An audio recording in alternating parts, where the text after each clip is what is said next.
Welcome to the Sci-Fi Center, the place to be, where comic books and wrestling collide magically. Movies, TV shows, and pop culture we share. Get ready to rock, we're here to take you there. From superheroes to aliens in outer space, we've got the latest news and reviews in our embrace. Turn on your screen, let the neon lights glow. We'll take you back to the 80s. Let's rock and roll. Sci-Fi Center, where the legends come alive. Get ready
Wow, something is seriously wrong with StreamYard. It's not doing anything right today. That is not the background that I should be showing. Okay, well, it won't show the pretty background that I made for the show, so let's go to the generic one, I guess. Oh, well, let me fix this real quick.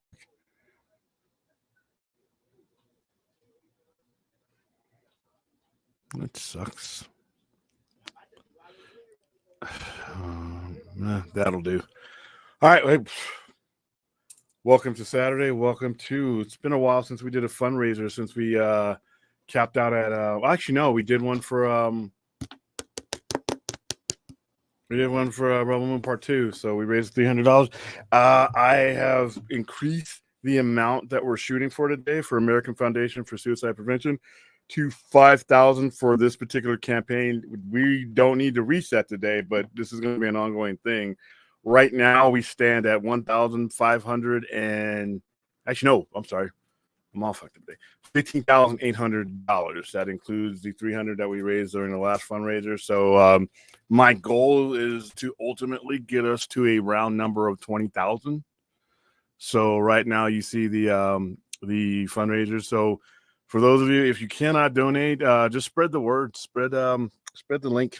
Link is pinned to the top of the chat.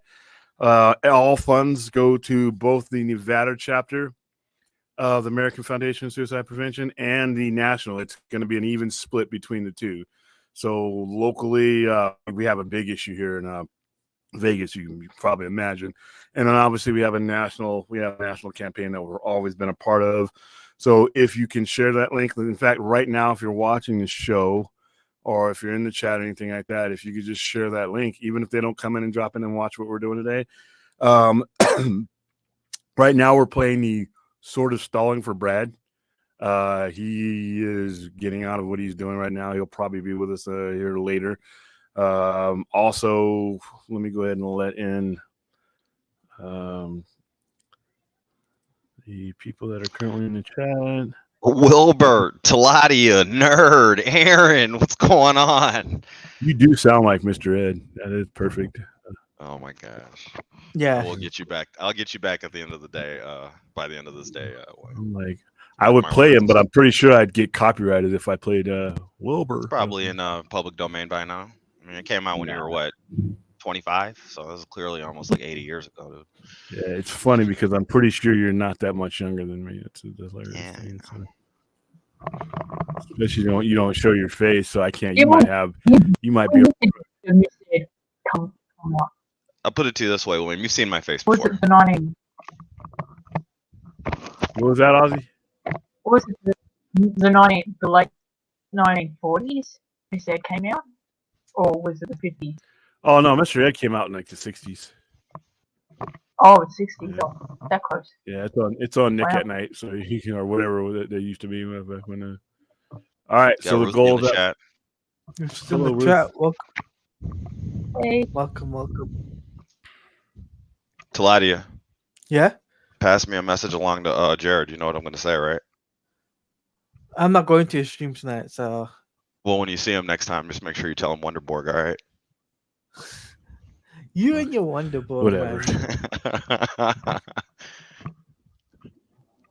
All right, how's it going, Nerd? We are going to be watching this straight off of Netflix. I don't have good enough internet here currently to do what I did last night with Twitch. So obviously it's on Netflix. So you are. I just want to let you know from StreamYard, you do look a little grainy. So I don't know what internet connection you're relying on right now, but that's why that's going to be the problem. Is that I'm on that. That's why I didn't want to do the actual stream along because it's going to look like shit. I mean, and I can see it now. I'm looking at it now. I'm going to try to switch over to my phone hotspot. Or vice versa. Well, the problem here is that the internet is I'm in a very old part of town, and in a part of town that Cox just does not feel that they need to invest in until they're forced to, until we like threaten them, because like I'm paying 2024 prices for 1961 internet. It feels like them. So hey, I'm gonna Aaron, switch over to my hotspot as much as I can. Has everybody in your area thought about maybe going to doing Starlink? Some people have thought about doing that. I don't know how available it is over here because I know we have Hughes and I know Starlink is Elon Musk and all those guys. I don't know how if anybody here has gone to the point where satellite internet is the deal. But satellite internet also has issues too, not as much as this because the infrastructure is not here. I mean, they can make adjustments. You know, whoever controls the signal can make adjustments, and as long as you have proper equipment here, like I have a receiver, like I set up our satellite network overseas, as long as I have control of either one or two, I can always fix whatever wrong with our stuff. With Cox, it's physical infrastructure in the ground, so I don't know if a lot of people in this area want to take on the expense because you need a dish. I mean, you need a dish for that. I'm not sure, but I know with Hughes we needed a dish. And we needed an LMB and all that kind of stuff. So a lot of it is just people, we're just trying to get our. What's up? You're delayed. Maybe everybody in your vicinity might need to or have a big talk to each other about it. Hold on for a second. Be right back, guys. Yeah, Aaron. I just want to let you know, your mic seems like it's popping a little bit, like when you start talking. So I don't know if you're catching that. Oh. So. Yeah, just a little bit. It's not like too distracting, but it is popping. So.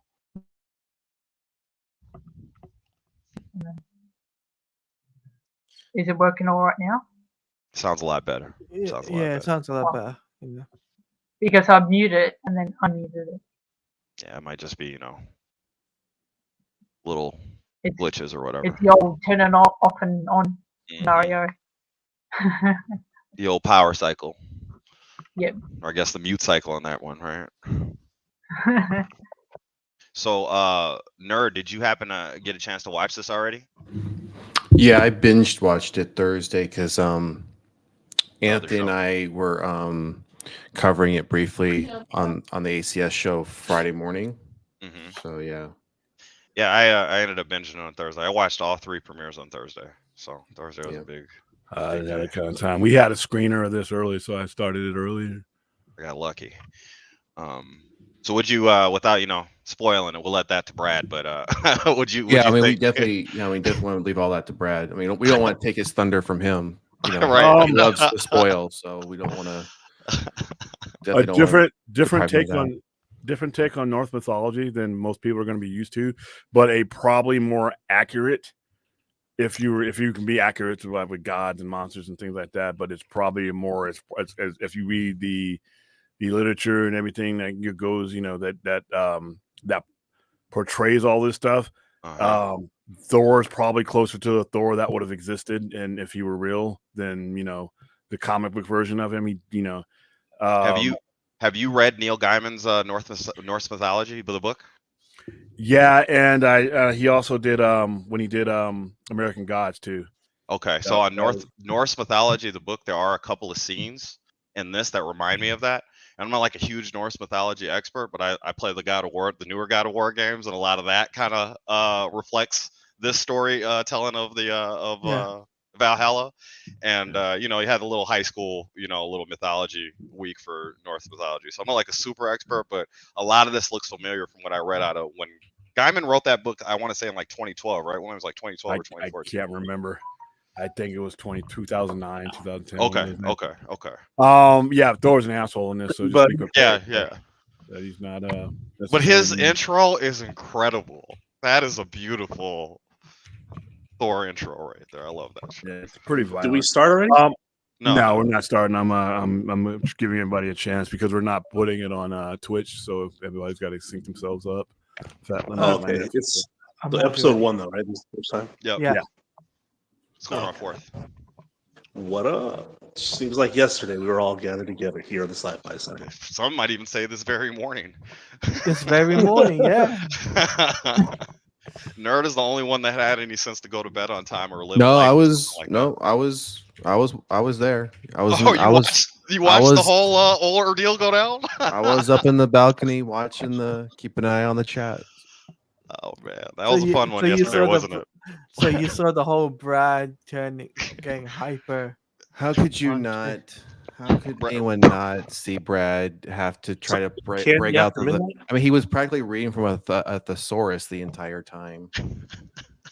I mean, he might as well Where's have Brad? he might as well have been doing this. Like, hold on, guys, let me look up these words real quick. Hold on. I got to see what else I got to throw out here. William had to get off so he could watch the argument. Yeah, William. I saw William rage quit for a moment.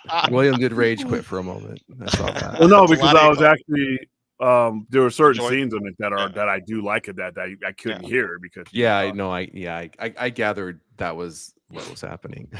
So a lot of We times tried to let Brad know right before it happened, but I don't think he fully understood that we were trying to enjoy the scene for 1 second. But it's cool. the same thing Well, with the 'cause, Penguin. I was Chappie- watching the Penguin for the first time. Well, because there was a moment where I think William, you mentioned like everyone be quiet. Pretty much everyone be quiet, and everyone was quiet. And Brad was. You saw Brad. If you go back and watch it, Yeah. look at Brad's face. He's sitting there like He's trying he's hard trying not to say so anything. hard not to say something. And then it was like you're playing. It's like you're playing the silent game. And Brad just really wanted to just throw in the towel and be like, "Okay, I lost." Well, it was a pivotal point, like mainly for the The people architect scene's the whole fucking saga right there. Yeah. there are going to be some people who like legit will plug this in and watch it along later on, and Oh, you some got of them Chappie in the back. Yeah, there's still people to this day that don't understand what was being explained during that scene or in the scene that's in the third one. So I mean, I wanted to make that so that people could actually hear what he was saying. He's just excited, like all of us, to watch Matrix 2. It's a great movie, so we were all excited. But Brad was definitely wound up. What's going on, Chappie? Yeah, Chap. we starting now. No, we're not starting yet. Like I said, I'm stalling for Brad because he let Hey, me know. Chappie, like, literally a what half say you hour we do before. a resurrection salvation double back to back? What do you mean resurrection? Matrix Resurrections and Terminator Salvation. I think those would be No, a good we'll do salvation, double not feature. resurrections. Good luck on that. Rock, paper, scissors for it. Ain't doing that shit. No, that's just my go-to joke with Or Chappie. we'll do Equilibrium. That's my go-to Matrix movie. I told William that's the best version of the Matrix. Did we watch Equilibrium? It's not yet, even. or- No. No, we're not watching. That's I mean, like Christian Bale. saying And it's sci-fi. Soldier is better than Kmart. It's the better version of the Matrix. Sorry, William. See, Chappie, that's a bridge too far, man. That's a bridge too far. It's a decent movie. That's like saying Soldier is better than Blade Runner.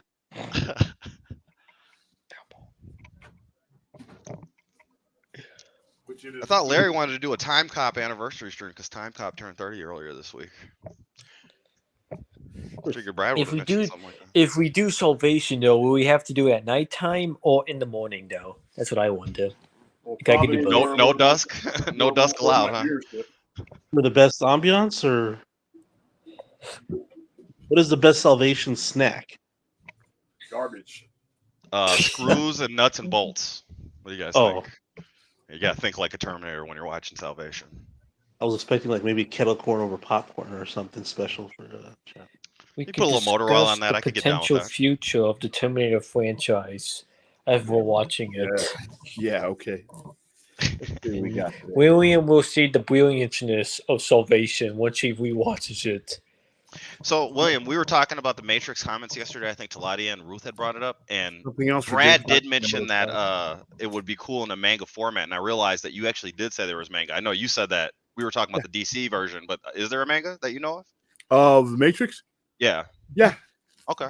I think there was comic books, right? Aren't there like We were graphic? we were talking about the DC books, but Brad had actually brought up that it might be cool in a manga format. I didn't realize till later. William actually did say that they had the manga. I just didn't know. Wait. Spidey, let me correct you. It was Ruth that asked the question, not me. Wow. Oh, okay. Okay. I mean, I thought I heard you say something about it, but hey, man, I was just splitting credit up. Let it go. Get right. You're confusing the British people. Yeah, you're confusing the British people. I thought I put an and in there. I'm sorry. I thought I said Ruth and Taladia. My mistake if I misattributed the question. Hey, Ruthie. Hey, Hey, Ruth. is she gonna join us? I think she'll stay in the chat. I don't know. It's up to her. Antonio, to answer your question, this is a Zack Snyder project. He directed 2 episodes. Other people wrote it. I'm pretty sure he probably did the story, and then there's other Jay directors Olivia. throughout the show. So Yeah. it's a collaboration work like you'd see on a lot of the series on Netflix Yeah. or like Disney. I just hope he doesn't leave Netflix though. Like he looks so better here than Warner Brothers. He's but- not at Netflix. He does Yeah. projects for Netflix. Yeah, He's he's got, not like, he's not just, like, anywhere. I just hope that Dan Wynn doesn't kick him out. That's all my worries. But There's no out. Okay, so he has a first look deal. Yeah. So he's not at Netflix. It's just that he's contracted to where if he comes up with any original IP that's not licensed, like They right get to buy now, it first or if James Gunn or Saffron or any Zazoff said, "Hey, I want you to work on this, whatever it is DC, doesn't matter what it is," he could do that, and it has nothing. There's nothing Netflix would be able to do because they could never get first look for properties they don't own. So all it is a first look deal. He could do whatever he wants, wherever he wants. He's not at or leaving. It's just these are a set of projects that he does. Can I ask a question about that setup then, William, so I can get some understanding? Mhm. If he were to get like a Marvel or a DC project approved and they let him make it, because it's a Netflix first look deal, does that mean they still would get the first crack at it? You can't have a first look deal of things that are already owned. Well, you see what I'm saying, because they've like both Marvel and DC, as an example, have made material specifically for Netflix, right? That's why I use those. But it two would as the have example. to be. It would have to be. That would have to be it though. Like, but say if they said, if Marvel Studios said we want you to do this, and they're not contracting it out or they're not subletting it to Netflix, like he's going to do a side Blade story or a side Daredevil. Yeah, he could do that. He could do that, no problem, because they. I would love to see him do an Electro movie. That would be dope. Yeah, it could be. Yeah, but that's how that works. It's like, now there could be a deal. Do you think they would ever hire him though? There could Marvel? be a deal. There could be a deal where he does add Netflix into the mix if he wanted to do it that way, as like a distribution kind of thing, right? Yeah, but there's the people think that he's at Netflix. He's doing projects for Netflix. He's just got a contract with them, and they set him up with the resources he needs, and then they get to pick on his project. Yeah, they can turn it down too. They get first look. Yeah. So if he comes up to a project and they say, "Nah, we don't want to do that," like if they don't want to pursue Planet of the Dead, but they're cool with him having the rights, and it goes to or if it's an original that he hasn't published yet, and they say we don't want to do it, then he can take it to somewhere else. But they just get the first look at it. So that's all. Cool. The only place he's really at, as far as I know, is Stone Quarry Productions. That's his production company. That's his house. Yeah. Yeah. Everybody else they're all clients as far as that goes. So all right, that makes sense. What were you saying, Chappie? I was gonna wonder, like, do you think Marvel, like Kevin Feige, would ever hire him to do like a kind of like a separate project, or no? It's hard to say. It's hard to say. I mean, it's possible, but I don't. I mean, It's it all like an depends. Elseworld, like an Elseworld story that has. Well, nothing Marvel's to do not with- doing Elseworlds once we're done with the multiverse. That's the whole point of this multiverse saga. Yeah, that's the one thing that Marvel and DC get to their comics almost exactly right, how they treat their multiverses. DC treats their multiverse like they do in the comics. They should probably do it now. That's all I'm saying. But Well, they're doing well. No, I mean, there's just no room. I mean, he doesn't have to do an Elseworld. He could probably write a mainline story later on. I mean, they're treating this as a multiversal saga, right? This is the idea right now, right? With Marvel comics or Marvel movies. Cinema. Yeah, it's a story. Whereas DC, it's supposed built to be, into the DNA of the. Yep. That's why it's so important. What's happening at the beginning of this month or next month with Absolute, because that is going back to the discipline that has been DC, that they really do their best to abandon on a regular basis on all levels. They've always tried to abandon this, and we always end up coming back, because you can't have characters this old that affects this many generations and just wipe it out just to tell your story. You have to understand that there are other people out there that are still have an affinity for certain versions of these characters, and that's money. That's money. Ruth says there's a new Wanda Maximoff movie announced. I didn't hear about it, but I'm not saying I haven't heard about it. And Nerd, you got your bad axe ready, dude? Do I have what ready? Your bad axe? The bad axe. Oh, you know how his bat logo is an axe? Is that a hat with a brim on it, or is that just a little cap? What is that? That's a baseball hat. It's backwards, right? Yeah, it's backwards. It's my Batman hat. What are you, Fred Durst? No, I was talking about the bat axe from Absolute. Batman. Yeah, he has a weapon. He has a his bat symbol is an axe. And legit bat wings. legit Mhm. Batwings that can hook on this shit. Mm-hmm. And funny thing is, it's sold over 200.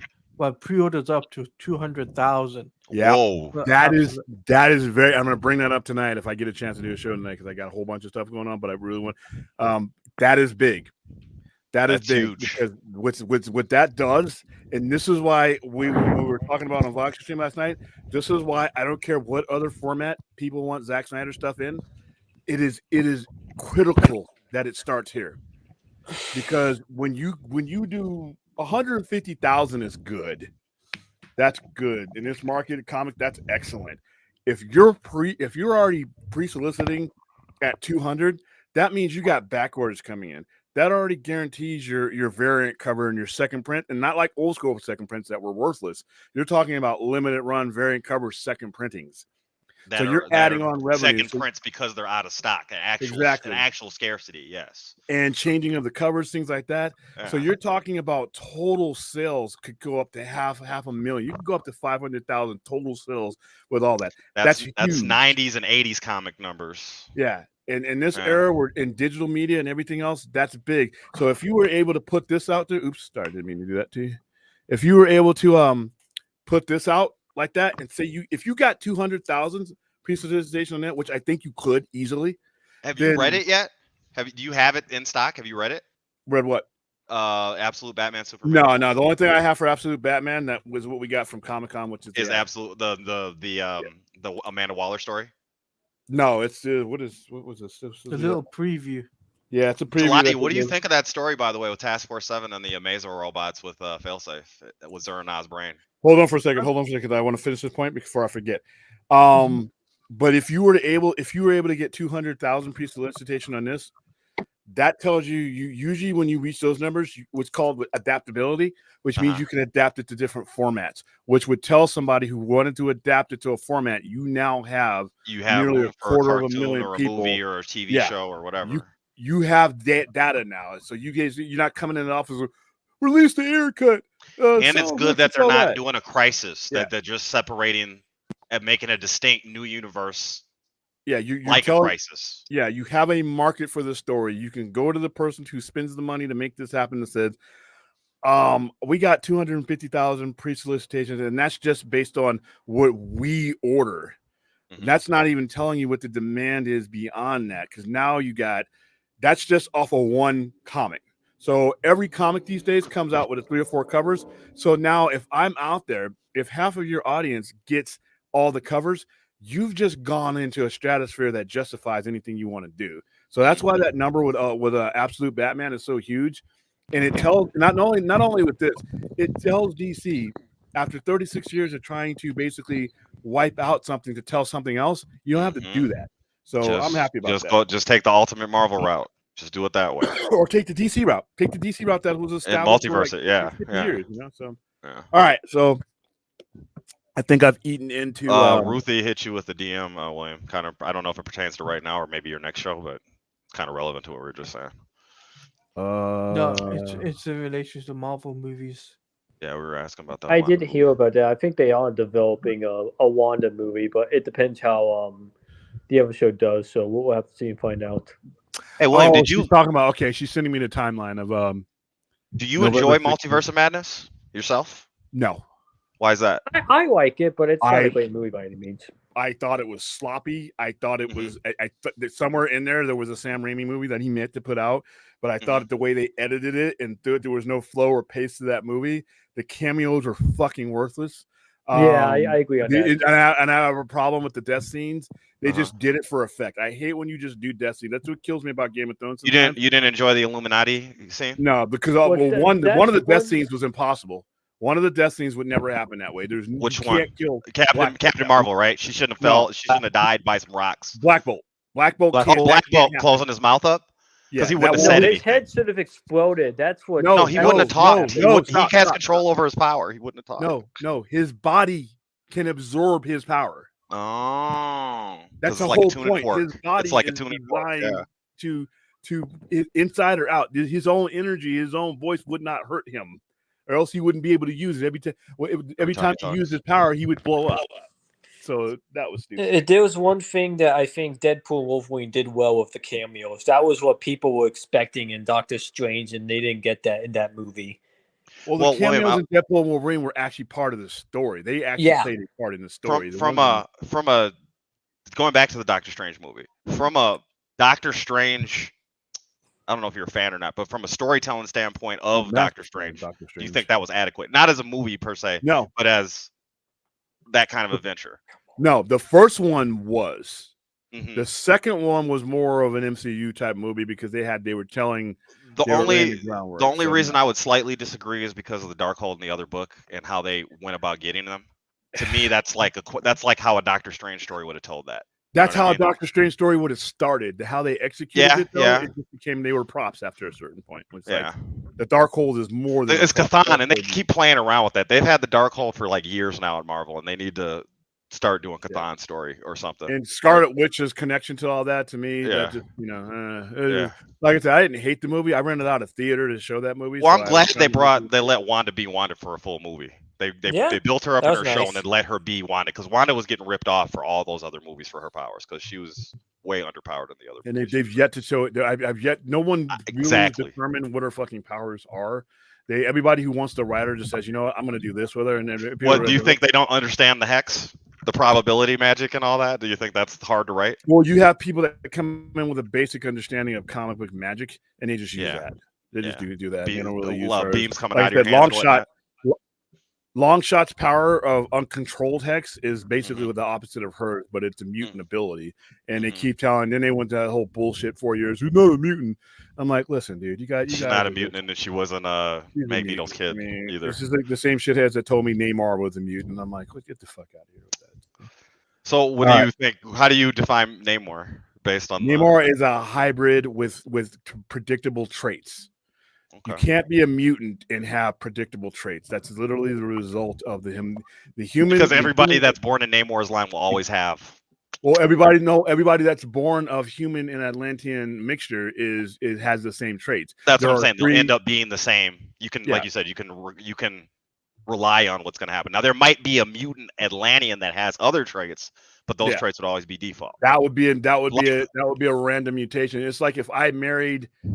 Like I said, I'm not going to be. If I had children with a Caucasian woman, it doesn't matter. Any black person, there are going to be standard traits. That person is recognizably as African. But if you marry a Caucasian woman with the X gene and then she produces Cyclops for you, that would be the mutation. That's different, though. I'm talking about just. I'm just saying as a contrast to what you're saying. If I married an Asian person, there are certain distinctive characteristics that are going to be the same no matter which one, how it happens. If those two things come together, this is the traditional way that they look. So that's not here's a way to explain it in Marvel Comics. The real Super Skrull, not the TV show one. The real Super Skrull is a Skrull and can shapeshift like all Skrulls, but he has the mutation of being able to like fully ascertain the powers that he transforms into and keep. Well, for them though, the deviant gene is not a mutation; it is a gene. It is a. No, I'm not talking about the deviant gene. I'm talking about the fact that of all the Skrulls, the Super Skrull has the mutation to carry the abilities. Yeah, of the he was target. Mutated beyond that point.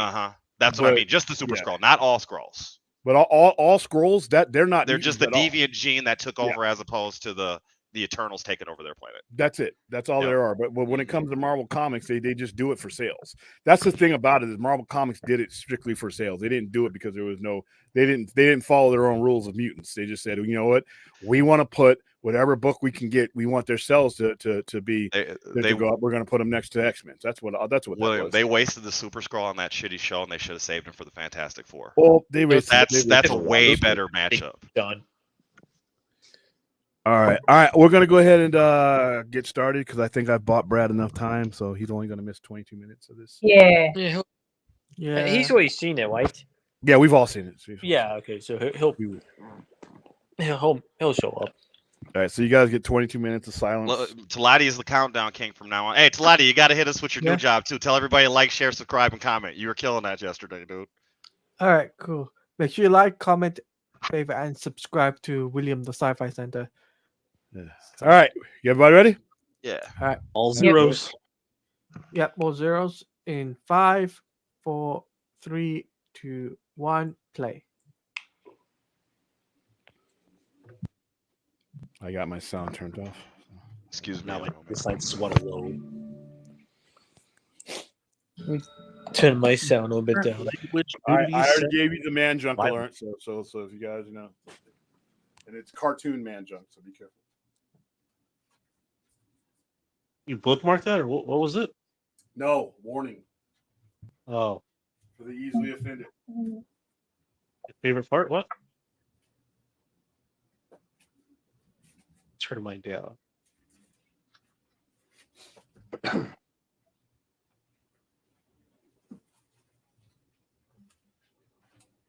Do we get any famous Zack Snyder intros? Nah, it just starts. Are we watching the whole thing or just an episode? Nah, we're Yeah, going watching through the all whole the season. episodes.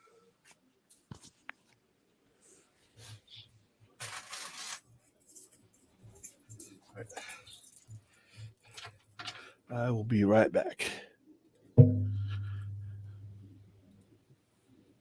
Ooh, it's not moving.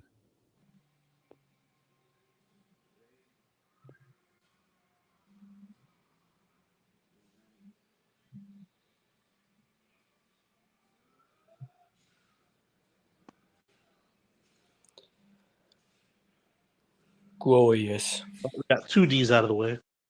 Yeah.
Taladia,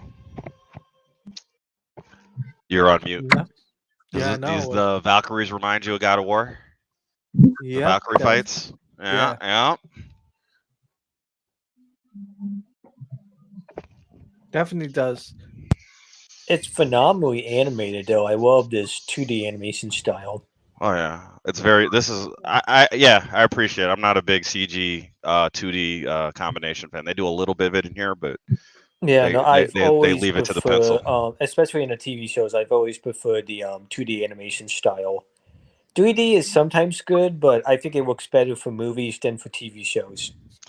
Azteca is reminding everybody it's Batman Day today, and I just want to remind everybody while we're on the Sci-Fi Center, Batman Beyond is probably one of the greatest Batman mediums of any time in history. So, you know, I'll take fight you on that. Batman Day to enjoy a little Batman Beyond when you get a chance.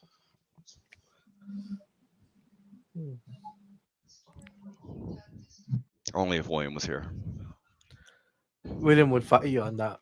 I know. But the fans, they love it. They love the Batman Beyond. You like Batman Beyond, Taladia? I think it's okay.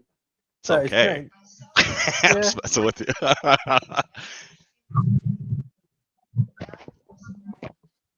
You prefer BTAS over it? I prefer Batman the animated series, yeah, Mhm. or the Batman. I love the like that. Batman, especially when they get to the. Well, I like all the seasons, but when they start getting the Bat family together, it's nice. The Justice League shows up. The fights are incredible on that show. Okay, timestamp. Ruth wants a timestamp. I get you. Hold on 1 second. Ruth, I got on mine.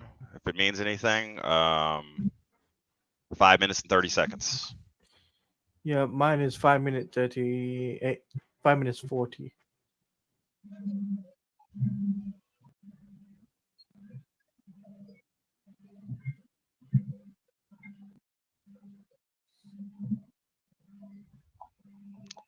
Nerd, is there a Nosferatu movie supposed to be coming out for May 24 this year? It's supposed to come out in December, I think. Okay. Yeah. Is it supposed to be a wide release? Do you know? It's supposed to be, yeah. Yeah, it's supposed to be. Supposed to get the trailer, like the first official trailer next month. Okay. Yeah. What are the chances of Blade showing up in that at all? Slim. Let's hope Very it's 0. What about maybe Vampire Hunter D? You think he might show up? No. Oh, okay. It's gonna be a straight vampire flick. Got it. Yeah, we definitely don't need Blade there. We don't need Grandpa Blade there. We're doing it for the vampire purist this time around. Yep. Blade's gonna play it nice so that he just doesn't overtake Nosferatu's whole story. Yeah, yeah. Blade needs to stick to his prune juice at the old folks' home. He's out in Sun City right now. Yeah, he's out in Sun City right now. Clipping his coupons. Driving around in a golf cart. Driving around in a golf cart, yeah, in Sun City. Fucking hate driving through Sun City. It's like there's 4 of them now. Man, they should put. It's gonna get worse in the next month. It's just gonna get worse. Yeah. October is when it starts. Yep. October is when it starts getting worse. Yeah. From August to now, the grandkids in college squat up there and try to party while the old folks aren't there yet. Yeah.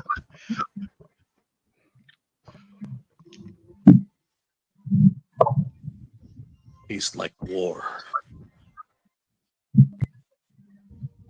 So we have. I feel like this scene right here was analog to Rebel Moon, where they make love at that point in the movie. And there's some other analogs I see to other Zack Snyder works and Rebel Moon and some of the later episodes. I think this is too much for Tony. That's why he just hopped out. I mean, when Aurora Borealis shows up, you kind of have to like be in the mood. Yeah, I mean, if you're just not wait doing for that, that. what the hell are you? What the hell are you really here for? Is Chappie is back in the back? Yeah, he's back. Aurora Borealis, a double rainbow, and it's like we gotta. I think William's the only one that can bring Chappie in. Oh, okay. Not here. So then I don't think any of us have admin rights to bring anyone in or off. So he's gonna have to wait. Ruth is saying, "Are we watching Rebel Moon sex scene again?" I'm blushing. a little bit.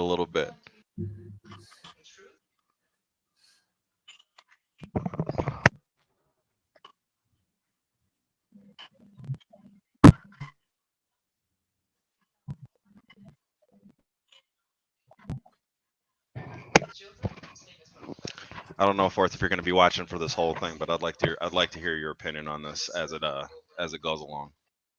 Okay. It definitely exceeded my expectations. I didn't really watch a lot of the previews because I try to avoid that kind of stuff, but it came out better than I thought it was going to be. Sure. Yeah. Or what I expected. I didn't think it was going to be bad, but it exceeded my expectations as well. Oh, okay. Mm-hmm. Again, the story. You've seen this story kind of run on Netflix a few times with their shows, but it's not badly done or anything like that.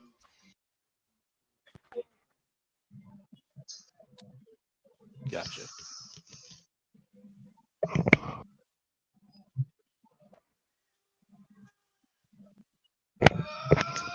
Aaron, have you seen this already, or is this your first time watching?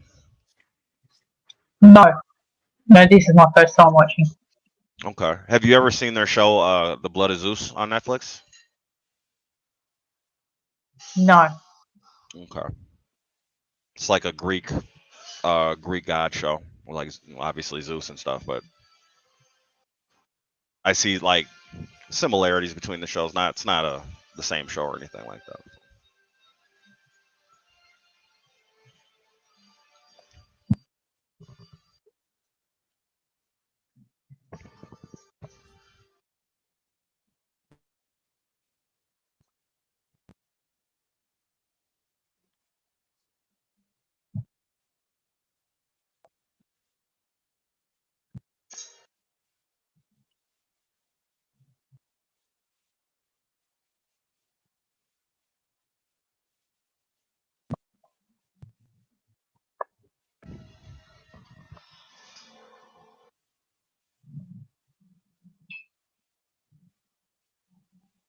Did you see this already, Taladia?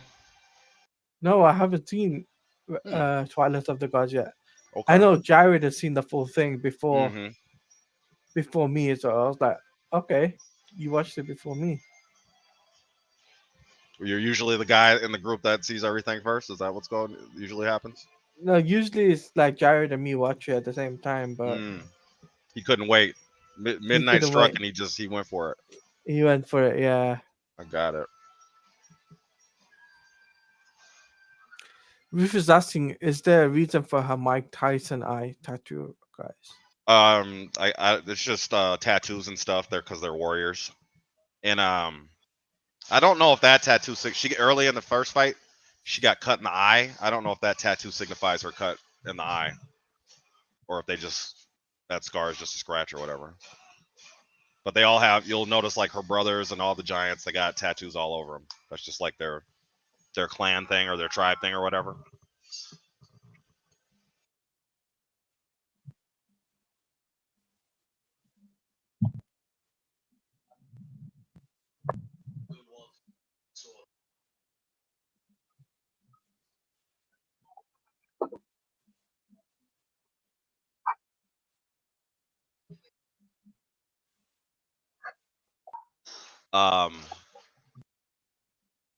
The guy from the Wildlings dude that showed up in Game of Thrones, he's one of the voices on here.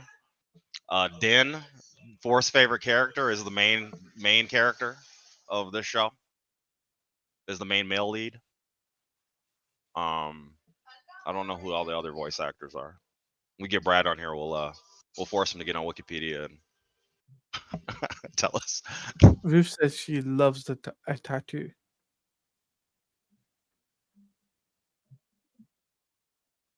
We should get a Norse version of Tra, like on her face. Ruth has a job for it. Maybe she wants to go to work sometimes and not have a Norse straw on her face. She gotta get it behind her ear.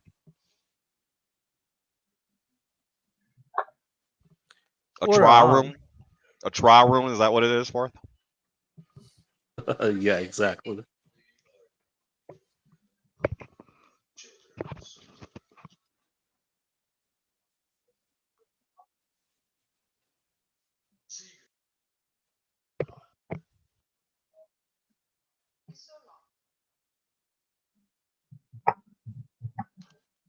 So Talati, you see how she's her whole family is giants and she's normal size? Who does that remind you of? Ondo? Atreus from God of War. Grit from Game of Thrones? Oh. You see what I mean? I see what you're saying, Forth. Ruth says, Spidey, don't encourage him.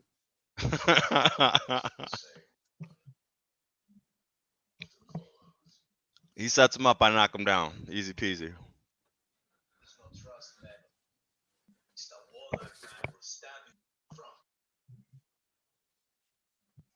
So I'm taking that the Norse Tra face tattoo was a no-go then, huh? She's going to put it behind her ear. That's the trick, so she can still have the rune somewhere.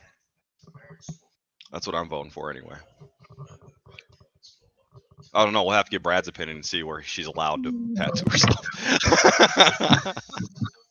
I'm just saying, you come in with a Norse Tra tattoo on the face, you automatically get whatever new job that you're up for. I don't. It mess demands with that respect, huh? Yeah. It demands instant respect.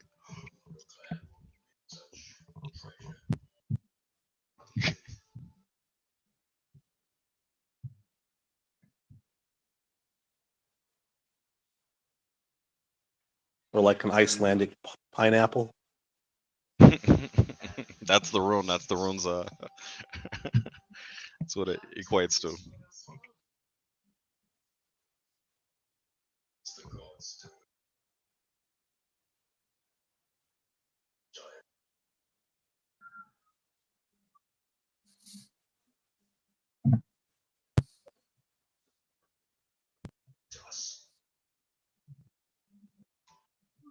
It's like Corey Stoll's line on Rebel Moon. They're a little different. He's saying the gods are we're telling them to fuck.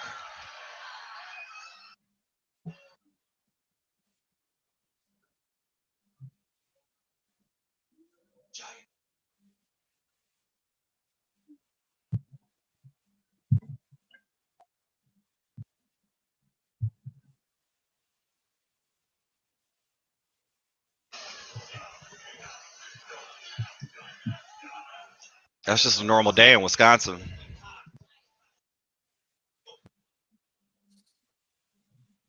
Art school all over for me again.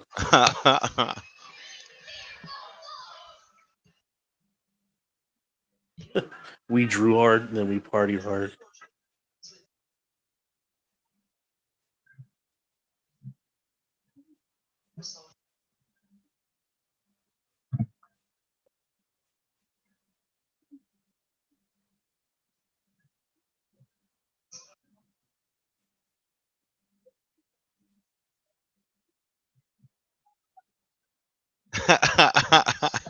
Yeah, if we hit the goal today on the so Ruth is saying we should tell Brad someone has donated to him so he can get a face tattoo.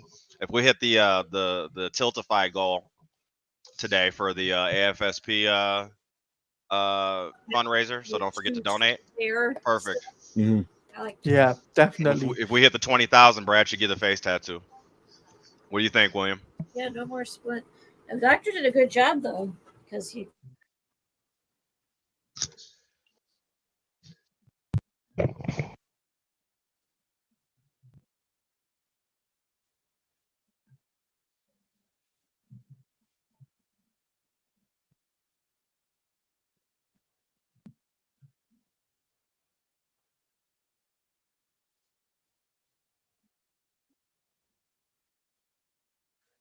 Brad getting a face tattoo may be the beginning of a whole new arc that we might not like for Brad. Dark Brad? Yeah.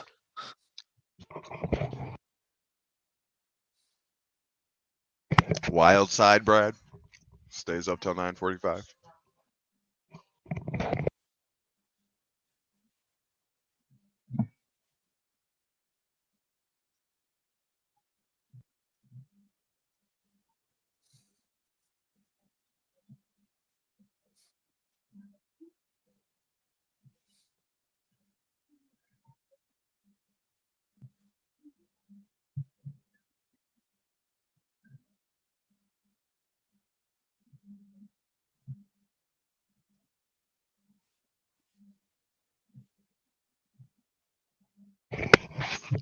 How many episodes are there again? That's 8 episodes. And Okay. the first and the last episode is directed by Zack Snyder. So this is the end of the first episode. And let me remind you, it's directed by Zack Snyder. So you might want to keep your eyes on the screen is all I'll say for the rest of the episode, because it's you might enjoy it. Anybody that we know direct the other episodes, like Jay Oliva or somebody? Jay Oliva is the animation director for the whole thing, so he's on all the art. I don't think he directed any episodes. No, he directed episodes 2 and 7. Okay.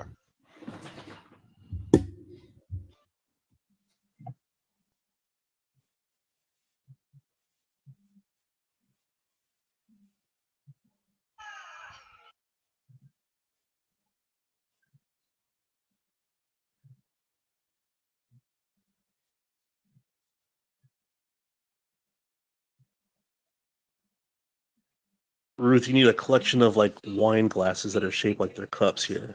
That'd be awesome. Oh, horns, ram horns.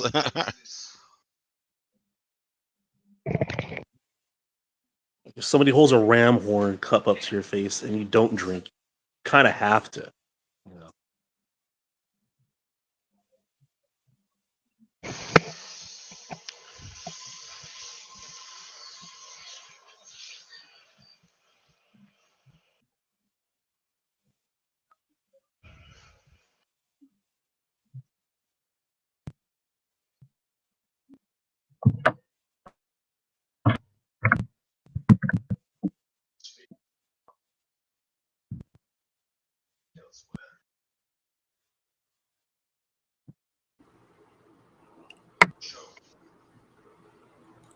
Where are you guys at? Timestamp because Netflix kicked me out.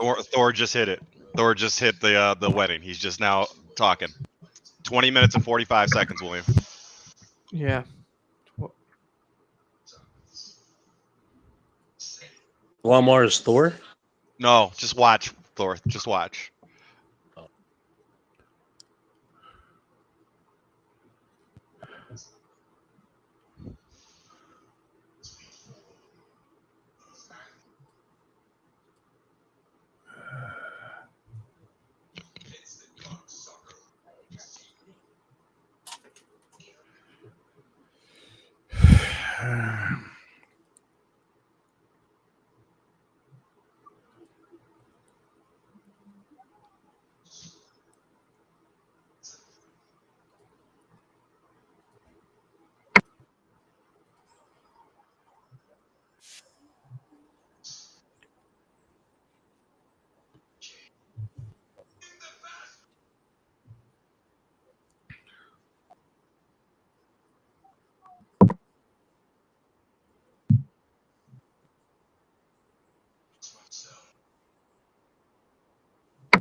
This motherfucker.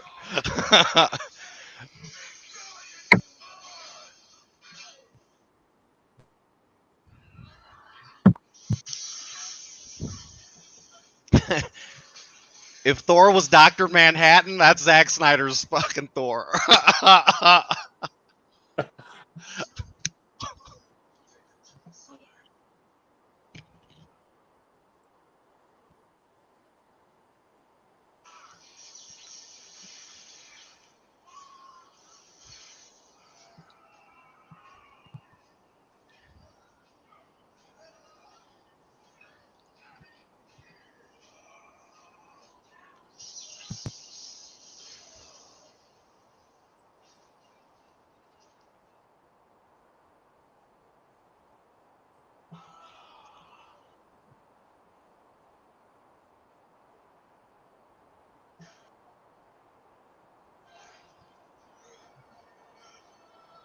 Damn. Is he gonna kill the younglings?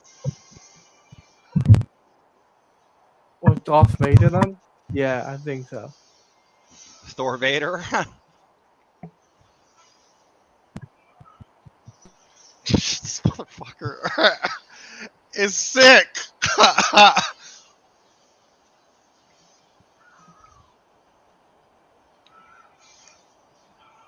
So the beginning of the Thor movie in the MCU is Thor starting to fight with the giants, and this movie is Thor starting to fight, or this show is Thor starting to fight with the giants.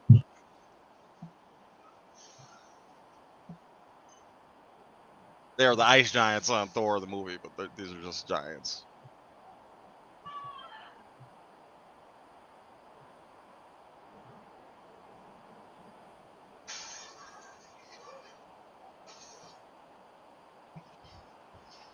Wow. Yeah. Most of the runtime with most episodes are 27 minutes.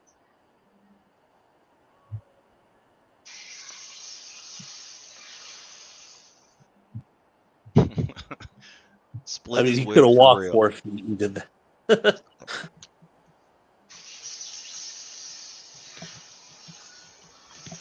Why walk when you can fucking move like that, though? Oh, and there's your answer, Fourth. Hans Zimmer composed this. Yep. Oh, did he? Mm-hmm. Now, I don't know much about the Norse mythology. Do any humans stand a chance at? I mean, the chances are low, but can the gods be killed? Yeah. In their stories, it's all them killing each other anyway. But they talk about some of Norse mythology in here. They have little Norse mythology stories all throughout here. Like, just even though this story is this story, there's other like stories that are like just little myths here and there that they'll drop in. That's why I say it really, like, if you've read the Neil Gaiman book, you see some of the stories that some of the myths he put in his book, you see them reflected in here. So it's really interesting to see it. So.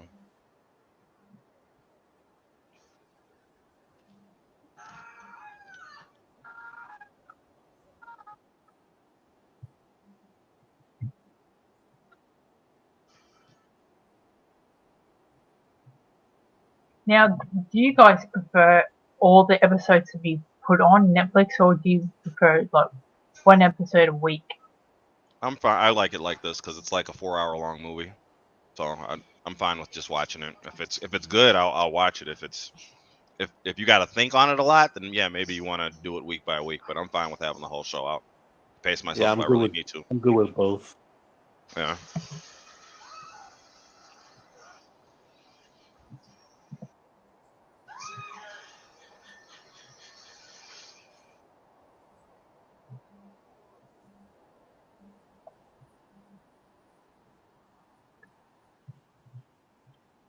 And you're gonna see I mean, if you pay attention to Thor and the Marvel movies and their storyline, you'll see kind of like how they're told a lot differently than, like, the relationships are a little different than how they portray them in the Marvel movies. So that's cool to kind of see it.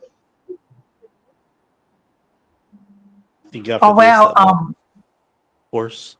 The second episode and the 7th episode was directed by Jay. That's what Nerd was saying a bit ago.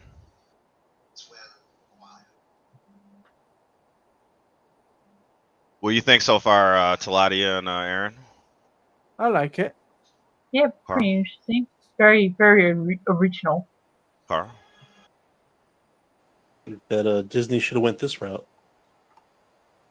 I mean, Yeah, the story Disney's telling is the Thor story from the comics, where Odin's trying to have humbled Thor, right? That's why he, the whole Donald Blake thing. So, I mean, there's a little bit of the comic book story in that first Thor movie when he loses his power for a while. Cool. Now we're going to be watching Jay's episode. By the way, William, Tony's in the background. By the way, he was saying. Chappie's in the background. He said, William. So now everybody's on the second episode? Yeah, Jay's episode. Yeah. It's good so far. Yeah, I'm digging it.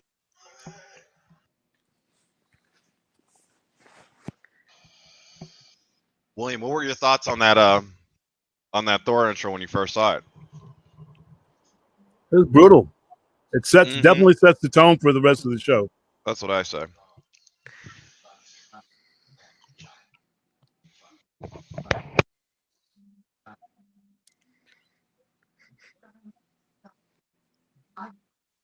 Do you think he would ever do an animated movie? What do you mean, like a feature film? Yeah. I mean, this is like a 4-hour long movie right here. No, it wouldn't be 4 hours, but like, do you think he would ever do like an adult-size animated movie in the future? Sure. That's what I would like to see from him next. I mean, he did. Well, he made a kids one. He made the Owl movie. Yeah, but something a bit more adult anime like this. I wonder what the process is like directing an animation rather than live action. They're both are very different things to do. All right, I'm gonna go ahead and go into the next episode. You guys ready? It already started. Oh, okay. You want to start over? We can start over. I don't mind. Yeah, go ahead and go to all zero. Okay. Yeah, we're only like a minute in. Lottie, you ready for the countdown? Okay, yeah. 5, 4, 3, 2, 1, play. Cool.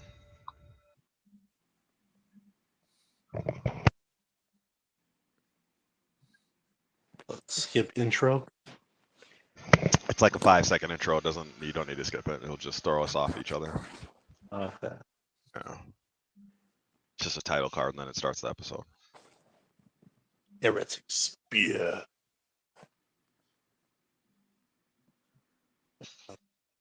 I'm already craving some red meat and wine.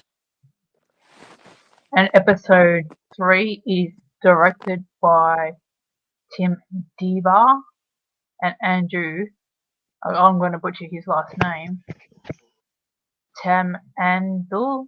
It's okay. There's a lot of Hey, butchering. works for me. That's his name from now on, Aaron. Thank you so much. You're very kind. What's going on, Samir? So we got Samir in the chat.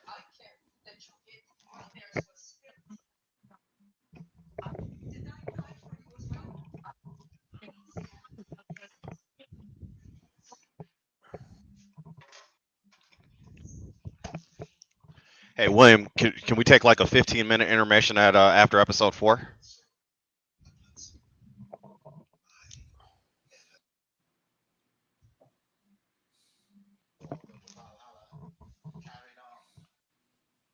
I enjoyed this Loki. Same. He definitely lives up to the Loki name if you're paying attention to what he's doing and saying. So. And then episode 4 is it's another co-direction. Dave Hartman, and that and again that Andrew Tamandel. That's his name. And I then- say that's what we're going with. If he has a problem with it, he's gonna have to deal with Aaron. So we'll make a picture of you kicking him or something. He'll get over it. And then again, it's that Tim and Andrew Guy on episode 5, and then it's on episode 6. It's that Dave and Andrew Guy. So from episode 3 Mm-hmm. to 6, it's all co-direction. Well, it's definitely did pretty well. So in that Acer versus the Vanir fight scene right there, that had a little flashes of 300 little flashes of the Justice League flashback war.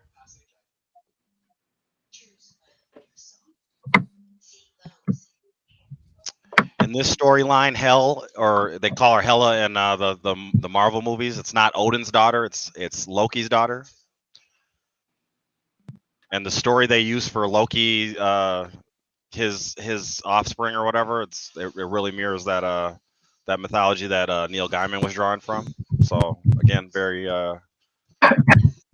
cool to see it kind of play out in action, because the Neil Gaiman it's a book. There's no pictures or anything like that, but it's interesting to see this animation, knowing what I know after I've read that book.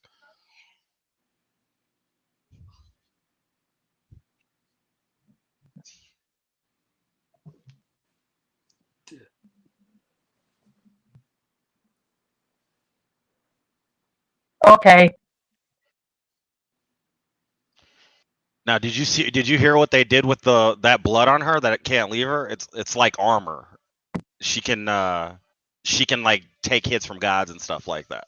So when somebody earlier was asking whether or not a human being might have a chance against a god, well, she's getting the tools, right? Oh yeah, that was me. Yeah, so I mean, even the Marvel Thor, he gets tools. It's not just the Mjolnir hammer. It's his, and William can correct me, but it's the belt, it's the tunic or whatever he wears, and something else gives him powers as well. Helmet. He's got a belt. He's got a gauntlet. He's got the hammer. And is it the helmet or is it the cape or something that does something too? Because the belt makes him twice as strong. He's already strong, but the belt makes him twice as strong, right? Yeah, doubles the strength, but he can't use it. He can't use it indefinitely though. It's got to be okay. So she's kind of getting tools, and if again, if you're into the God of War games, whether it's the Greek guys or the Norse pantheon, you're getting tools to be able to get up there on the level with the god and fight the god. So it's pretty cool. This is a pretty cool animation, just based on other things I've seen that kind of reference the same mythology. Also, that is in any demigod or story where there's war with the gods, no matter whether it's Greek mythology, it's the same thing.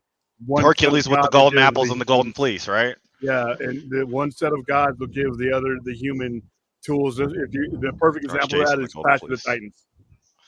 Hercules had the pelt Clash of of the the lion. Titans. Perseus gets the shield, he gets the sword, he gets the owl, all kinds of stuff like that. So. How crazy was that bloody? Oh my god! But it's so good though.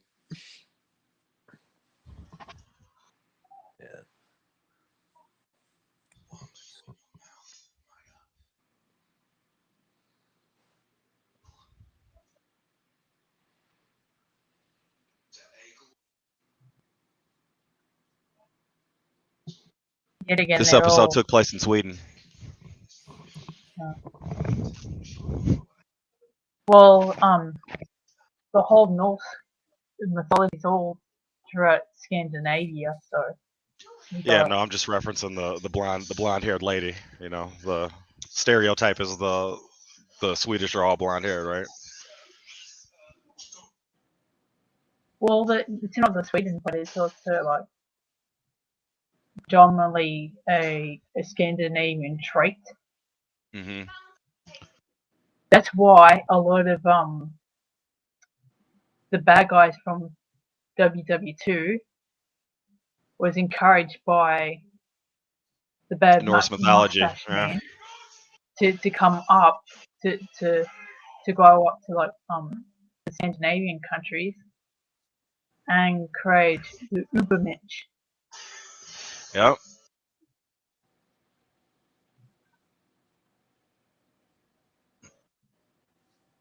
And you know what happened to a lot of the Scandinavian women who participated in all that stuff? What's All that? the Scandinavian men who found out round up all those women and shaved their heads. Oh. Yeah. There you go. Yeah, you look it up on there should be documentaries and that free documentaries about it on YouTube if you want to stomach watching something like that. Right.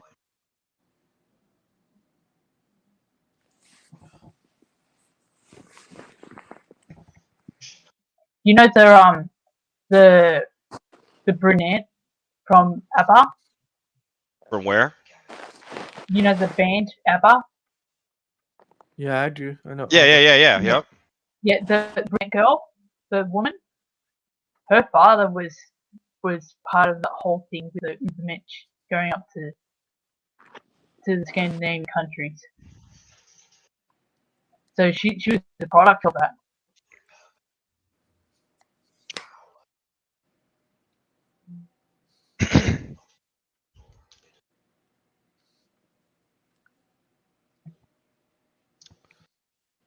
See, the people who were part of that whole system was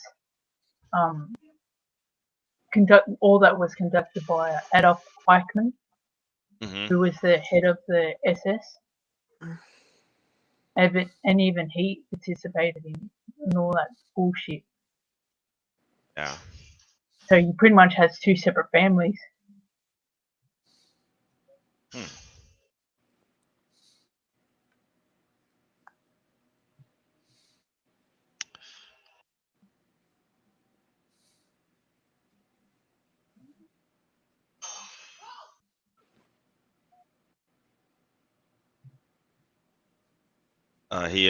He channeled his inner Billy Butcher.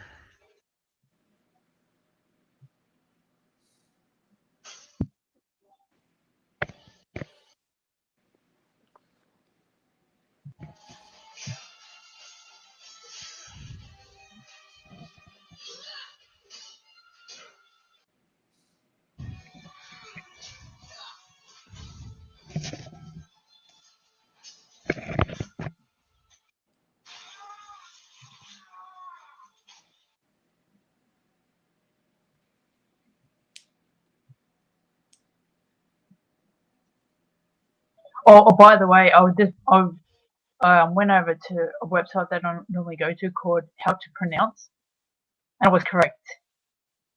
He correct on how to out the guy last night. I'm sorry, your mic is So I popping was again. correct. Oh, sorry. Your mic is doing that popping thing again. I can't really hear what you're saying.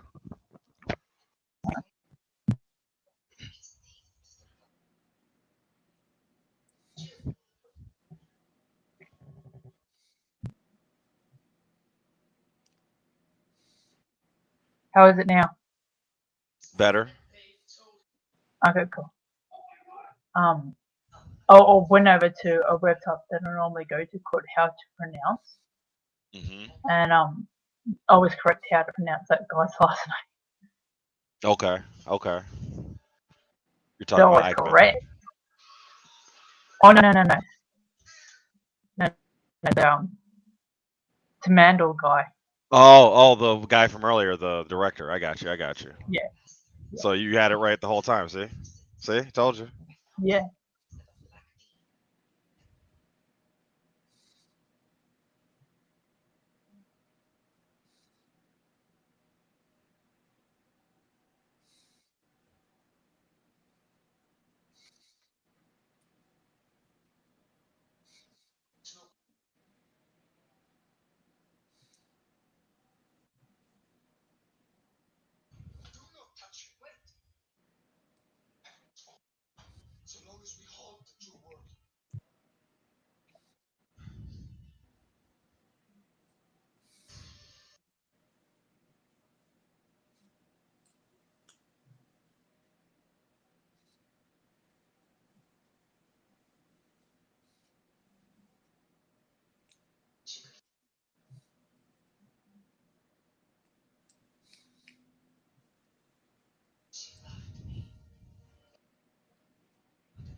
Excuse me.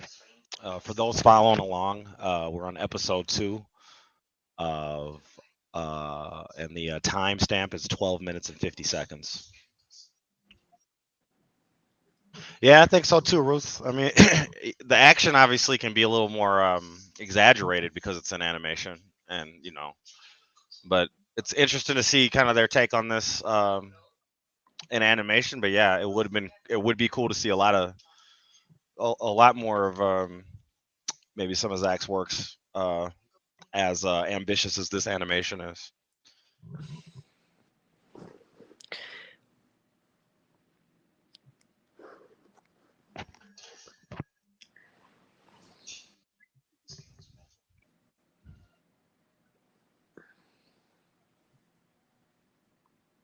Rotten Tomatoes has given this a 60% approval rating, and it's certified fresh. While Metacritic has it 63 out of 100. Does Rotten Tomatoes really matter at this point, though? No.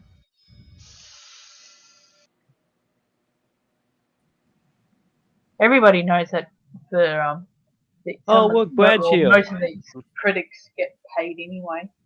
What's going on, B-Rad? Hey, everybody. Hey, Brad. Yes, Bradbury. I had a little bit of other engagement I had to take care of this afternoon, so I had to come in a little bit late today. You're late. Oh, yeah. I'm used to hearing that. Lottie is not having that, Brad. He is not taking an excuse for an answer. Yeah. Yeah, Okay, I went an hour and a half late. Aaron was on Wikipedia duty for you, Brad. She had your back. Hello, extra, Ruth. Thank you. Ruth, we were joking when we signed off last night that that's gonna be, you're gonna add that to your draw tattoo. You're just gonna put a big X next to it because that's our new thing. No, you're extra, Brad. You're extra. Trust. But wait. We were talking about tattoos before. Someone donated, and you should donate for a face tattoo. Yeah. If we hit the goal today, we were thinking maybe you get like a Nordic room style Twilight of the Gods inspired tattoo if we hit the $20,000 mark for the thing today. What do you think about that, Brad? I think stop volunteering me for things, guys. No. We didn't volunteer you. Ruth thought it would be a great idea. Talati, you put the goal out there, and people really went with it. So, like, you can't stop progress, Brad. You know what I mean? You can't stop progress. Well, while we're working on progress, you guys give me a timestamp. Yeah, we are on And that's- episode 2, 15 minutes and 40 seconds in. Okay. You've already seen the whole series, but just to kind of keep up.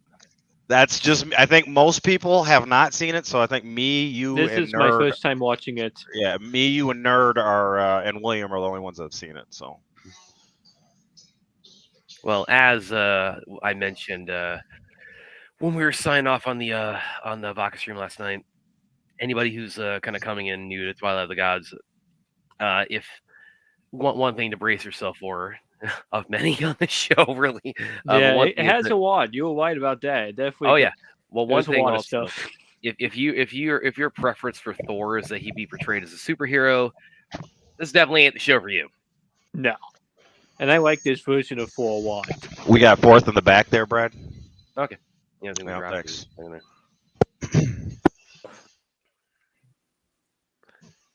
Also, Brad Fun said your hangover finally went away. Where is this coming from that you guys think I was from last night? Is it? It's because I was like, I know it is because I had the nerve to say it's like I'm begging to find out when Ganapath is going to be on. No. Springer and TV. You like the rest of us were just excited that Matrix Reloaded was on. And, Well, you that's know, true.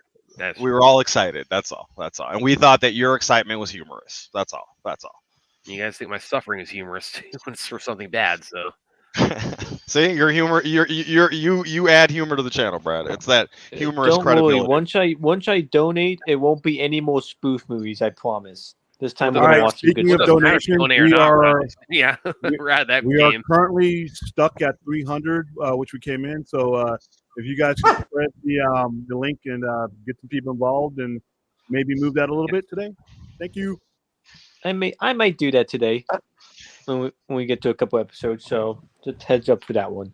Hey, William, just to kind of get the soup stirring. Can you kind of remind us who donated in the past? Since a lot of people like to put different names on there, or we can give credit to the people who've already donated. They're all aliases. So Yeah, their names like yeah, the aliases are fine. Like Williams Pants. You never know. Williams Pants might show up again for another donation. Williams Pants. Joss Whedon is better than Zach. And We're almost Dracula. certain Well, about Nerd Kothenosha did one. Well, that was definitely Dort Knight who did. Joss Whedon is better than Zach.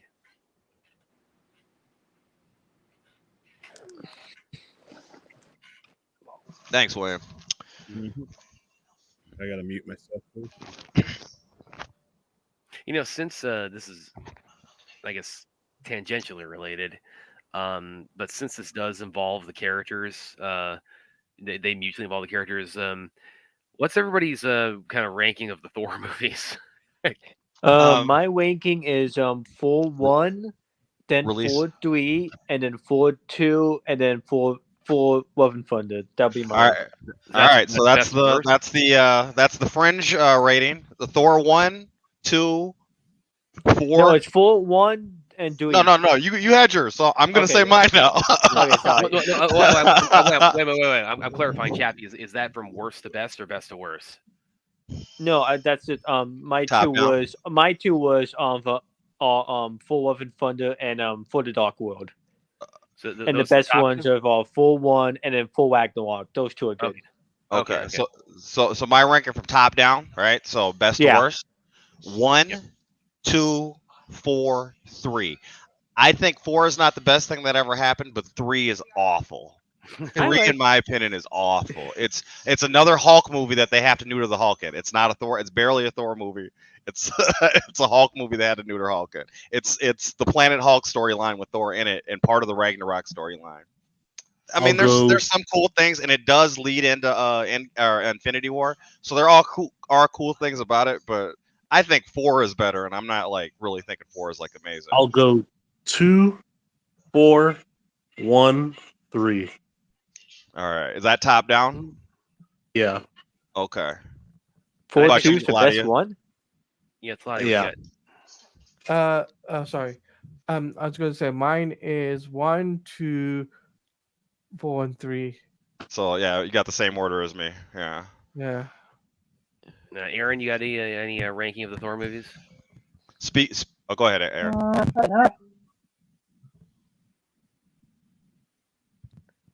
Speaking of the Thor movies and Thor's appearances, Infinity War had the elf or the dwarf and Vari make the Stormbringer, and Vari is the dwarf that was just giving them their weapons a moment ago. So that's there's a lot of overlap character-wise. Well, they draw from the same mythology, so. It just is this version. Most of them are assholes. So, well, actually, that's what I was. You were kind of gone, but Neil Gaiman wrote a book. I don't know. William said it came out in 2009. It's called Norse Mythology, and if you read that book, there are you'll see a lot of the myths that are in that book play out on this show. So that was really a treat to be able to have read that book before, and then when I see certain scenes in here, then it plays out very similar. So the way Thor behaves is very similar to the normal mythology. Sometimes he's portrayed as an asshole. Sometimes he's like a partying hero, So well, that's kind of like what they did good in the first Thor in the movie. Exactly, because he's going to start shit with the ice giants, and then Odin humbles him. But that's for the Marvel story. But there is no such Odin's humbling Thor like that in the normal mythology. So Thor just is allowed to continue being the way he is, right? And that really leads into the whole Ragnarok thing in Norse mythology. So you see why it plays out that way. That book does a really cool job of just telling the little stories. And that's, he didn't write the book. It's just mythology he put together and composed, right? So I think I'm going to kind of shock everybody with a little bit of my ranking here. Because I'm going to go from worst to best. From worst, unequivocally Love and Thunder, and that's a distant worst. That is low. Yeah, that is like the gap from that to the others is enormous. And then after that, so I would say so worst Love and Thunder, and then going up from there, Dark World, Thor 1. I actually would say I think Ragnarok is the best of the Thor movies. No, I agree. The reason Thor I say Hot Wheels is your favorite Thor movie. I got it. And listen, when I say that, it's like I'm fully aware. Ragnarok, that is a movie I should hate. Hey man, to each his own. Like I said, everybody gets their own opinion. It's kind of like what Williams says about the difference between Batman Forever and Batman and Robin, because it does go in a lighter direction. I said, that's why I always say. That's a good point you make up, because that's why I always say full Ragnarok is Batman Forever, and Full Love and Thunder is Batman and Robin. Yeah, the two are definitely very similar in a way. Okay, so last time we did the episode, William, we started from all zeros. You trying to do that again? Yeah, we're just going to go ahead and skip into the next one. Okay. And hold on. And right, I am at episode 3, all zeros, whenever you're ready. Yep. You guys ready? Everybody line up, and Talati will count us down. All right. In 5, 4, 3, 2, 1, play. See, Talati's got that silky smooth countdown. He's just like the default guy from here on out. Thor Ragnarok is not Batman Forever. I don't know what's going on there. It's just opinions. The reason I say that is that it's. What I was saying, William, that full Ragnarok is Batman Forever, and then Full Love and Thunder is Batman and Robin. Like the two are very similar in a way. And that's what I'm getting is that the general idea that I'm getting at there is the shift into a lighter tone, but again, it's like I admit up Batman Forever is not a lighter tone. What? Oh, it's a much lighter tone than Batman Returns. Yeah, it is. What are you talking about? Well, Batman Returns is an aberration, but Batman Forever is more consistent with the 1989. I don't know what they were doing in Batman. No, Ruth. Nobody liked the last Thor movie. So, and the mythology right here, this other daughter of Loki is the World Snake. I forget how to pronounce her name. But the Ragnarok story is that the World Snake and Loki's son, the Wolf, right, are gonna meet, and that's the Ragnarok story. So this is going through that mythology. But earlier I had asked you when we were watching Rebel Moon. I think the last time we were watching it, Brad, the Wolf and the Worm. You see what I mean? Because they literally call the World Snake in this the Worm. You see what I mean? So that's what I'm trying to, the Chalice mythology and on the armor or whatever in Rebel Moon. That's why I was asking you before. Do you think that's a reference to Norse mythology and might play into Twilight of the Gods? But you said you didn't know, so but that's why I was asking that. That's what I'm trying to see it. Say again, Fourth. I said, as an opposition to Brett, I like the last Thor movie. No, no, you don't. Come on, man. Well, Opinions. I'm being serious. Let's put fourth be fourth. Well, Says Chappie. I love going it. Going back to my point on that, it's like Ragnarok. It's like, listen, I agree. It's not Thor: Love and Thunder wacky, but it's still wacky as hell. It's a comedy first and foremost. It's and like you're saying, Spidey, it's kind of more so. It's like a whole movie that's kind of co-opted into a Thor movie, but still really like kind of plus Hot Wheels. Plus yeah, Hot Thor, Wheels. Yeah, Thor so 4 was the movie that Ragnarok fans asked for by loving Ragnarok so much. Well, And then it broke and the up. thing about it is like again, there's a lot in it that I straight up say it's like, yeah, this thing is really a mess. But I think for the thing that, when I say it's the best, I don't even necessarily. I'm not saying like I think it's high art or anything when I say that, but a couple things about why I would rank it the best of the Thor movies in the MCU is one. It's the one that really kind of it's the one where Thor feels the most to me like he's the lead.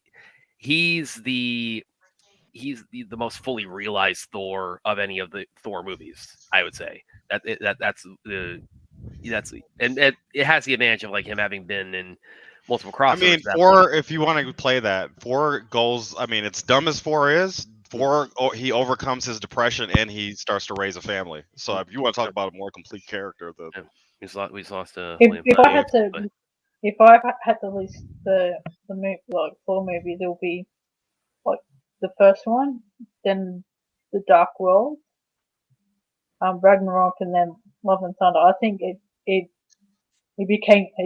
become worse as it's gone on. Yeah, no, I don't think anybody would dispute that. And yeah, when I say I rank, do you think that they went for the more wider tone is because in Thor no, they did what they did, Chappie, because Taika Waititi is obnoxious and he had an Oscar from Jojo Rabbit. Yeah, but he won an Oscar after for Ragnarok. But then he made Love and Thunder after he got the Oscar, where he became more obnoxious, is what I just said. So that woman that was just talking to Loki he did what Joel Schumacher did with Batman Forever. They told him they wanted more campiness. Joel Schumacher didn't win an Oscar in between those two movies, though. Well, and also, like Hemsworth himself has also said like he wanted to add more levity to Thor. So, and that's why I constantly have to qualify when I say Ragnarok is the best, or I say it's like, it doesn't mean I think it's good. I just think it's the best of the series.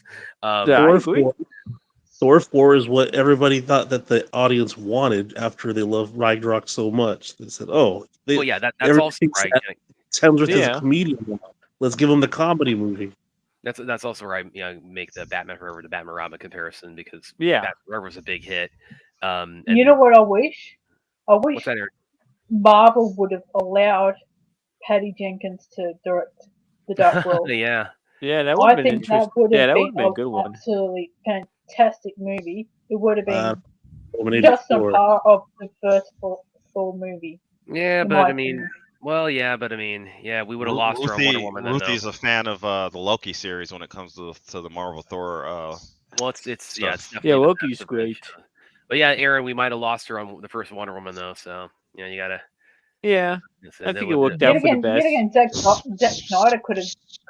Yeah, he could have. Yeah. Speaking of Wonder Woman, Brad, I want you to.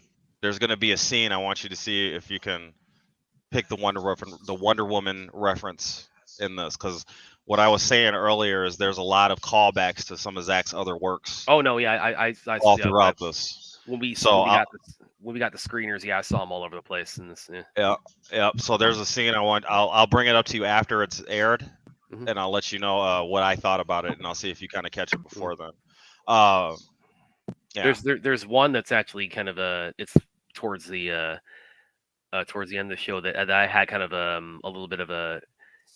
It reminded me a lot of the cyborg nightmare vision in Zack Snyder's Justice League, and you don't want to spoil it though, but I see what you mean. There's some callbacks for sure coming up. So yeah, Brad's beard will look fantastic with these.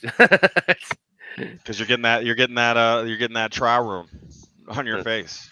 If we hit 20,000, yeah, right? yeah, it's like William, what's your stance on when it comes to Full Love and Thunder and Full Ragnarok, especially compared to Batman Forever and Batman and Robin? Well, his stance is he doesn't like either one. I think it's very clear.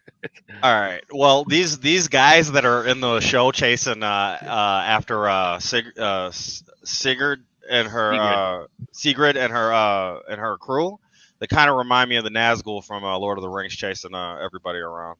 Yeah. You know.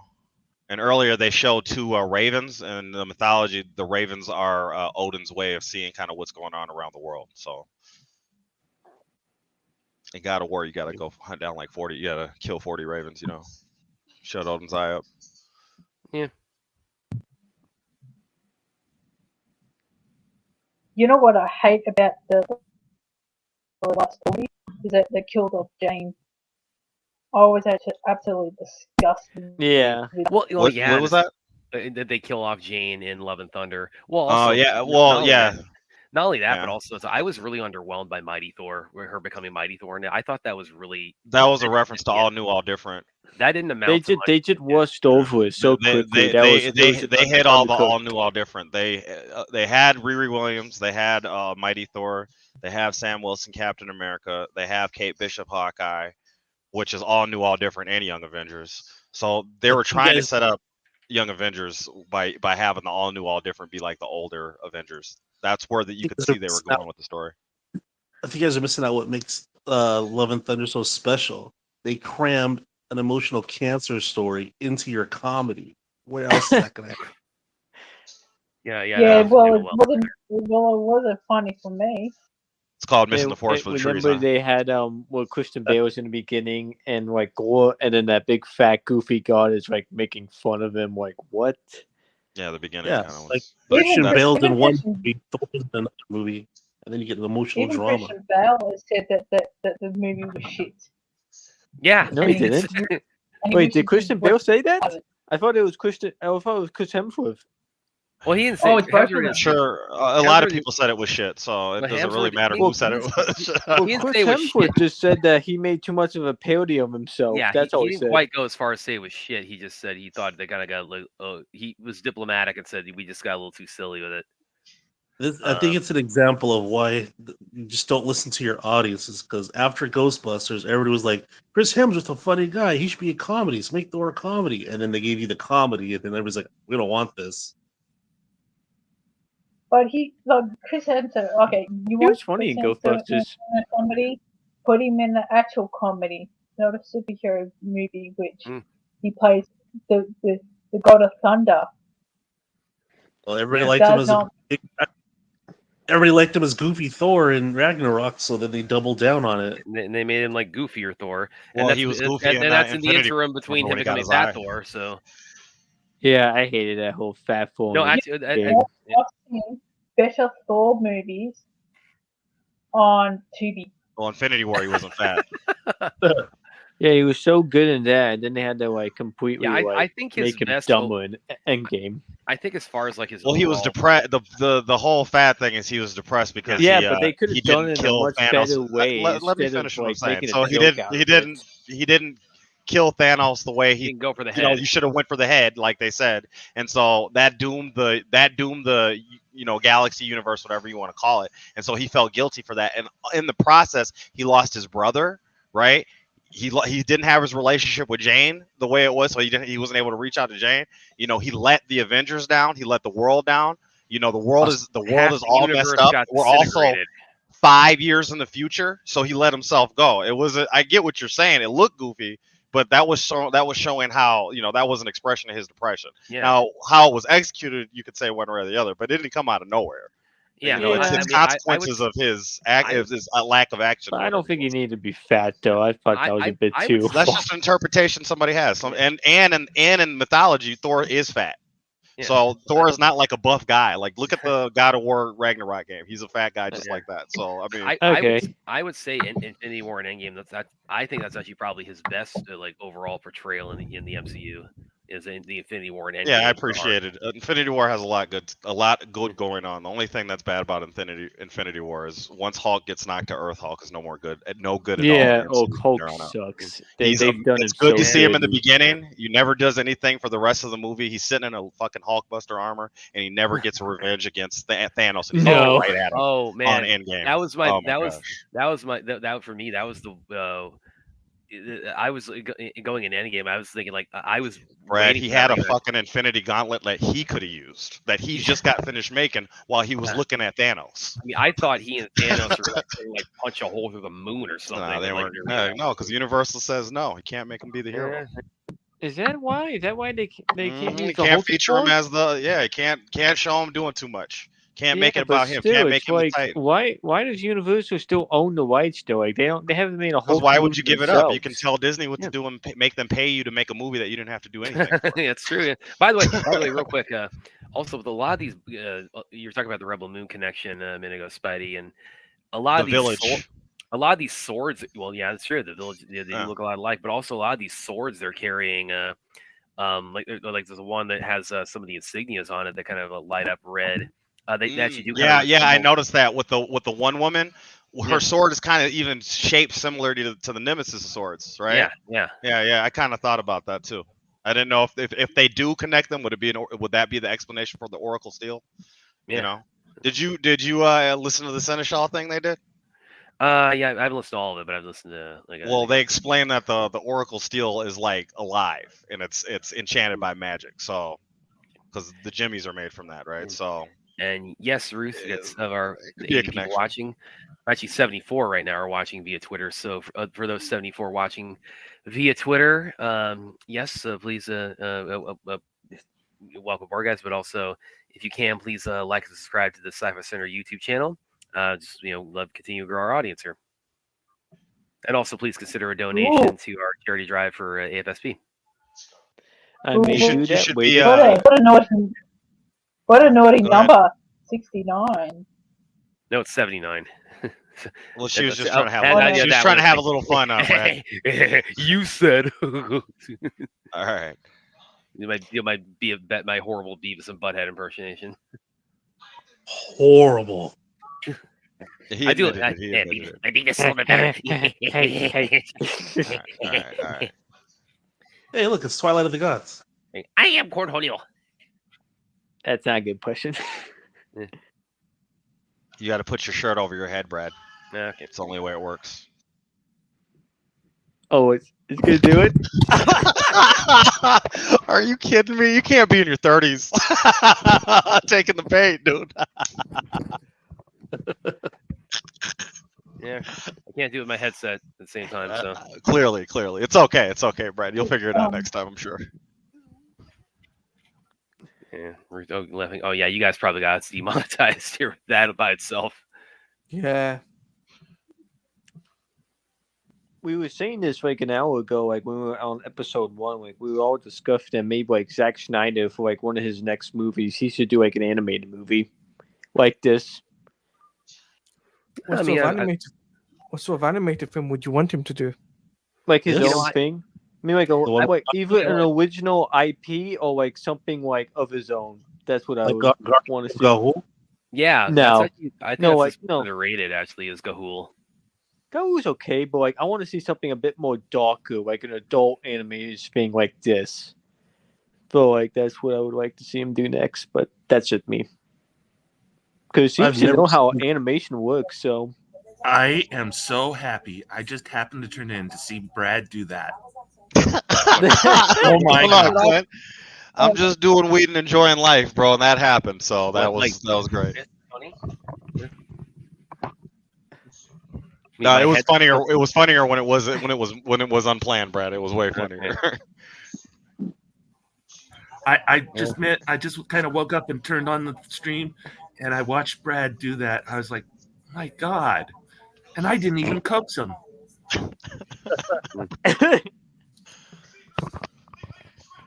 When does Brad never make Clint's day? Mm-hmm.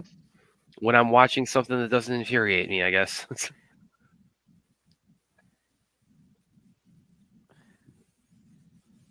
Would it be So, fine Chappie, if we? when you're bringing up this animated feature, right? Yeah. Do you imagine the animation being similar to this, different, Yeah. similar to the Camu movies, more anime inspired? What do you envision? Well, what I envision Zack Snyder's animated movie to be sort of like in the realm of this, or like something like or like anime style. Either Okay. those two, but something in like the 2D realm of like animation. Nothing like 3D animation, unless the 3D animation looks good, but I would kind of prefer him to do like 2D animation style. Or like, I agree. Like I like the Spider-Verse kind of 3D animation. It might not be like the best, that. but I like the styling of it. But that Riders of Rohirrim that's coming out on Warner, that looks pretty good. If you're gonna do a hybrid movie where it's 3D, 2D, that looks pretty good for that. I don't normally like that, but that looks pretty nice. I gotta check that out. He was actually asked about that too with the 300 series. He was asked, "Will this be animated?" He said, "No, it's not animated, but you could do a 300 animation." And he even said, like, because of the amount of green screen involved, it's kind of like halfway animated anyway. And yeah, so I think like some kind of like 300 style animation. Yeah, that could be cool to see. Because again, it's already halfway there. We got to get Droga. We got to get Droga in line with Jay Oliva so he can be on the next Zack Snyder animation project. So Chappie can see Droga's work in the movies. You know what I mean? Yeah. I don't know if you guys ever check out Droga's artwork on the Discord or wherever else he posts it, but it looks very, very similar to the Camu movies that Oliva directed and worked on with No, Warner. I would say more closer to Young Justice than anything. Yeah. Young Justice. You're right. Yeah, absolutely, Taladia. I don't think I've ever Is animation seen you want something you want to work in, Droga, or what are you doing with that? I don't think I've ever seen any of his movies. Jay Weaver. You're watching his show right now. Yeah, I'm watching his show, but I don't think. Have you ever seen like Flashpoint? Or no, I don't think he did. He might have done. No, Flashpoint. he didn't do Flashpoint. Did you see Justice League War? No. Batman and Son? No. Batman and Robin? The Death and Return of Sorry, not Death and Return of Superman. Dark Knight Returns? Dark Knight Returns, yeah, that's right. And he did Death and Returns to Lottie. I think he was at least director, or he did something on Death and Returns. It's his style. Wasn't he also Zack Snyder's concept artist? I don't know if that's him or Jim Lee, but I know he did the Black Freighter for. Because didn't he do like all Watchmen. the concept art for like his DCU or no? Or that's someone else? He helped with the storyboards. Yeah. It kind of was controversial. We should. What's up, William? We got any new hits on the Tiltify? AFSP, try to donate. You know, I think the link's somewhere in the chat. Brad Yeah, looked it up his show. Yeah, Brad put a little show on. Brad became Cornholio on purpose without me adding it.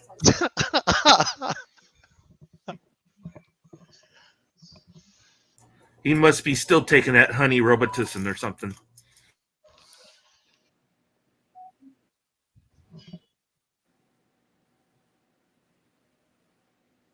So that's her second nickname. She's got the Blood Bride is her first one, and now she's the Weeping.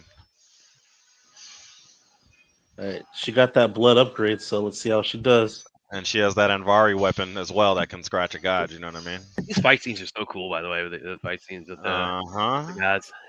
Yeah, Thor is incredible in this show. Yeah, he's like Dr. Manhattan and Thor. Yeah. It's great. And by the way, his hammer, Mjolnir, in the show actually kind of it looks a little bit more like Stormbreaker to me. It's like the hammer is like the size of Stormbreaker.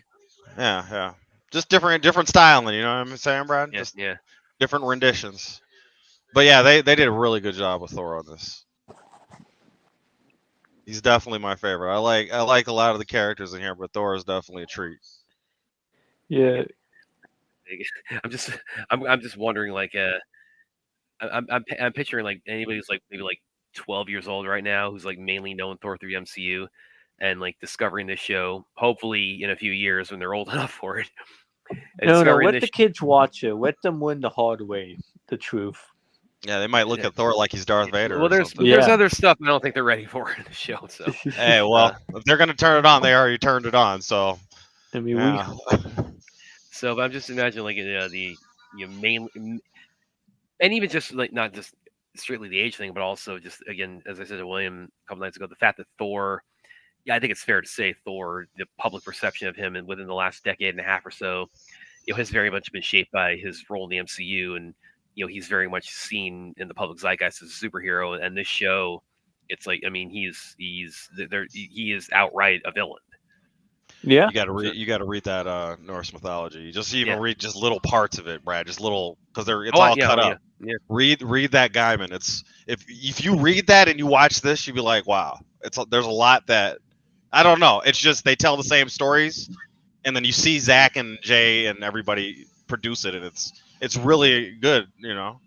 Oh, by the way, Thor never had a carriage like that. You just fly away. Love and Thunder. No, so he did in the mythology. That's in Love and Thunder. He had those, but also in the mythology, he also had that. But yeah, in Love and Thunder, he has those rams on the. Are you saying Love and Thunder's most accurate portrayal of Thor? You know what else? That's also, one of the more irritating things about Love and Thunder. Is those screaming, goats that screaming. Those that YTD touch. Screaming goats, man. Oh, That's the Taika touch. I almost got the hell out of the theater. Yep. Where did you walk off on? Almost walk off on? Those goats screaming. Yeah, those oh goats. my God. All right, what's the next? You want to go ahead, skip the credits, go to the next episode? We're gonna zero it out again. That's what we've been doing, I guess. So I guess we just give everybody a chance to zero out. All right. And then once everybody's at zero, When everyone's at when everyone's at zero, let me know. I was 0. All good. Give a thumbs up in the chat if you're gonna play that game. All right, in 5, 4, 3, 2, 1, we're playing. All right. Right on. Of course, Netflix wants to load slowly. Yes. Looks like when you hit the play, sometimes it wants to stop at 90% for some reason. Wait, something I was about to say a second ago too, talking about like the portrayal of the gods, in the show, because that's also like it's not just strictly with like Norse mythology. I mean, it's easy today, I think, because of because of we sort of filter like a lot of our ideas about deities through Judeo-Christianity today, and like we kind of like how we in the modern world sort of our relationship with that, we kind of perceive, oh well, like the ancient ones must have had similar relationship, and like I'm trying to say all that right now with something very distracting happening on screen. The worm's working on the snake, dude. That's all. But anyway, what was I even saying? I don't know what the hell I was saying now. Thor's seed be a weapon? What did you say? Because Thor's would Thor's seed be a weapon? I don't know. He has in the mythology he has kids, and they have you fight his kids in God of War. Yeah, I remember my point now. So we tend to you filter kind of like think like, well, if this is like how modern Judeo-Christianity or Islam or other religions, like how they all position the concept of God or deities, or like Hinduism and things like we kind of like today I think they align the pantheon with whatever we tend to like reproduction or death and life and all the cycles. Yeah. We kind of also tend to, I think, mentally sort of think, well, it's like that's how like in ancient times people viewed gods, and like it's not just strictly like Norse mythology, also like the Greeks and everybody. It's like no, they had much more tumultuous relationship with their deities, and like one place we kind of see that too is in the Clash of the Titans. With like the portrayal of Zeus there, which is really interesting because you see Zeus, like you see Liam Neeson's Zeus in that. He's a real prick in Clash, and then you get to Wrath of the Titans, and it actually kind of like tries to sort of soften him up. It's like, no, he's actually. I thought you were talking about the original because that. That too. Sandra. I love the new ones. I love. Is Jessica Henwick, Brad? Yeah, this goddess right here is Jessica Henwick. Hey, Netflix, me up. Where are you guys at? Netflix. I got you. We are 2 minutes 39 seconds into episode 4. 2 minutes 45 New Clash of seconds. the Titans better than the old Clash of the Titans. Yeah. I Oh, think oh, that yeah, text, okay, I I'll think do that another. text screen got too Brad. I'm just saying. So this is Think it's Thor meeting with the goddess of defeat, and there's kind of an analog in Marvel Comics with Thanos and the god and Death. And by the way, Right? I think this guy right here isn't that voiced by Ray Porter? I don't know. Are you talking about the Vanier the Todd Yeah. Vanier god? I'm not Yeah. sure. I know he's in it, but I'm not sure. But So yeah, the Asgardians are called the Aesir, and the gods that predate the Aesir are the Vanir, and they had a war with each other. So they came and bailed them out in the last episode.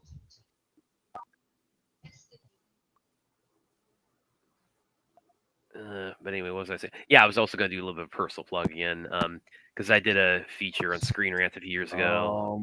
No personal plugs here. Where I ranked Clash of the Titans franchise, both the original and the new ones.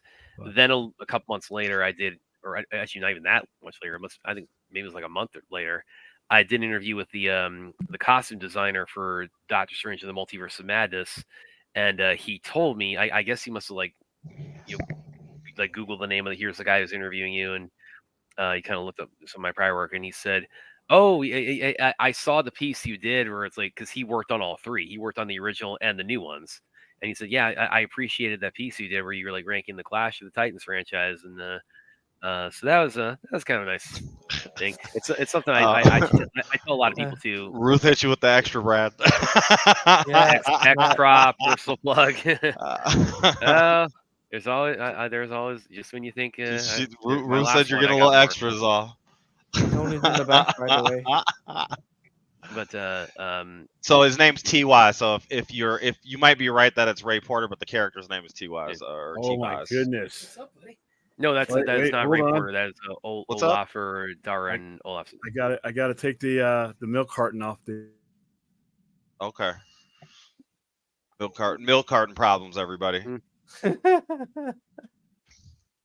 Oh, he's gonna leak. The store's leaking again. Oh, okay, yeah, because of the storm. Mm-hmm. Thor was a little pissed at William's attitude, so he showed up. So he showed up in Las Vegas. Showed up with Stormbreaker. He's got Monier in this one, Brad, and he's kicking ass of Monier. I would rather watch this Thor fight that Thor just to see what would go down. Yeah, that would be fuck cool. him up. But I don't know. That Thor is pretty strong, but we'd have to see. To see, especially if he has the Odin Force. That Thor is no joke. Yeah, that Thor is no joke. Here's the funny thing, Spidey. We just had thunderstorms. There you go. See, he went from Teladia over to William. He's watching over the Sci-Fi Center. He's gonna lay it down on somebody. Hey, it's all sunny on my end, so I must have the right opinions. Brad, yeah, there you go. Brad, you want to get Tony in? He's in the background. Chappie's in the background. Chappie's back. Yeah. I don't see him.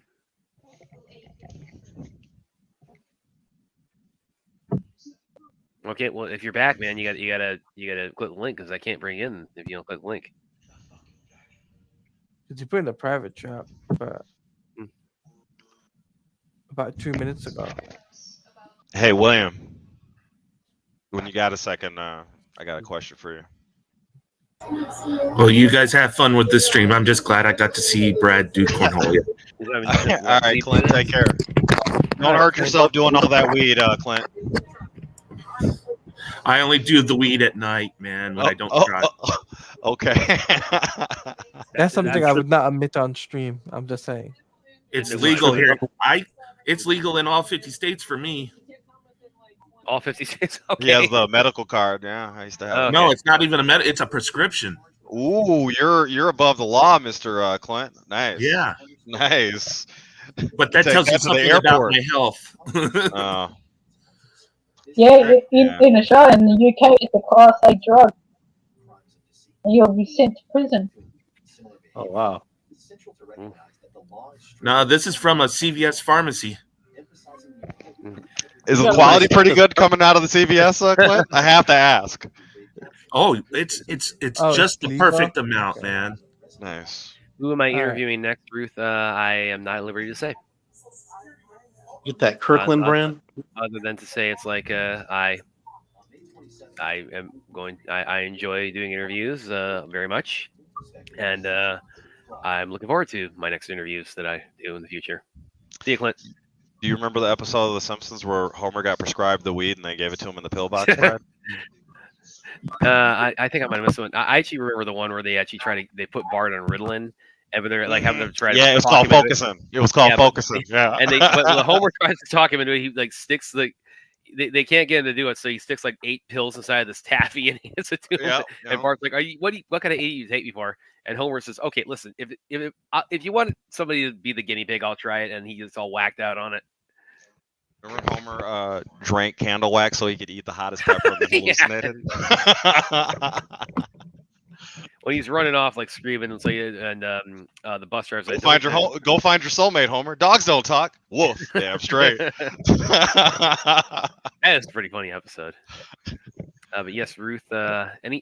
Anytime I have interviews coming, I can't say who they're with. Michael Jai White is what everybody wants to see. Just I just because I just have to always keep vague. It's like whenever I'm doing interviews, they're fun and I enjoy them. So at such time when I have one published in the future, I will share it with everybody. So about as far as I can go. So what do you think about the witches' magic powers and stuff, Brad? I think I like that. It's a pretty good addition to the show. So Forth asked earlier, like, how could humans match with the gods in this storyline? And the witch character definitely has, just by default, the way their power works is kind of puts them on a more even playing field, I would say. At least in some aspects, right? So. Has Thor ever been killed in any iteration of storytelling? Sure. I mean, he dies in Ragnarok every time for the end of the story of the mythology, but then the world starts. Except for the Marvel version. Yeah, but you know. Spoiler red. Loki and Thor are at the end of the world dealing with each other, and then the world resets. So. Yeah, Ruth. I mean, sorry, it's like there are things in my professional life, and I got NDAs on, so you can't say.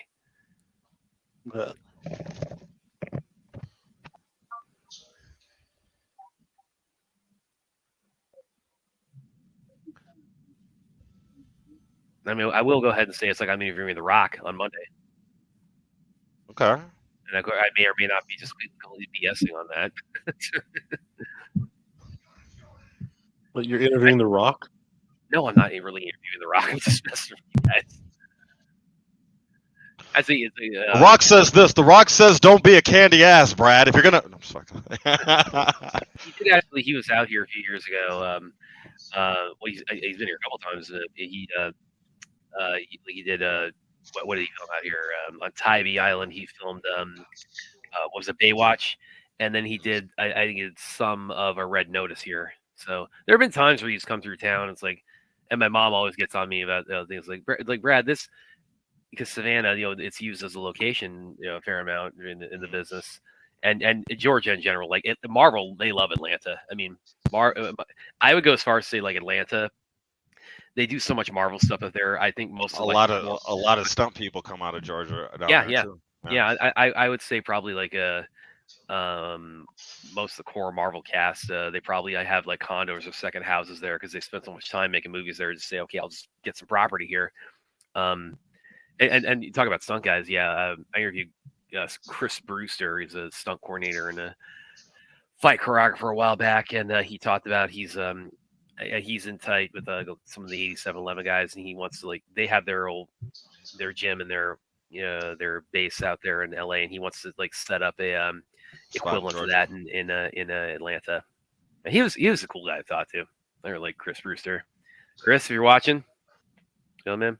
And I have no idea where I started when I went down that rabbit hole. Wow, that's new. Well, they're talking about the dwarves and how they got greedy, and then Fanfare got turned into this dragon, and they got to go retrieve the golden apples from the timestamp real quick because Netflix. I got you. Just give me a sec. By the way, does anybody know if there's a setting where I can stop Netflix from doing that? I don't know, but episode 4, 12 minutes and 25 seconds. And then after this episode, William, can we take like a 15-minute? Yeah, we're gonna take an intermission. Good. Yep.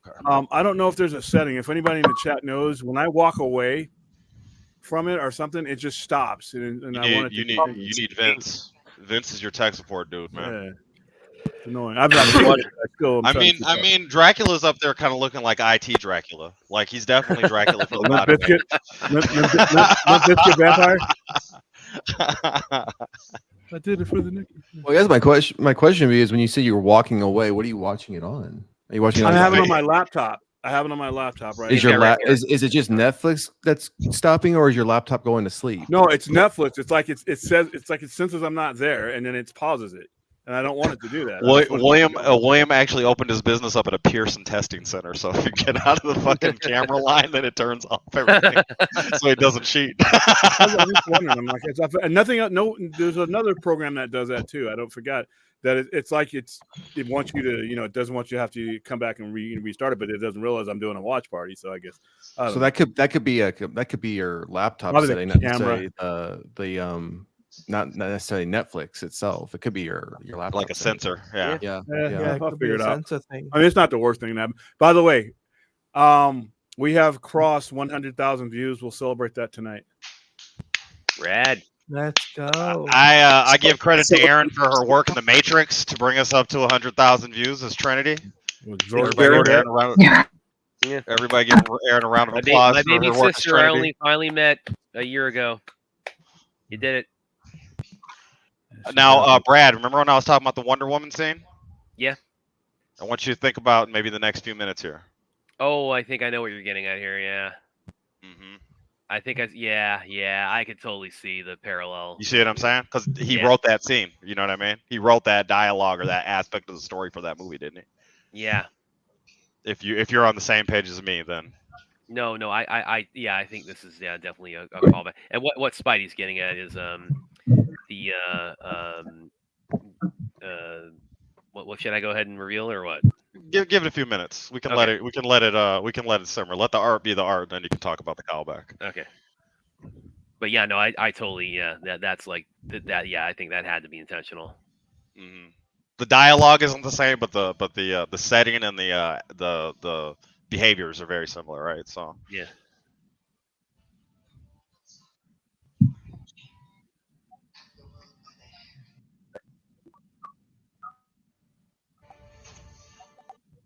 She'd probably get along just fine in Themyscira, though, right? Yeah. She'd probably do just fine out there. Well, they know about reproductive biology. Mm-hmm. So you could probably get at the scene now, Brad, while they're doing this. Yeah, it's the Steve Trevor and Diana when they get on the boat and they're leaving Themyscira and discussing life and reproductive biology. And this one actually has reproductive biology, and that part is the kind of the little big sort of addition that's made to it. What was that, Fourth? Oh, I said this person can try to not obviously watch or just watch when they're having sex. You'll see. No, when they're having. Yeah, that's what I'm saying. You'll see how it goes for the story. It's not tacky. It's a little more thoughtful. Also, this is a callback to Rebel Moon after Din and Cora did their thing, and then the village girl was talking to her about what she saw the night before. Yeah. Yeah. So yeah. That's what I'm saying. There's little callbacks here and there that. Well, like I said, when we get to it, it's in the last episode, but there's something that happens that I just really gotta, and I've seen other people point out too that really harkens back to me to the cyborg nightmare vision in Zack Snyders Justice League. Talking about one of the greatest scenes in any comic book movie ever made. Yeah, 1 minute and 5 seconds right there. That's just incredible. Yeah, totally. Well, Spidey, have you seen the whole show through yet? Yes, I have. Okay, so you I think I know what you're getting at, but I probably I watched a lot of shows. I went and watched this that day, then I watched The Penguin right after, and then I watched Agatha. Oh, so you binged a lot, man. You binged a lot. Yeah. I had a Nerd Thursday. And tangentially speaking, I think you should be Geechee Dan for Halloween, Brad. Okay, well, let's look it up. Okay, I'm sure I'm going to regret it. You have your stuff.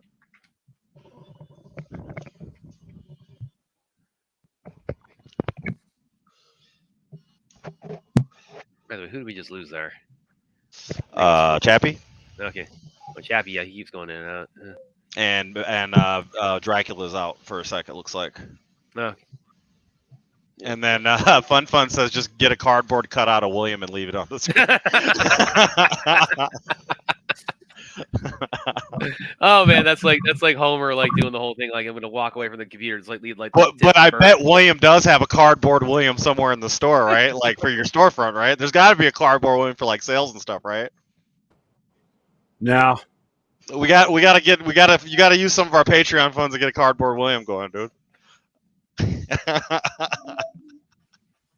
Well, let's at least make it like the Droga's illustration of us, where it's like, you know, from Rebel Moon, where it's like you're who were you? You were Titus and I was General Titus. He was General Titus, yeah. He was Titus and I was Cora. Yeah. That's where you got Brad the Scargiver, because Droga bestowed you that nickname. It looks like. Yeah, I need to, you know, well, because now that the movies are out in their entirety now, it's like I need to do. I mean, something. You could be Brad the Blood Bride. That's a new nickname. I'm just fucking with you. Yeah. Oh, I'm on Twitter at the moment. What's that? Somebody said, I love how Zack Snyders. I love how Snyder fans are praising the show as one. Oh, I saw that. Yeah. Zack has ever done, and in reality, he was barely involved in that. Oh, and who clapped back? And Jake came back and said, "Hey, Oliva." And you know this how?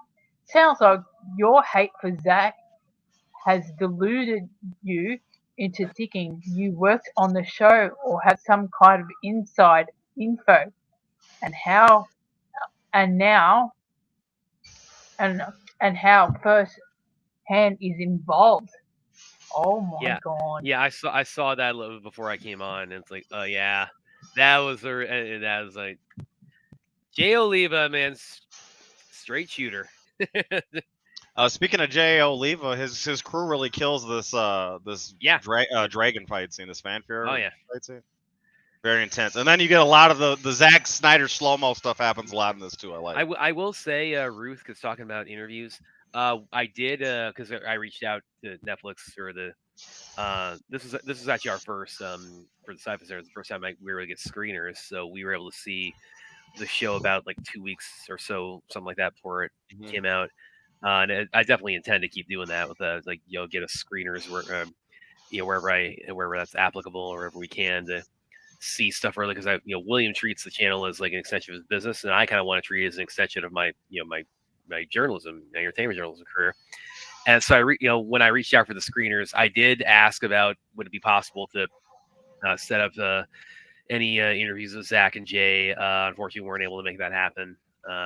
Because one of the things I would have liked to have asked both of them, because they both have done work in animation, is I've always been curious when it comes to doing any project in animation. I mean, as far as the roles of a director, the public, we have a kind of a maybe not like not to say like a great understanding of it, like the day to day, but everybody has an image of what like a director on a live action project does, where they say it's like, okay, they set the camera up, set the scene up. It's like, okay, action, okay, cut. Let's do this again, try this again, action again, cut again. Kind of thing. And I've always kind of wondered, like, what does the day to day for a director on anything animated look like? Because you don't have a physical set you're going to, other than the closest thing you have is when the actors are in the voice booth voicing the characters. So I always kind of be curious, like when you say like when you directed something in animation, like what does the day to day of that look like? And that's something I would love. And Brad, there's levels to this shit, because sometimes things need to be produced really fast, like the Fox Sunday shows, like the cartoons, because they're reference things that are a lot more current. So you simpler things and it gets produced a lot faster, and then you get stuff like this where it takes 2-3 years just to get 8 episodes going. Well, then you get stuff like South Park where they get like one out every week. That's what I'm saying. So it's like that's what I use the Fox shows as the example, but the same idea. Yeah, I mean South Park obviously. Previously they had the simple whatever paper mache looking style, or construction paper style, and then obviously it's been made digital at this point to be made a lot easier, but still a lot of work going into that direction, like you're saying, and the timetables are all over the place, right? Yeah. Depending on what you're working on. So, which take that what you're just saying, and look how long this next Spider-Verse is going to take to come out. Yeah, it's true. So. Yeah, that's something I would have, if we had been, and I still would if we ever do get Zach or Jay on the show. Yeah, I would love to ask. It's like, with you both having worked in animation, can you give like people kind of a peek behind the curtain on the process of animation in terms of like what you as the director of the animated show or the animated movie, what does your day-to-day job look like? Like especially in comparison to doing something live action. Hey, Fourth, have you been following kind of the Leif storyline, the husband character storyline? Like, have you been kind of paying attention to what they've been talking about? I guess it's not. Hold on a second.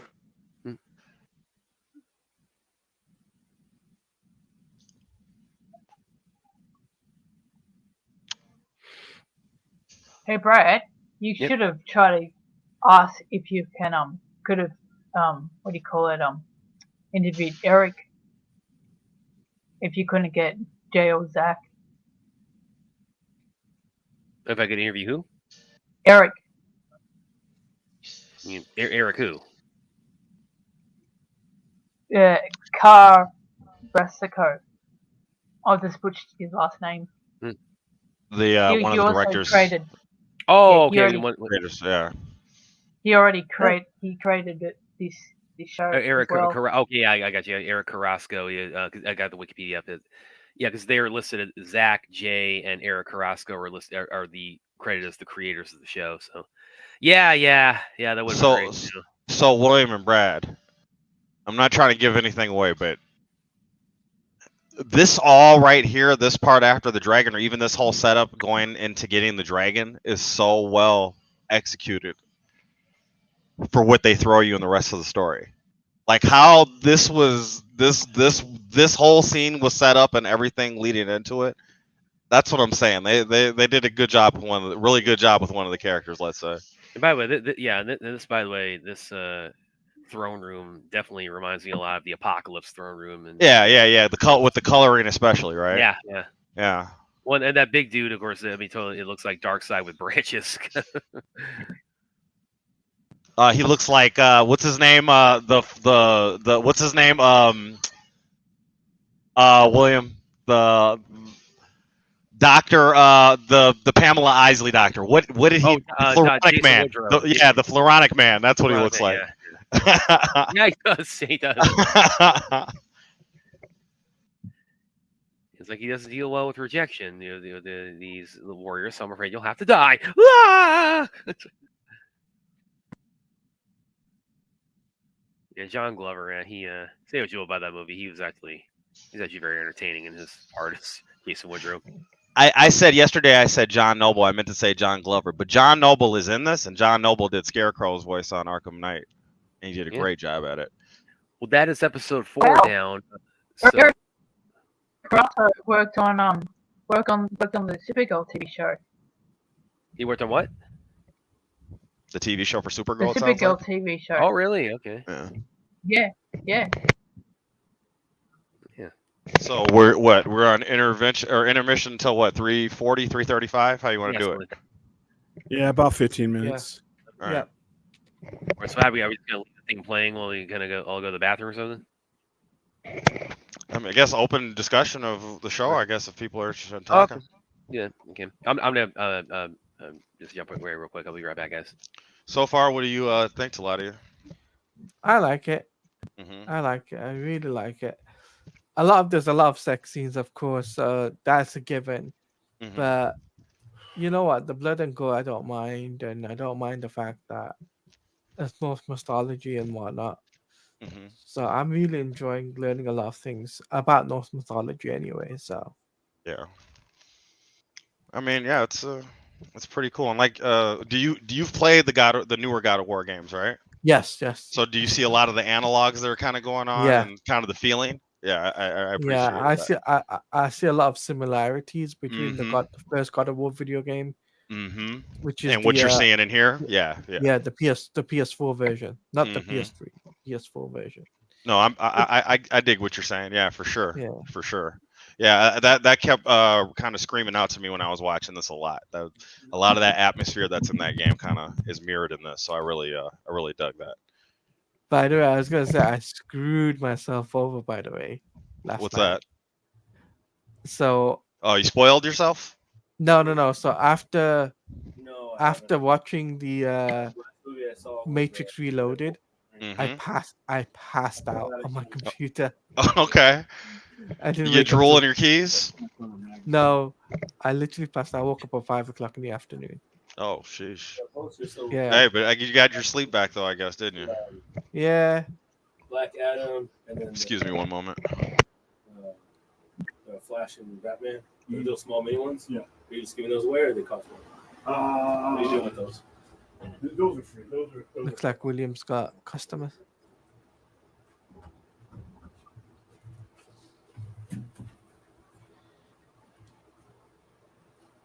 What do you have that are facsimiles? Facsimile? These are all facsimiles right here. Yeah. Okay. This one.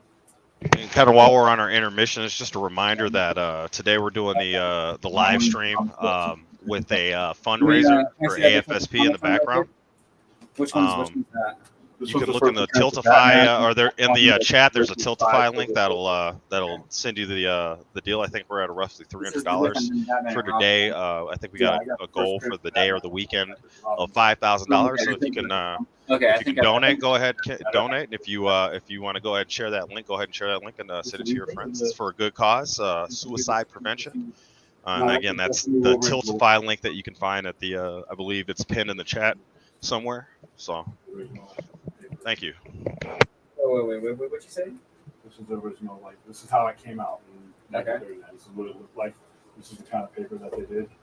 Okay, so it's just a reprint? Yeah, they're both they're both okay. I wish I could afford that. You almost had me for a Detective second. Comics 27 sitting in here, buddy. You almost had me for a It second. would not be sitting in here, but Looks can be deceiving. this is what it looked like when it first came out. Well, that is certainly a cool. Artwork by Bob Kane.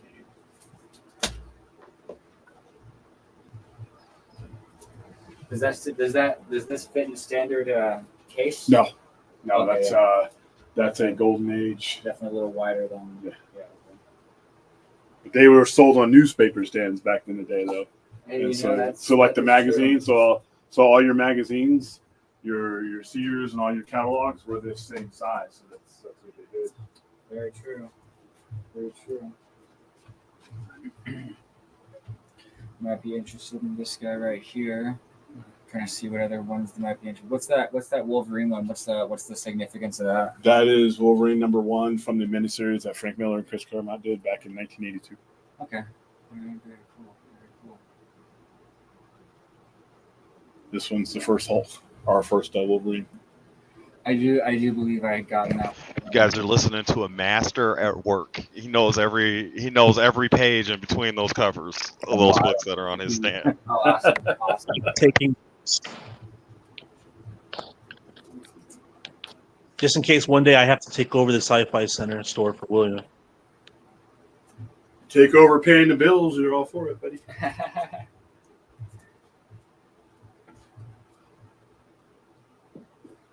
Or when William entrusts me to watch the store in his absence. That's not going to happen. That's not gonna happen.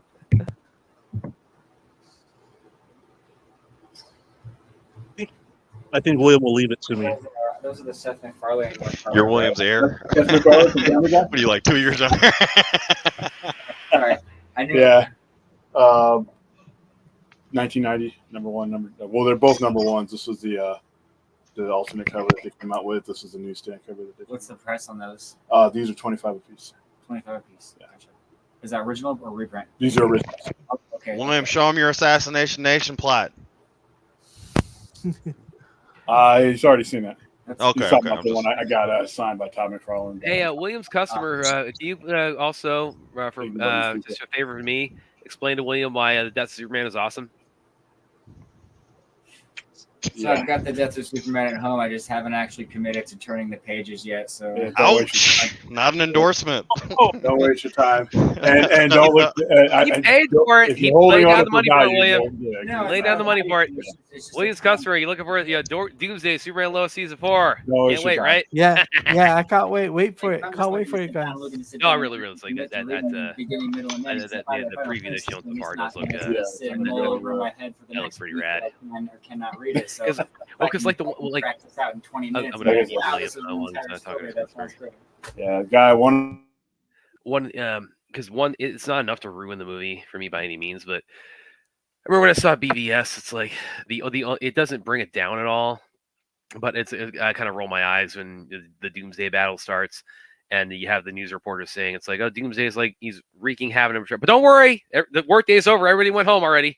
That's a direct response because I knew that. I I was like, or Batman says, oh, the port is abandoned. There's a weapon here we can kill him with. I was. Yeah, but then they smartly use it again. That's the same that's the same tunnel they're in.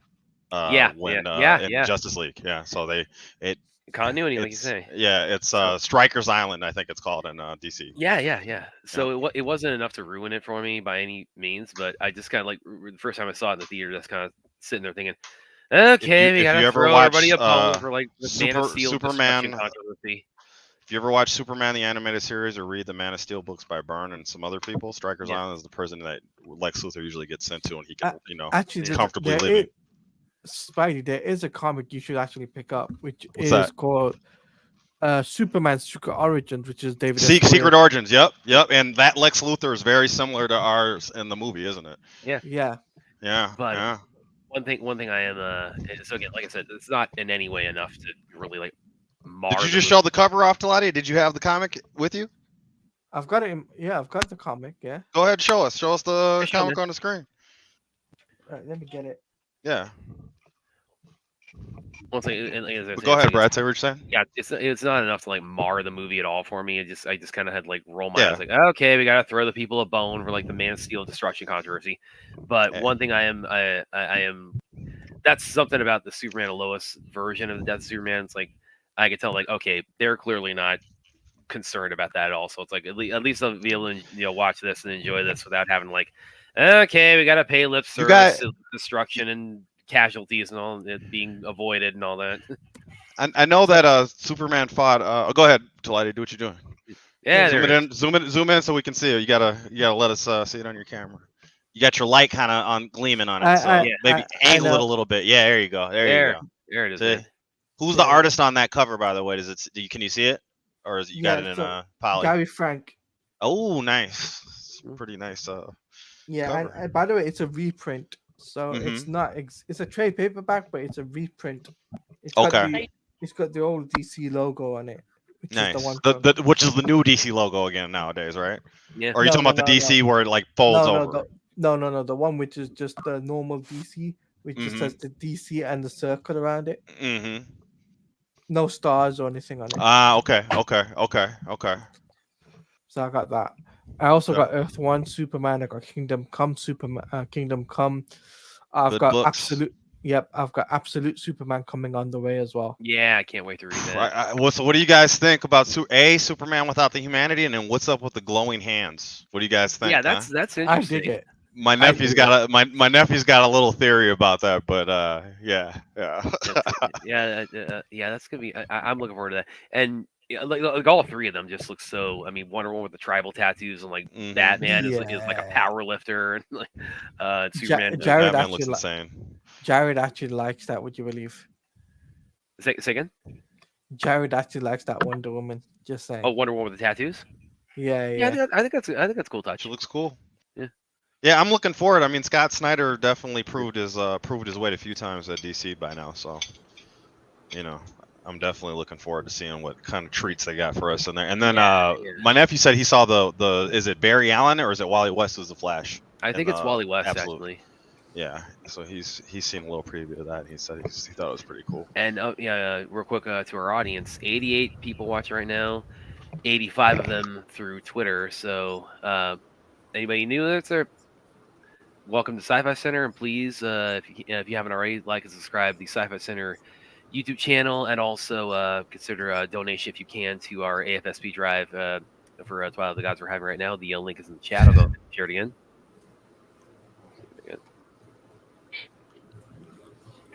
Share in the chat again. Let me go ahead and get that in there. And while you were talking to your customer, we were talking about Doomsday and Death of Superman and all that good stuff. So, see what you got.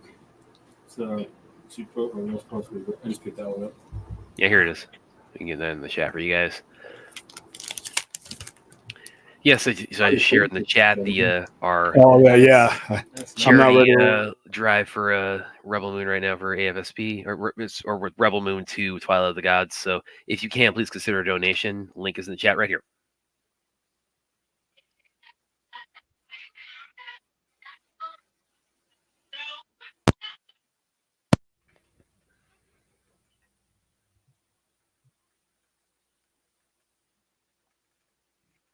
So, by the way, Brad, I did some digging about that Indian movie. Yeah. Right? Aganapath? It's on Amazon. It is on Amazon. Yes. Well, because every time I look, it's not there. Apparently, it's on. Let me see. Apparently, it's on Amazon, Apple TV. We're talking about the same one, right? Yeah. The same movie, yeah. I mean, it's Ganapath: A Hero is Born, right?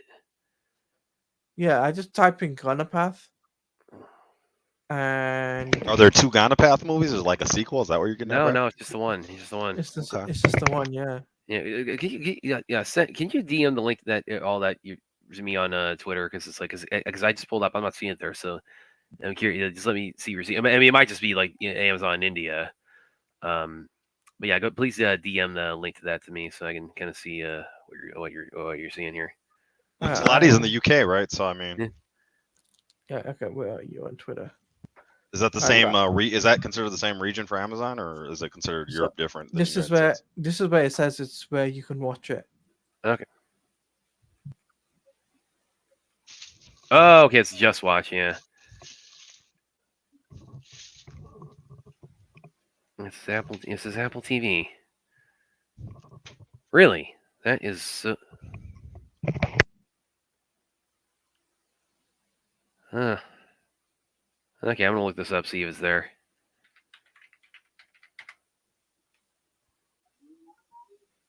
That's what it says. Yeah, it's not there. I just typed in there. It's not. So they might need to update that on Just Watch. Maybe it comes out soon, like on Tuesday. It might be. You see why this is so frustrating to me, though? It's because I put the trailer in the chat. The trailer for that movie and the movie itself are objectively awesome. And I got to see it theatrically last year because the owner of that theater is from India and he's got connections. He brings the stuff over, and it's like Tiger's my boy, and a lot of my boys are part of that too. And it's like it's like just blew me away with all those awesome fight scenes, and now I can't add it to my shelf or my queue because there's no information when it's happening. I'm sorry, I got to rant about this stuff, guys. Oh no! Like you have to screen rant, Brad. Yes, I'll be here all week. But it's like that'd be such a great Christmas present too. For like that to finally be out, so please, people, somebody. Tiger Shroff, you have to do this so Brad can get whatever closure. Yeah, release the Shroff cut. I guess. Yeah, so I looked up on there. Yeah, it's not showing on Amazon or Apple Talati when I pull them up. So I mean, it might be just be in India then. Yeah, but that's really weird though. It's like it's there, but it's like there's not streaming because they they get on Netflix or they get on streaming over here like very readily. So that is Let me see. Let me try another tactic, right? Okay. And then I'll send you it. Talati the hacker over here. Awesome. No, he's gonna break into the Sony servers and get us some more movies again. No, let me see if it's where I think it is. All right. Obviously, I'm not gonna say on stream, but Phil, what's up? You want a link, man? Just let us know. We'll shoot it to you. We're about to end, we're gonna wrap up the intermission in a second here and just start on episode 5 of the show. I think as soon as William finishes up with the customer, we're gonna start back up. Okay, yeah, it's not where I thought it would be. No. Interesting. Okay, yeah, I think it's only in India then. Yeah. It sucks. Yes. Well, please let me know of any info you can, because you're my only hope on this, man. Taladia want Kenobi? Is that what you're saying? Yeah. Help me, Taladia wants Kenobi. You're my only hope. Okay. All right. That's cool, Phil. What did he say? He's getting on or no or what? No, he's got some company coming over, so he can't jump on tonight. All right, man. You gotta watch the replay for the lulls. Yeah, you should have watched the replay earlier today, Phil. Watch a replay of a show that you watched on replay. Yeah, when Brad went on that massive rant. What you mean, like the rant that I just did, that I did last night too? Yeah. Well, again, it's my passion plea. It's like anybody out there, if you know of when Gone Path with Tiger Shroff is on home media or on streaming, please let me know, because I saw it almost a year ago in theaters. I absolutely loved it, and it's like there's no info on that, and it's like it's so baffling because I want to add it to my shelf or add it to my queue. And it's driving me crazy. So Talati is, he's kind of my point man right now on this. But anybody who has like you're blue, Taladia. If Raz's life is old school, then you're blue. That's what he's saying. Blue, you're my boy. But anybody that comes across that information on Google or something, just DM me that and please let me know. Demote Aaron? I know I'd not demote Aaron. He's got 2 disciples now. He's got the karate disciple and the Bollywood disciple. Yeah. And William's face. All right, we're still at 300, so spread the word if you can. I'm ready to start when you guys are. I shared it. Man, it's perfect timing. We And- made a and- sandwich. and- I got and- pears, carrots, and some tea. And last week I found a soap watcher in Taladia. Yeah. Yeah. Well, no, listen. I mean, it's like I shared the That trailer with that Aaron. brought me a lot of joy when I found out that he watched the soaps that I watched. No, I shared the trailer for Gone Path with Ruth Tell and her Aaron. she They're could both be like, here yeah, it's too. like, oh yeah, let's do a And the watch party kid. on this. So it's like I'm actually, you know what? All 3 you're my point man on that. Taladia, Aaron, and Ruth. You guys are my point man on any Gone Path home media streaming intel right now. So Are you serious with this shit again? as a heart attack. Don't have a heart attack, Brad. By the way, I'm just Gonorrhea. retweeting. I'm just posting out my tweet for the AFSP link that you posted in the chat. Yes, So awesome. I'm putting Dude, that. thanks. So I'm And posting by it the on way, Twitter. we got a very special guest tonight. William's pants are here again. Have made their return.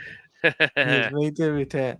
These ones are good to go. Yeah, those are free. Those are free for Batman. Heart attacks aren't that serious, but they are as serious what's as the a heart serious, attack man? at the very least. Oh, by the way, that reminds me. Because I did talk to Ashley, and she. Oh yeah, thanks a lot, man. 3 weeks ago, I talked to Ashley, and she was asking like, yeah, what time you want to do this? And I told her, yeah, we had a bit of a change of plans because we're doing Twilight of the Gods today. And she doesn't want to check it out with us, or she. Well, busy, no, or what? she thought that we actually do the watch parties at a later time because she's got something she was doing right now, during the normal watch party. So she couldn't make it today, but she said, thanks for letting me know, because then I can prep, for next week for my, and so I ended up working out for the best, because then it's like, she's got more prep time. She knows when we do the watch parties, and it's, for the, something she's really enthusiastic about doing that for. So I've tweeted out the thing. So I've let people know, my followers. So awesome. The Tea Hive. The Tea Hive. Tea Hive. What? The Tea Hive? What? Yeah, like the Beehive, but the Tea Hive. Taladia, the Tea Hive. I'm glad. You said your followers, right? That's the Tea Hive, dude. I mean, it's just getting the word out more about it. I'm just Gone Path Tiger Shroff my jam. So. Yeah. You guys already pushed play because I got. Yeah, let's go ahead. No, we're waiting. We're waiting on Taladia's countdown. 5, 4, 3, 2, 1, play. All right, here we go. Twilight of the Gods episode. Loading. Scapegoat God, right? Yep. So that's what I was trying to get at last episode, how they set the last episode up, because it's very well talked about in this one, and then it pays off even later. So I thought that was really cool how they did that with that character. I took my J. Scott Campbells and put them up here before you got here. Get back. There's a version cover I ordered directly from Okay, him. this is like you're talking about callbacks, Spidey. This I think is Superman's. Well, He yeah. knows Well, I'm gonna get him well, I something. I can see that now, but the He's one I big immediately giant thought it guy. to was the Birth of Leonidas at 300. Ah, okay, for sure. But yeah, Loki has so as opposed to the Marvel version where Odin has Hela, Loki has a daughter with the giant that's Hel. Yep. And she's in between life and death at all times. So that's the visual And representation. Hel is voiced by actually Jamie Chung, who is she's a she's in the awful Dragon Ball. She's Balm in the awful Dragon Ball live action movie. When she previously worked with Zack. Oh no! Aaron knows what's up. Justin Chatwin is Goku. Let that shit go. William, hang me up in the back. We are not hanging William's pants up in the background of the actual Sci-Fi Center.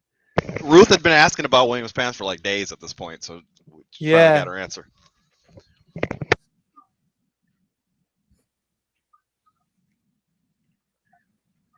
Yeah, as in the MCU, this version of Loki also gets screwed. So this is Thor taking Loki's other two kids, the World Snake and Fenrir the Wolf. And that's right out of that.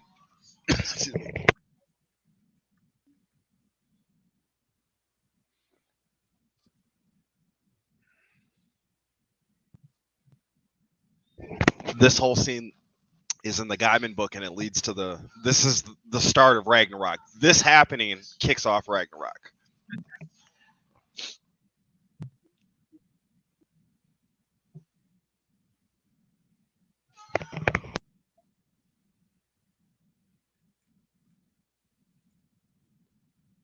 Yeah.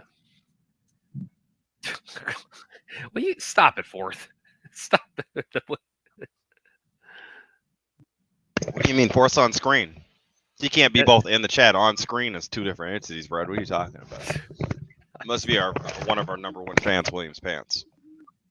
Didn't he donate? Didn't Williams Pants actually donate? So Yes, he did donate. Yeah, He gave the yes, biggest he did. donation so far. Remember, if anyone donates, they reach that goal, Brad has to do a tattoo on his face.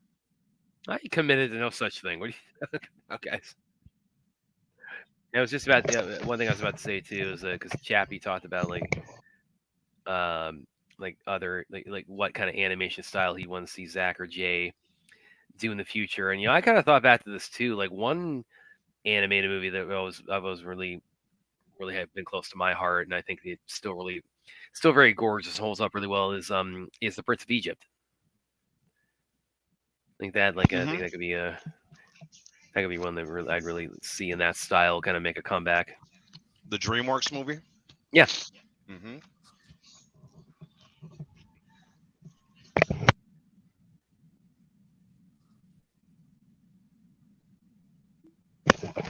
All right. Brad, I got one for you. What's that? Not really a spoiler because they don't even talk about it in the show. I don't know how much you paid attention to Western Civ, and maybe Aaron can touch on this.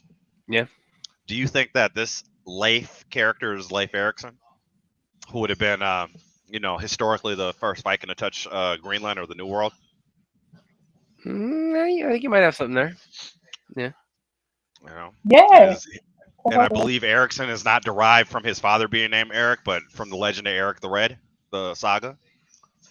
Yeah, I think that's an interesting observation. That's I think you might be on something there. I mean, Eric the Red, if I'm not mistaken, Aaron, isn't he out of like the 14, or he's like the 13 of the 1400? So, I mean, it would probably not line up time wise to the rest of Norse mythology, but I think that's an allusion to Eric or Leif Erikson.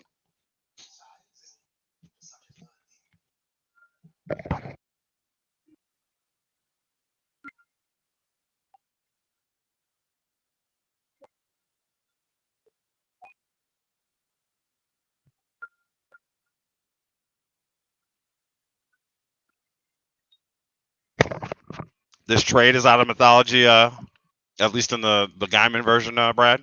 So this scene plays out in the book too. It's just a little story. They're not long stories. It'd be little stories here and there. Yeah.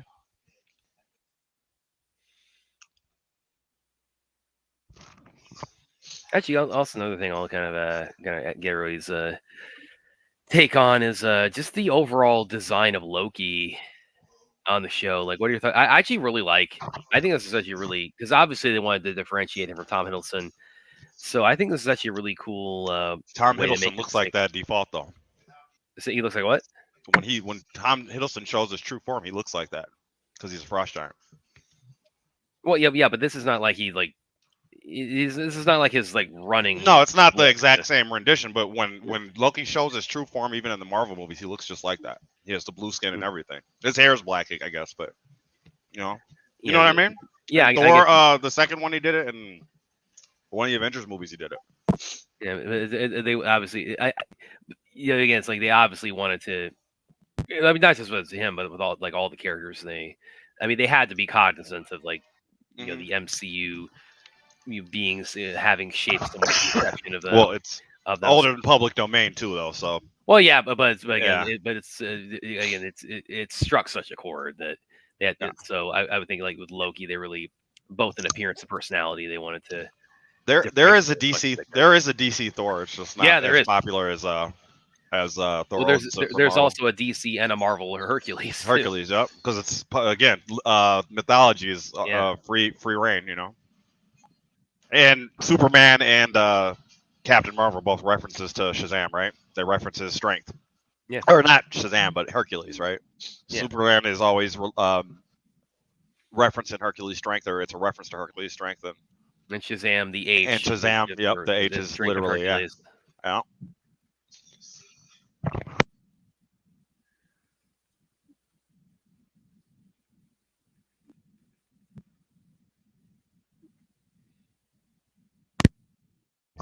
When Williams pants meet Williams boxers, it's a match made in heaven.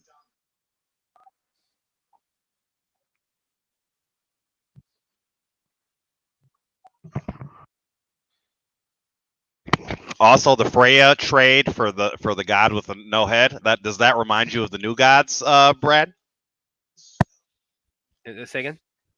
The High Father trading Orion for Mr. Miracle and Darkseid. Yeah. The trade. Yeah. yeah. I think. I mean, obviously, Jack Kirby would have had to get that from the other mythology, but still, that scene right there, the handoff of the kids. That's the new Genesis Apocalypse trade-off, right? Yeah. High Father trades Orion, or High Father trades Mr. Miracle scot-free for Orion to Darkseid. Yeah, it seems that, yeah.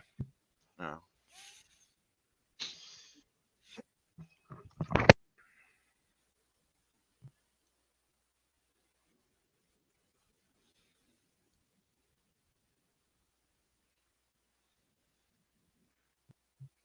Yeah, I see something else also that really kind of this is another sort of staple of Zack's career, and he's talked about this in like a couple of recent reviews. But you watch a lot of his body of work, and there's a lot of it is a lot of it involves like some kind of quest that involves a team being assembled. Yeah. I mean, obviously Justice League, that's the most prominent one, but other things like Sucker Punch and 300 and Watchmen and Army of the Dead and Rebel Moon, those all have that. Really, I would say like the one that's the most like centric in terms of like a primary protagonist really is Man of Steel. So I think that's something else that carried over into this. The idea of the team being formed to take on the gods, and he even talked about that in an interview not too long ago, where he said, "Yeah, it's like he's looked back at his own work and say, yeah, he just for whatever reason he just kind of finds himself sort of just kind of drifting back to the idea of whatever mission he's sending his protagonists on. They're assembling some kind of coalition." Has Zack ever done a movie with a team up, with like an entourage group? Well, like I said, I think probably the one that that's in terms of like having like a singular protagonist. The one that probably is the does that is the most centered on that. Really, I think is Man of Steel. But yeah, like you look over his body of work, and yeah, that's really kind of a running theme of it, and I think it carries over here too. And yeah, I guess we'll see where else you might plug that in. What's going on, numbers? What's going on, numbers?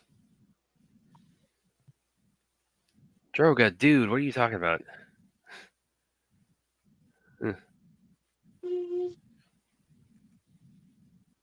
Brad knows my Clark. Who's the wolf, Brad? Can you look that up? Who is There's the wolf right here that's talking? Yeah, it's called the first wolf in the show. It's called the first wolf. Oh, the first. Okay. You're talking about like, the context of the voice actor. I'm just curious who the voice actor that was casted for this. Let's see if I can find that. He's called the first wolf, or he's great, is it? I believe so. Yeah. Okay, let me look that up. This is episode 5. If that helps. Okay.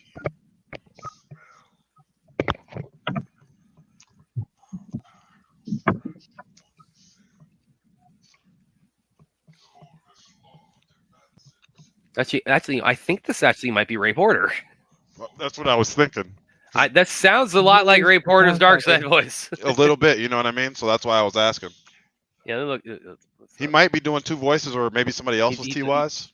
He voices on the show. He voices Bolverker, Jorg, and Lee's father. Okay. So, is the wolf named either Bolverker?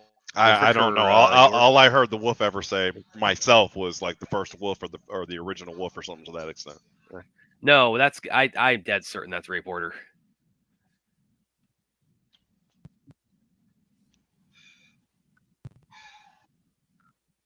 That's got. There's a couple of Game of Thrones actors in here. Then there's Dan from the Rebel Moon is in here, and then there's some. It looks like Zach was really trying to get a lot of people like of Nordic descent. Yeah, at least the last name seemed to resemble that, so that's cool. Peter Stormare is the voice of Ulfur. Mm-hmm. That's the Wolfman. Yeah. Scandinavian. Palu Osbeek is the voice of Thor. I actually another plug. I got to interview Palu about 2 years ago. It was for the Stallone superhero movie Samaritan. So I got to interview him for that. And what has he been in, Brad? Just for people if they don't recognize the name. Palu? Like other movies that they might have seen him in? Well, he was on Game of Thrones, actually. He was Euron Greyjoy on Game of Thrones. Yep, Euron Greyjoy. He was actually Kordax in Aquaman: The Lost Kingdom. Mm-hmm. What else has he done? He was recently in a Hidden Strike with Jackie Chan and John Cena. Okay. He's in Overlord. Oh, Overlord was actually pretty cool. It was the zombie movie set in Nazi Germany. Okay. Oh, wait a minute. I just probably got baddie Germany? Baddie Germany? Evil guy. So Brad, I know we're kind of talking about Aaron, this Loki talk right here. Oh man. This Loki Aaron, talk what was the euphemism for it that we're allowed to say like YouTube? Bad mustache man. That evil mustache guy in old 40s. But evil mustache man, yeah. Yeah. What can we call the country? And there's the evil people. Oh, this Germany. Bad mustache friends. Oh gosh. Yeah, you can say Germany. The Axis and the Allies is probably. I'll just say it's Overlord of Zombies in 40s Germany. What else? But yeah, going back to Palu, he was also in the recent Ben-Hur. Oh, he was in Ghost of the Shell recently too. They made a new Ben-Hur movie. Yeah, you just kind of like spoke that over. Like probably hasn't been a Ben-Hur movie in like 100 years. Yeah. It was the one from 2016. Okay. And that came in quick. What was that? Oh, that Ben-Hur movie. Quick. Yeah. Numbers. I really like the Penguin. Yeah, I do too. And out of a scale between 1 and 5 stars, I'll give it Spidey fucks with it. out of 5. Okay. Great. Is that your highest rating? It's up there. It's definitely up there. Well, that's what you were saying. We were doing Life After Fighting. You watch a Brent Foster going. It's like, yeah, I'd fuck with this guy as Batman, or I'd fuck with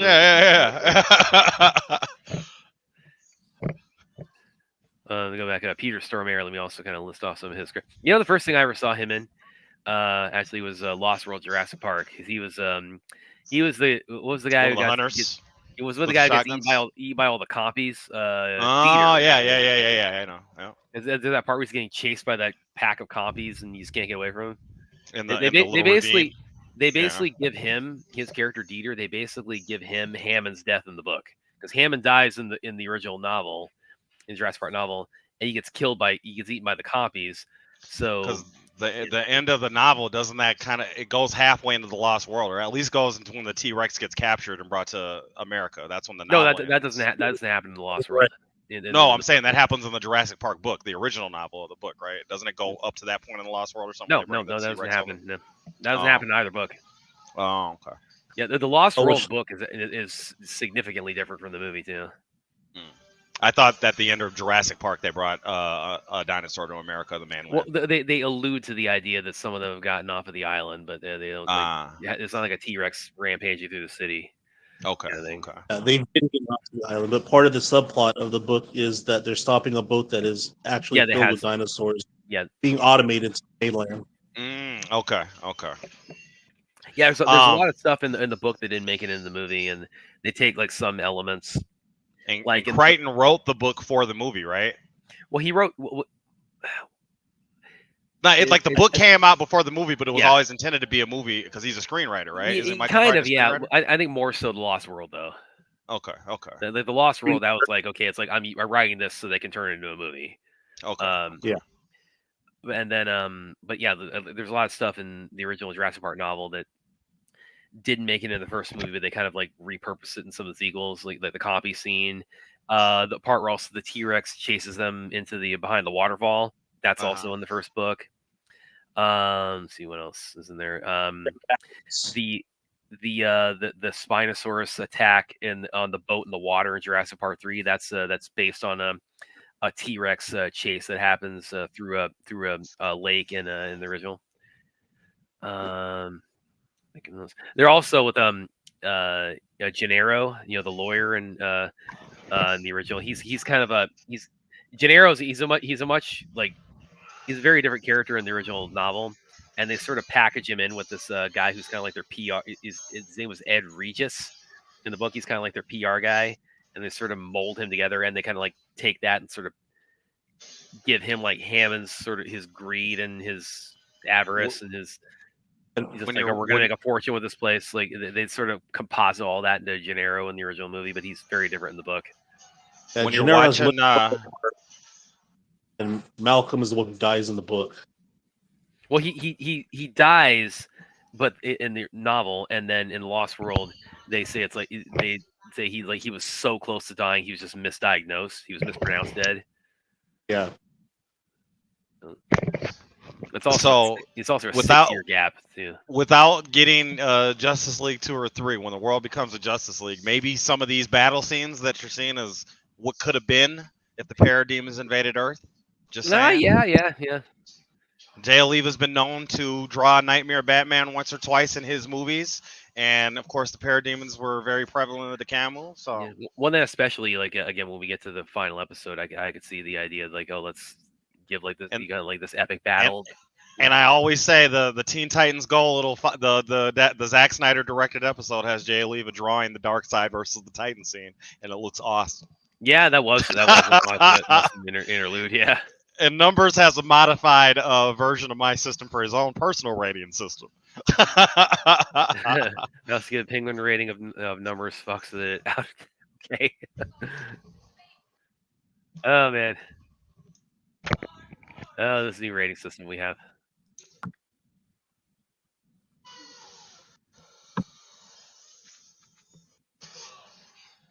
They made an illusion that Thor's spilled seed end all the gods. They said that Thor's spilled seed will end all the gods. Okay. It was weaponized.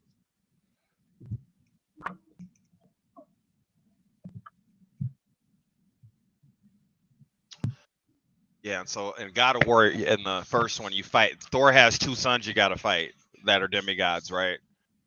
And so I don't know if that's in the mythology or not. I don't know if that's something that'll show up in here, or if that's just for that, or they're picking and choosing whatever. But yeah, They might be. You said that. That's kind choosing, of an interesting idea. Say what? Yeah.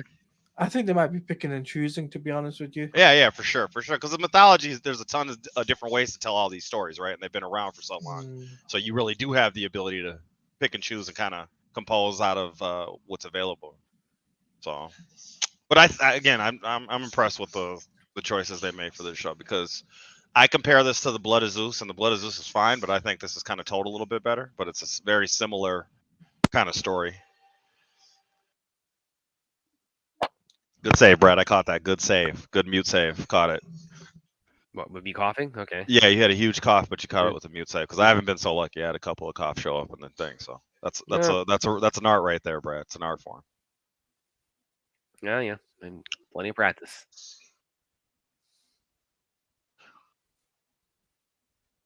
So I don't know if you've been kind of following along for it, but this episode and the last episode are really good for Loki, and then it really, like I said, it kind of pays off more towards the end as well. But yeah, if you take these 3 episodes, these 2 in the last episode, or the last 2 episodes into account with Loki, they did Loki very well in this show. Like very, even if you're comparing him to the Tom Hiddleston as far as like how he gets down, it's their own take on it, but I think it's done very well. Well, Loki has a great line in this episode where he says, "I exist so that men may blame me." Yes, but they still. That's what I'm saying, right? You see what happens in the last episode when Leif decapitates Fanfear, right? Yeah. And then you see that Loki right now, just recently, suggests that he influenced him, right? But they're going to still play with that later on. They're still going to push that kind of and leave it up to you. You know what I mean? They do Loki well is all I'm saying. I'm impressed. I enjoy this.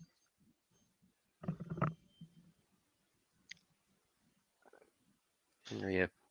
By the way, I kind of alluded to when I was on the Vodka stream last night. Again, avoiding spoilers, although we're getting pretty close to when this is gonna happen.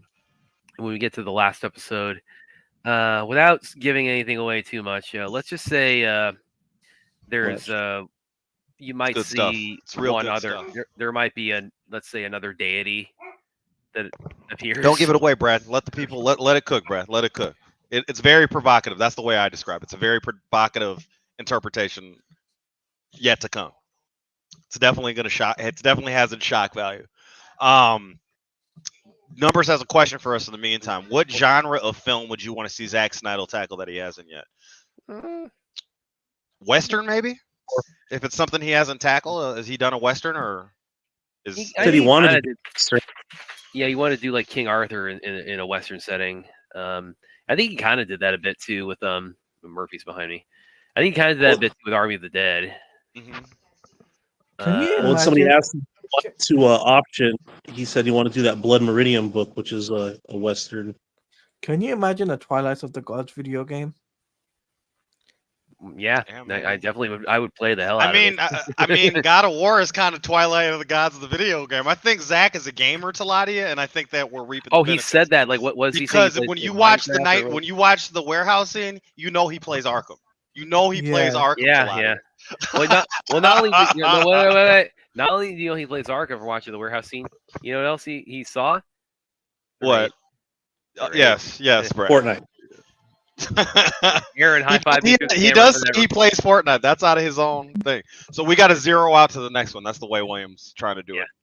And I don't know if William's trying to stay caught up with us or if he's too busy. And then, why don't you remind everybody of the? We're zeroed out now on episode 6. Why don't you remind everybody of the Tiltify and show them the link, Brad? Yeah, I'll go to We'll wait until just give me a couple of. Yeah. No, take your time. That's what we're giving Brad kind of segue time here. And then, Aaron, is there a genre of film that you'd like to see Zach do while we're waiting that he hasn't done yet? Oh. Question was for maybe like full blown sci-fi, like like in the same vein as like Star Trek. Okay.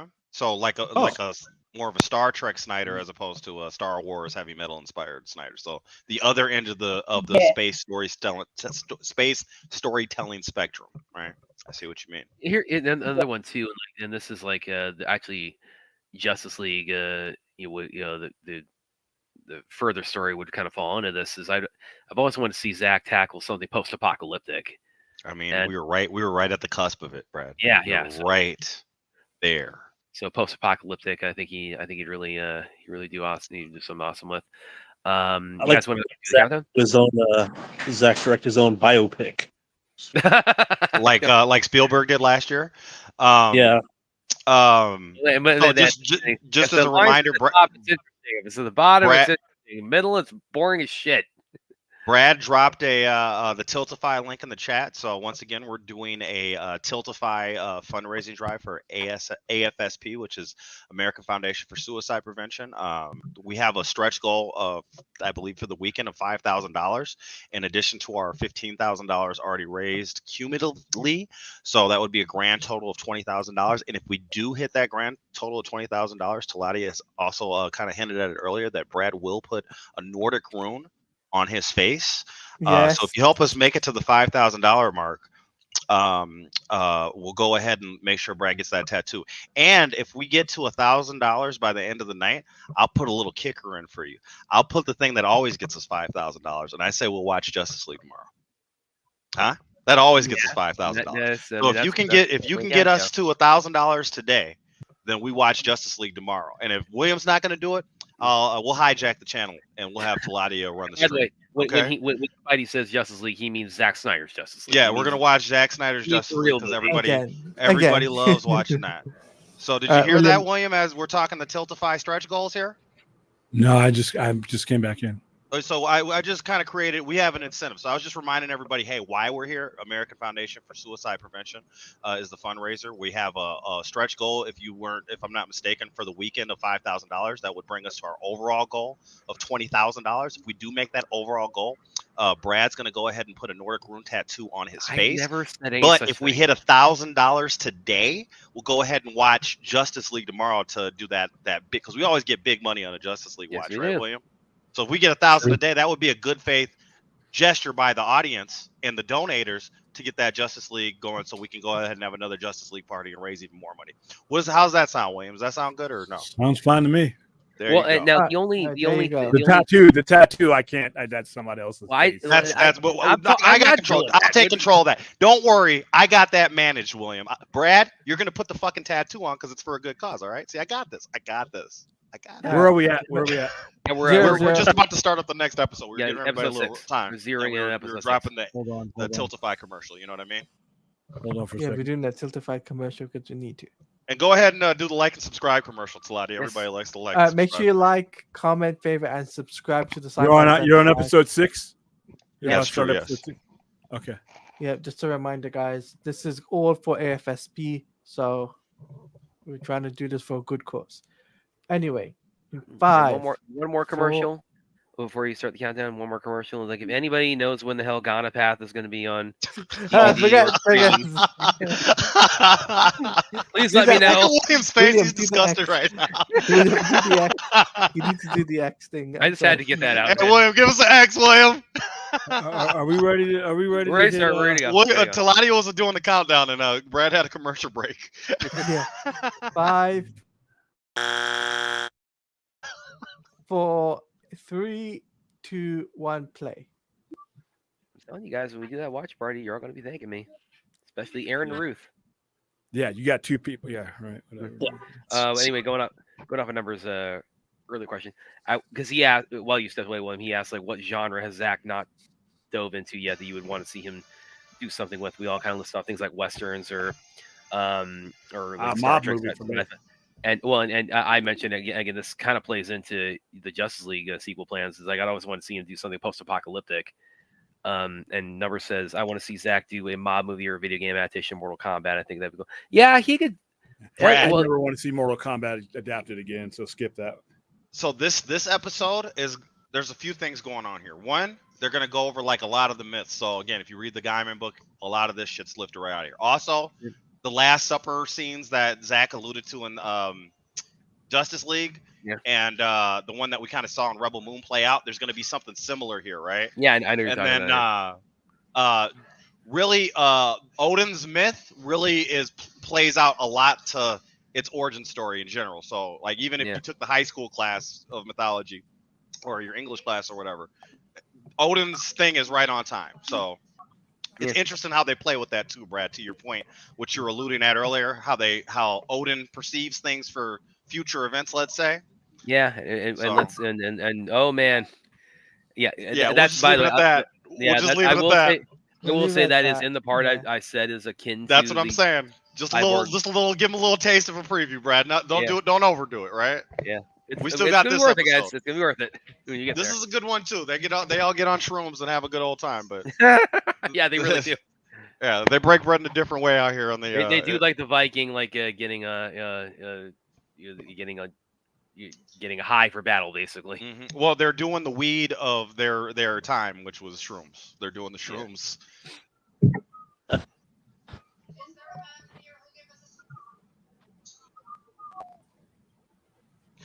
Yeah, very enjoyable episode, if I have to say so myself. And then just the rest of the show kind of has a nice little build up, like you're saying, Brad. So. Yeah. So this is one of the myths. This is played out in Gaiman's book, but you can just get a little bunch of these myths play out. What's the title of Gaiman's book again? I'm gonna go and Google it. Just called Norse mythology. Okay, Norse mythology. It's just a book. It's not a graphic novel or a comic, as far as I know, but it's excellent, Brad. It's excellent. Neil Gaiman. Okay. Hi, Alex. Okay, see it here. Okay, I pull it on Google. It's got the cover with Thor's hammer on it. Yep. They have the story how Mjolnir gets made, the whole nine. You can compare it to your Marvel understanding. You can compare it to this. Anything really, if you have any kind of point of reference, it's really fun. And it's not made to be read like a book, like all the way through. You can just jump around and read the myths. You know what I mean? Gotcha.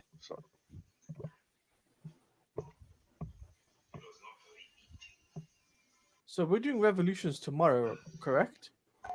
I'm not clear on that actually. That'd be more of a William question. I thought we were hitting. If we hit 1,000, we're doing Justice League tomorrow.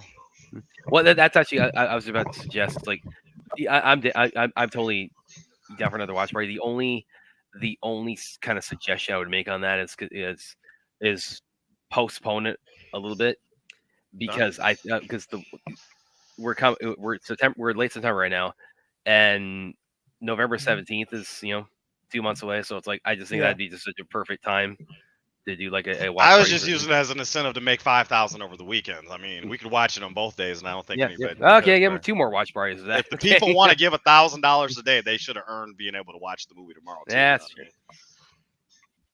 Because we still got to get Howard the Duck in before all that happens, Brad. God Almighty.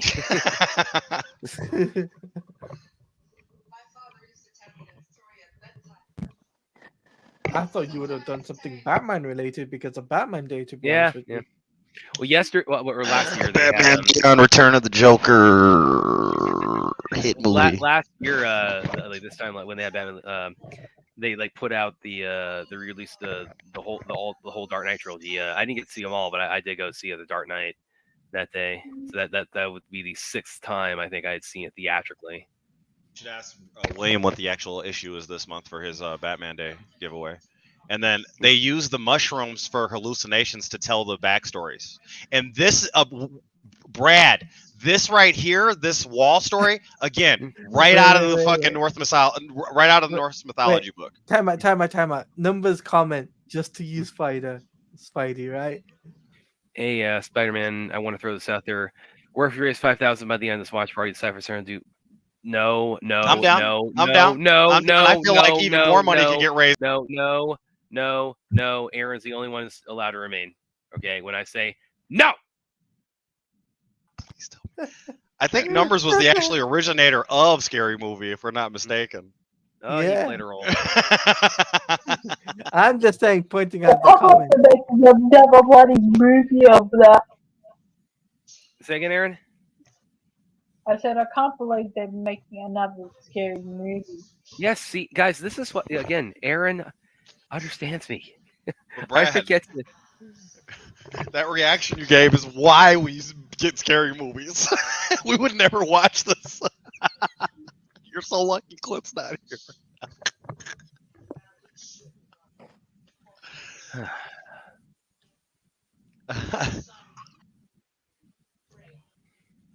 See, So anyway, number guys, says watch he's the Final serious. Number says he's serious as a heart attack about it, dude.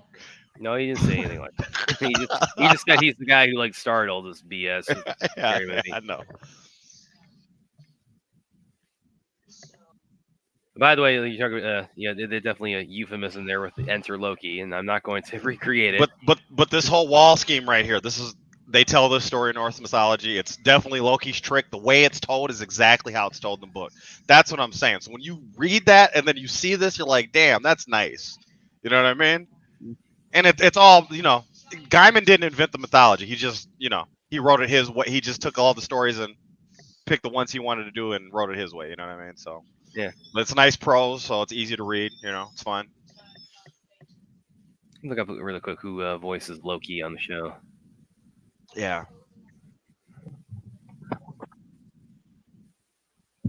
If there's any like parody movies that we should be like doing, any watch party should be Airplane.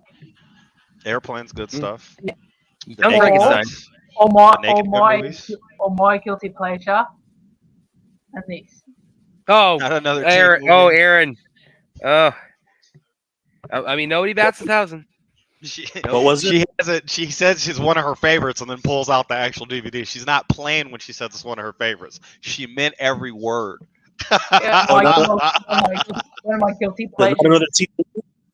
Hey, Brad. Numbers wants you to get Clint on the horn. Aaron, pull up the comment, Brad. Potico, and you're disappointing me here.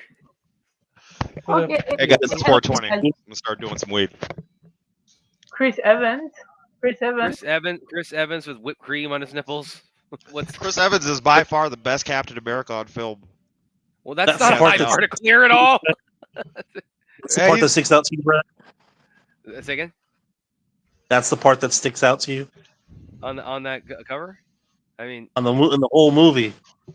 Oh well, there's. But the thing with this movie, right? Yeah. It actually parodies teen movies, not this random other movies like all the scary movies and. Yeah. Okay. I'll give you that. It has way more focus. It stays on point. It stays while in the lane, others yeah. don't. It knows the assignment and it does the assignment well. I'll make everybody a deal on here. Like Aaron, if you come back on the next stream and you have information about Gonapath for me, I'll watch another teen movie.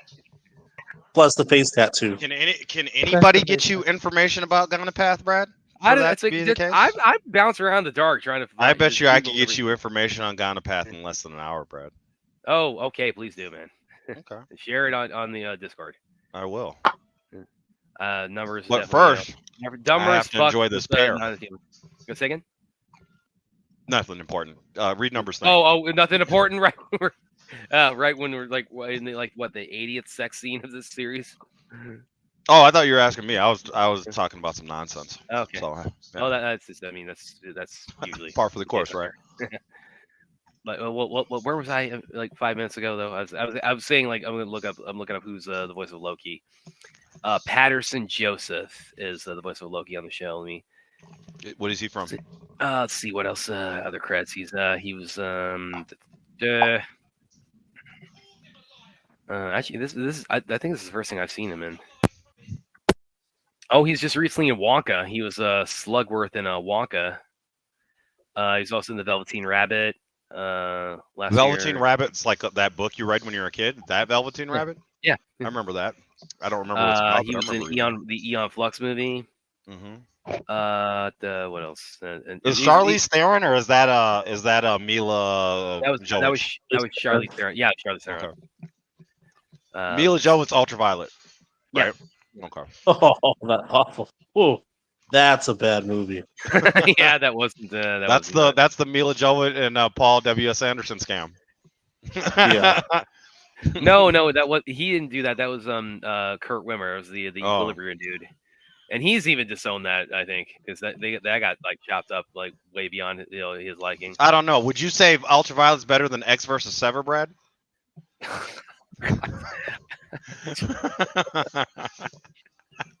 Listen, I don't even think X versus Sever. I mean, it's not that special, but it's like I don't think it's like deserving like being like one of the worst movies ever made. Lucy Liu and Banderas.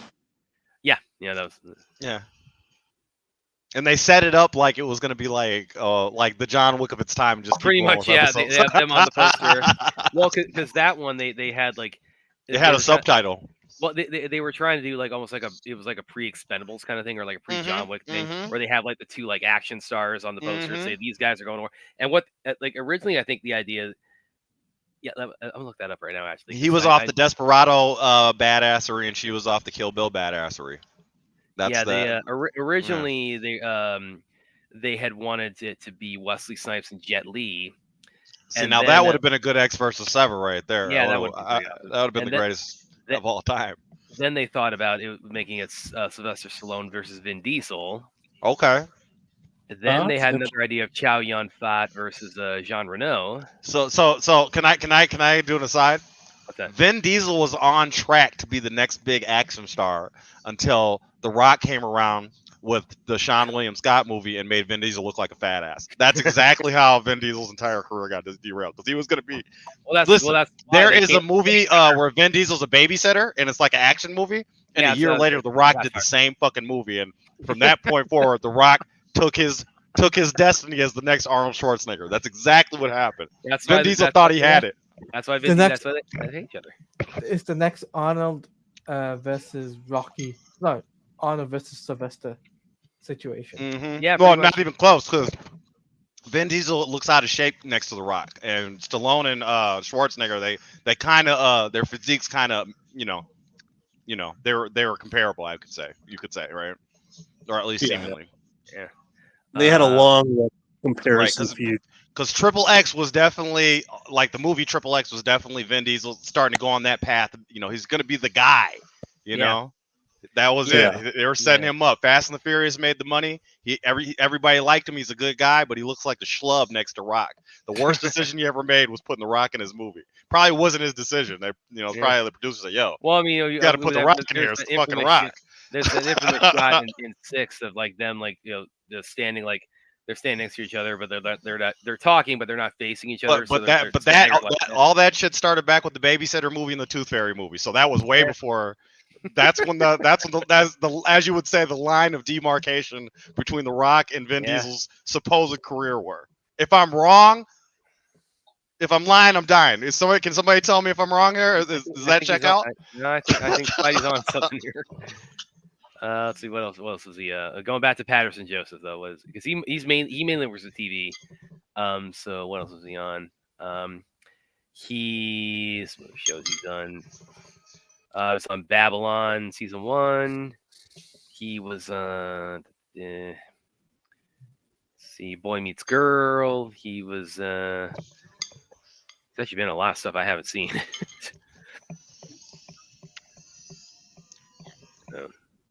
The shrooms are kicking in. Yeah. Yep. Well, all the backstories, they've all been under the influence of the shrooms while they tell their backstory. So that's a cool nice little touch. This is what it's like to do.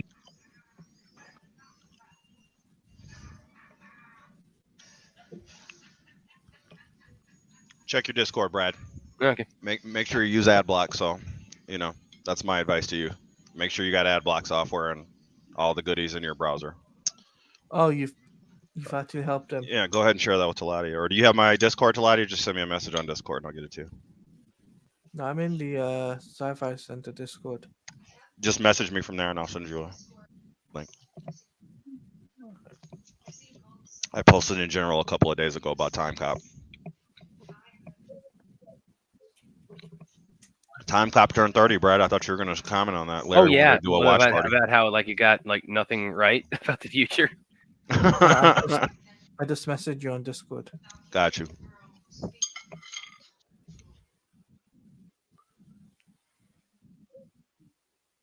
Make sure you use ad block till audio. You know what I mean? Yeah, I already know. Yeah, I have that.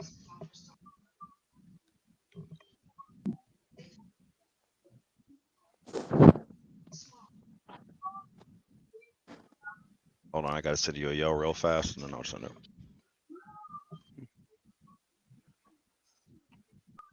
You see, give some more trivia of some of the cast here too, like Sylvia Hoeks or Hex, or I have no idea if I pronounced that right. Okay. I see what you did. Let me just tell you something. She was in Blade Runner 2049. She was Louvre in Blade Runner 2049, which William's not here to share that with. Just save it and bring it back to him. Just put a little star next to it or something, so you know. I'm sure he'll be interested in that. Have something to say about it that's interesting.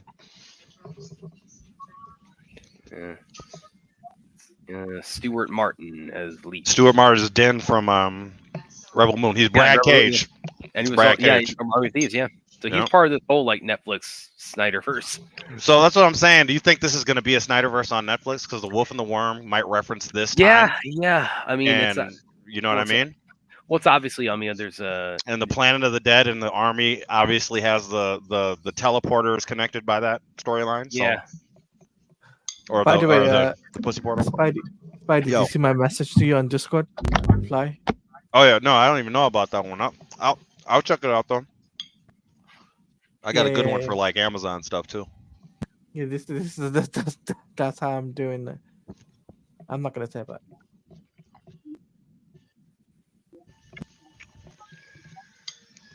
You said you couldn't find it anywhere, Brad. That's all. Yeah. I'm just looking out for you. That's all. Yeah. Hey, at least it's helped you. So.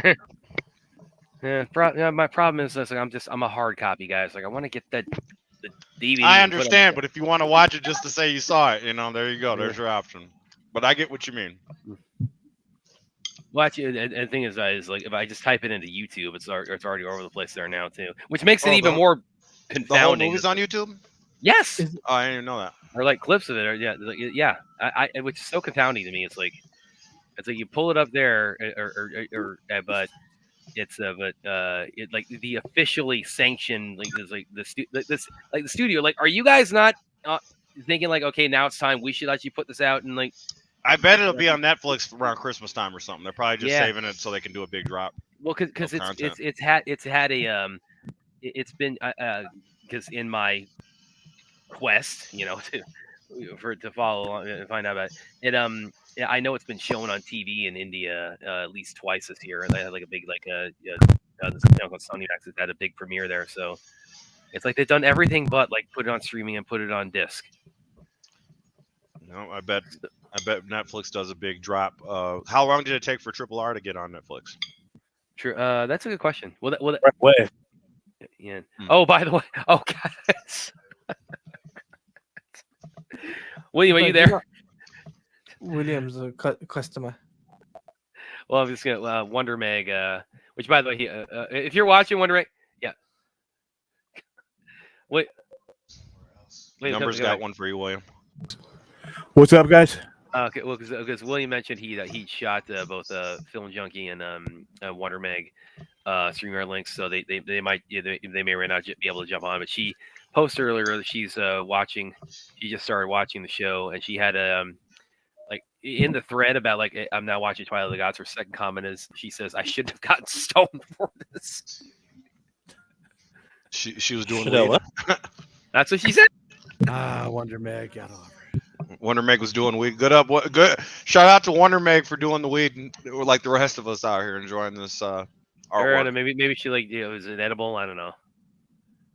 She did it Bruce Lee style. Yeah, we don't have any of that in Australia.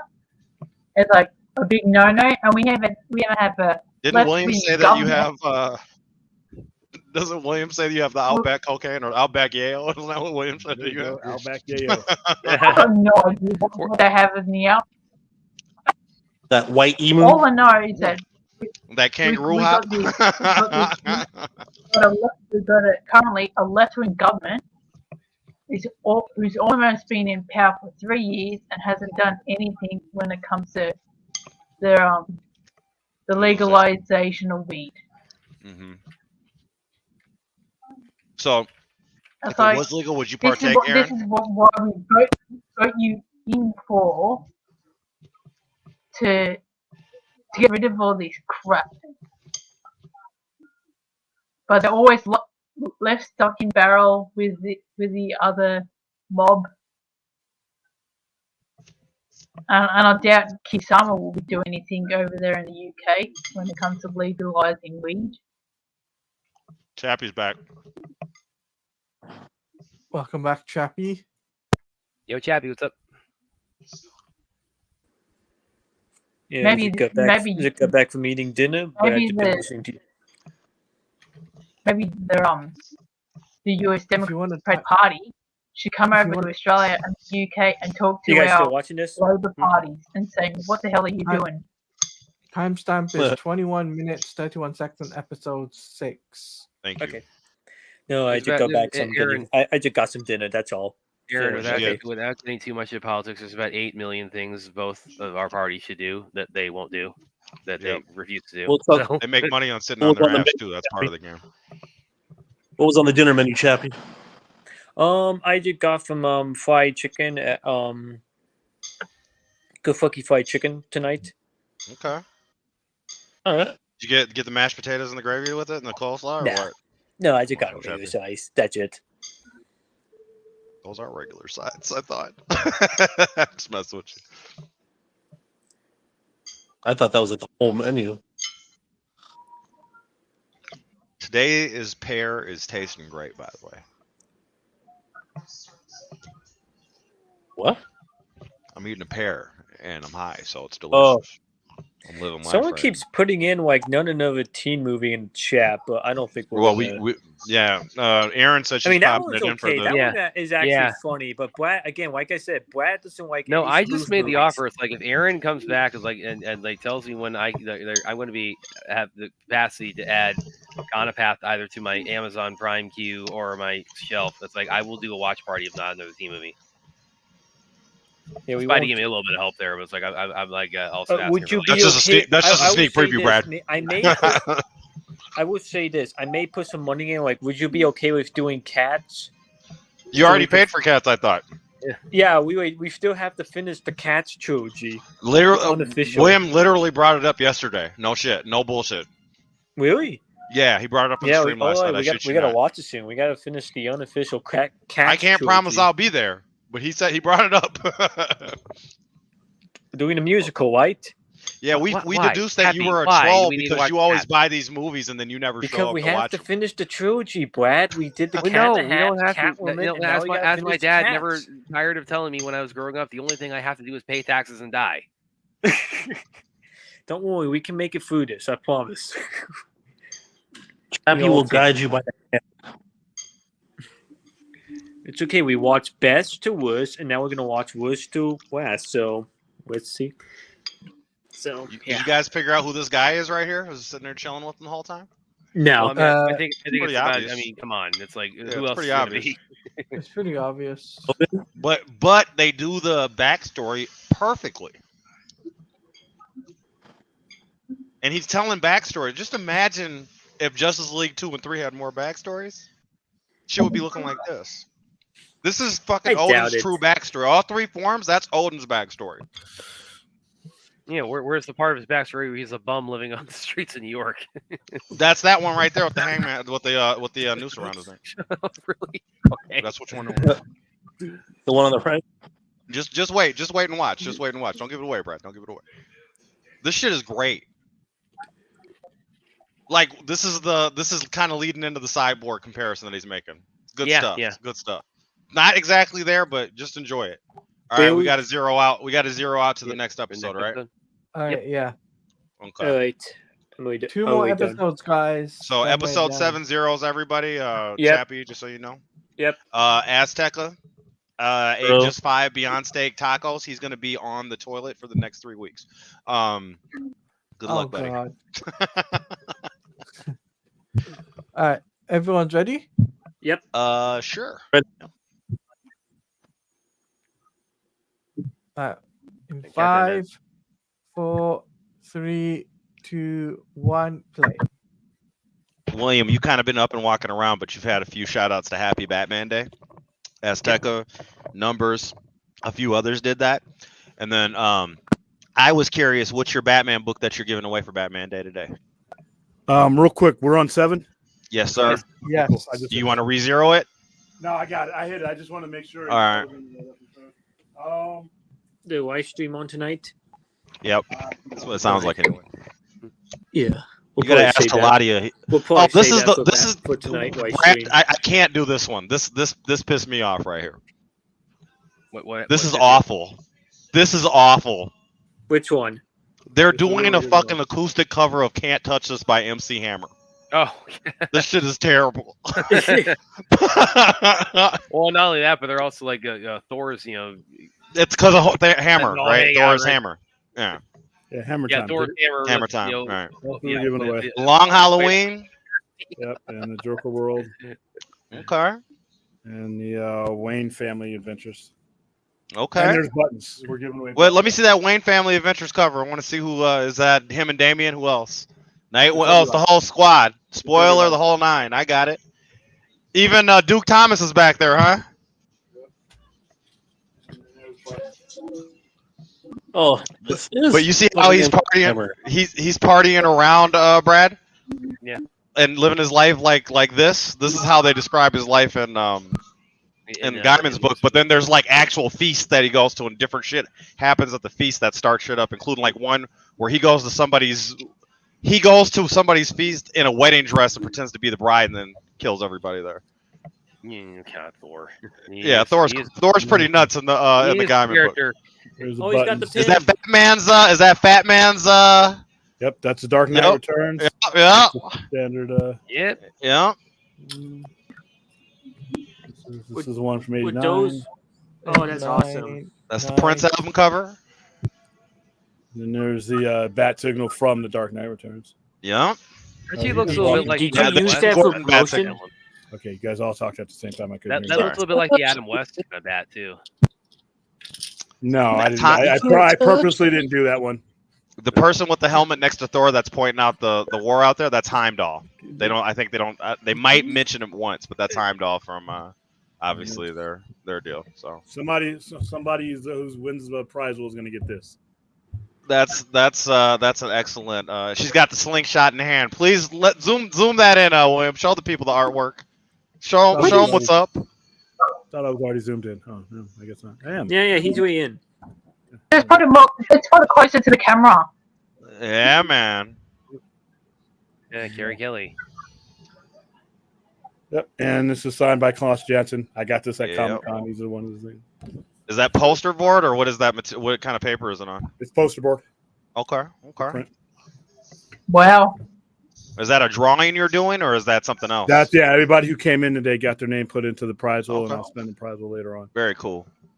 Nice. I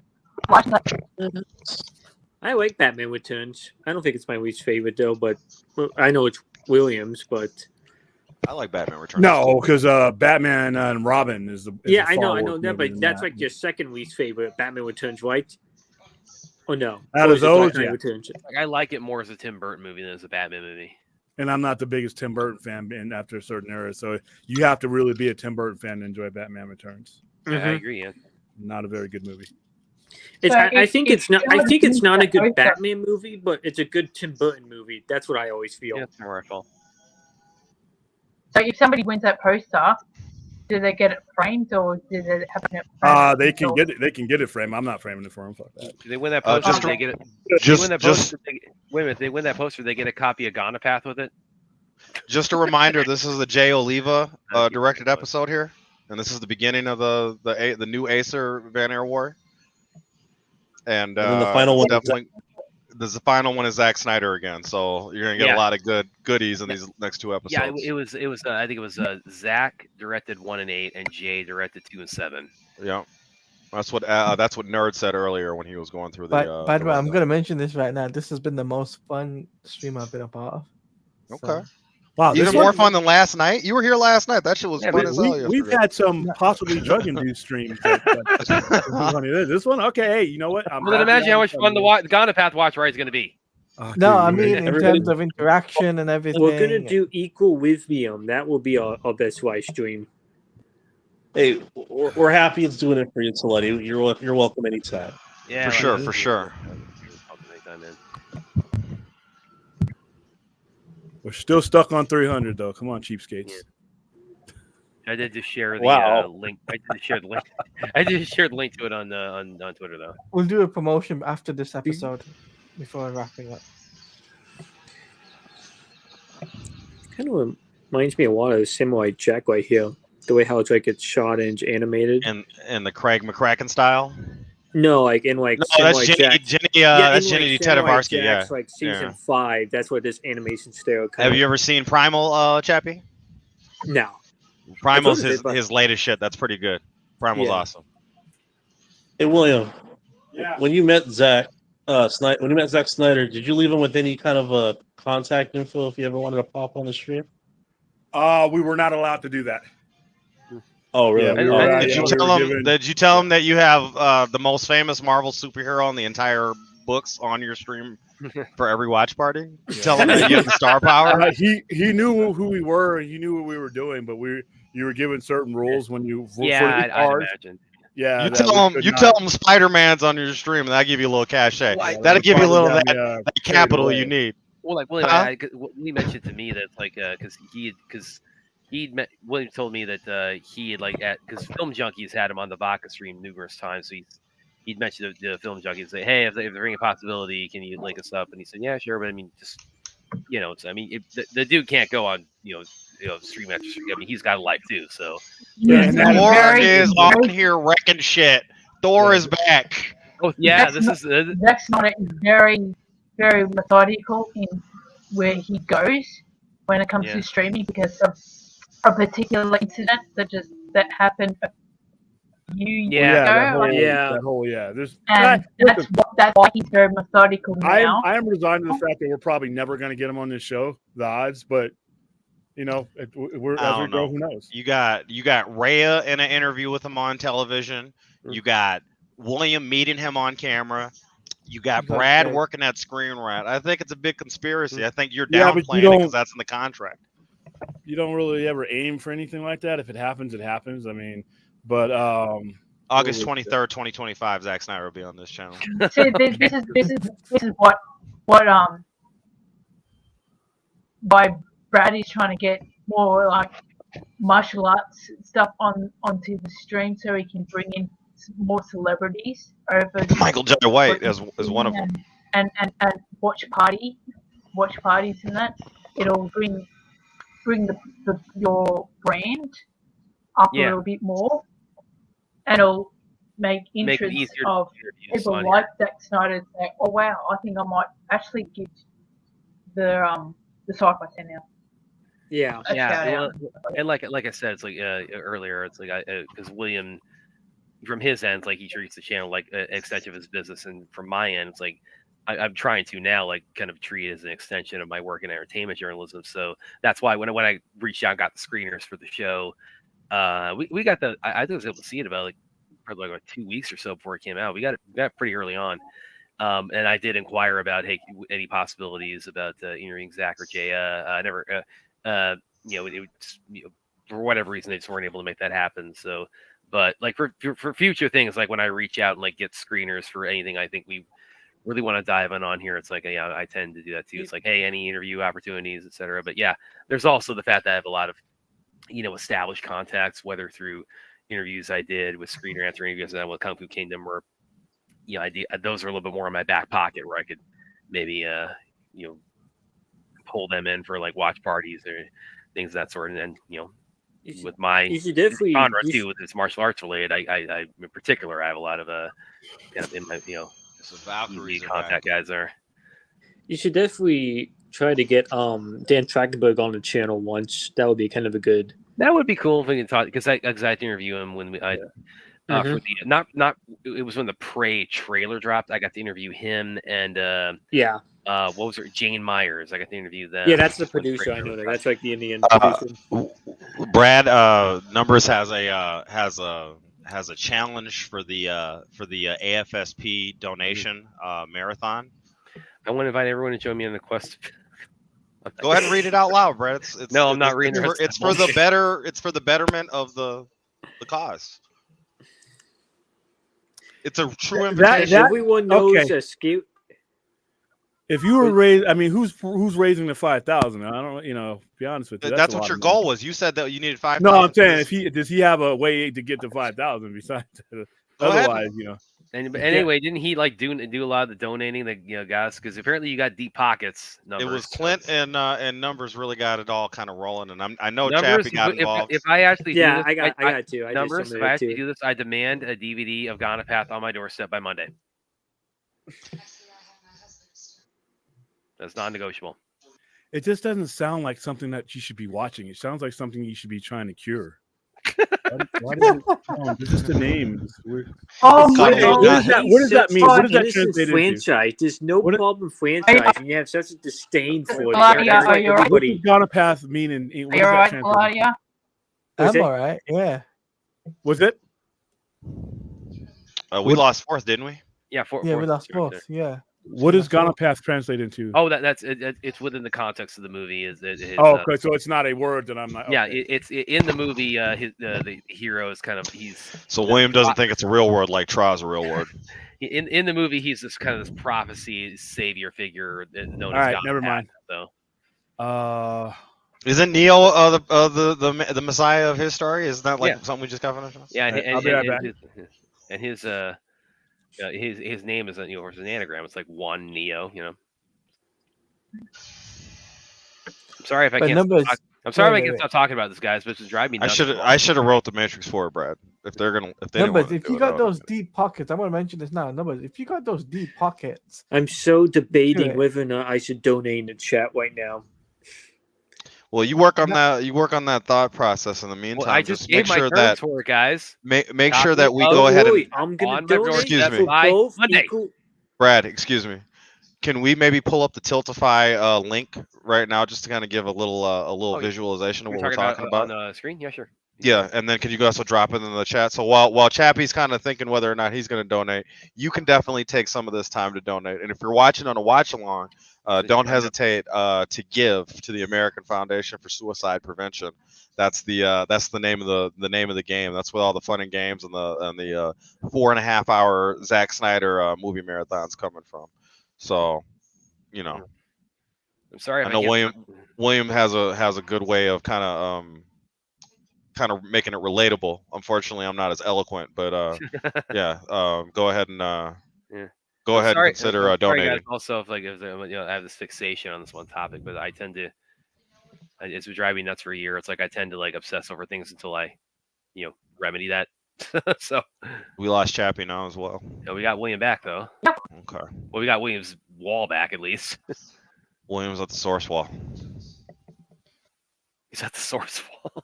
For shits and giggles, whenever we do like a party, I'm gonna try and tag in a bunch of politicians to see if they'll go. Really? Okay. That'll be funny. Excuse me, Aaron. You're doing a little popping again. Can you do your thing again, just so you're coming in clear? You do the countdown to make it safe. Okay, I feel you. Can you hear me now? Better? Very clear. Very clear. Yeah. Cool. So what? I said, well, to like rewind what I was trying to say. I said, for shits and giggles, I'm gonna try and tag in a lot of politicians to see what that reaction will be. What the reaction is. Well, let's just see anybody running for president right now. Let's just leave them out of it, please.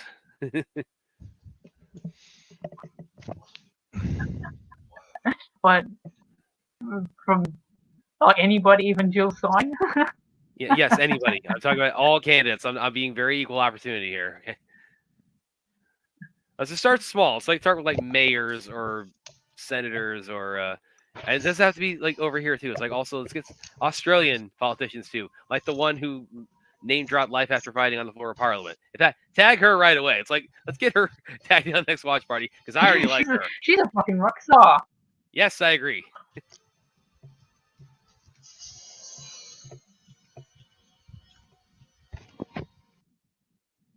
So I'm sorry, we just lost so many people all of a sudden. It's like we get to... Yeah, we lost Chappie. It'll be like if Win, American politician, right, going to Congress and talk about like a really good martial arts movie, and so just talk about it. Nah, we wouldn't get that over here.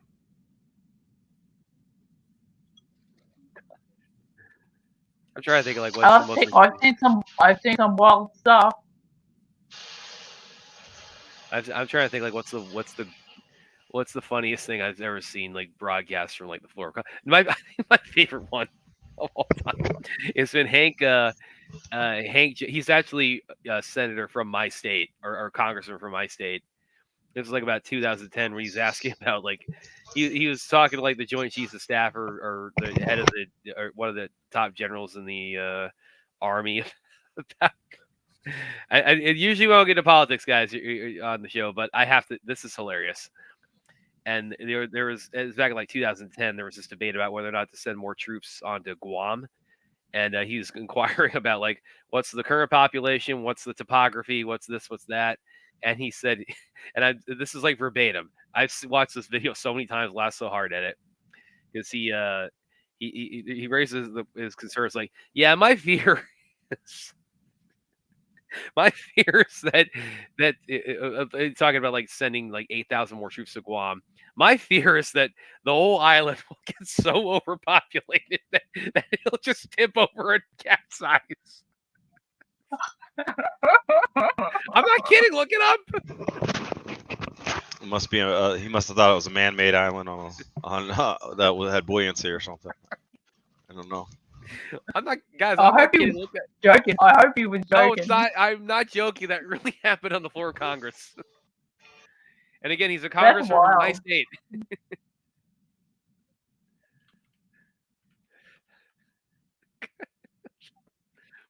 And then the general guy he's talking to, you can tell he's trying to keep it together, because he says like, we don't anticipate that. Within the U.S. Congress, right? The wildest things that I see is when politicians try and do a filibuster, and they talk about whatever they want to talk about, try and prolong the time. It was Ted Cruz. It was Ted Cruz, and he was just reading Dr. Seuss.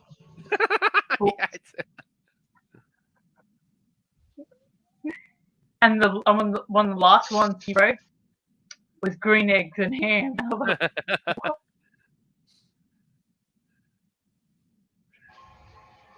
That grass Freya left down makes it so their footsteps couldn't be heard in the camp. Yeah. That was cool. Little touch.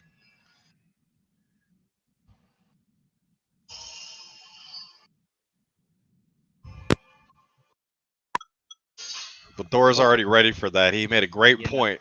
And if it weren't clear already, this version of Thor is, again, it's like, he would never hear the words, I want to talk to you about the Avenger Initiative. That's the idea is in Marvel's storyline, Brad, Thor was acting this way until Odin humbled him. And in the comics, he couldn't even have the powers unless he was touching the hammer. So not only could he had to be worthy, he was completely human if he wasn't within possession of the hammer for the longest time.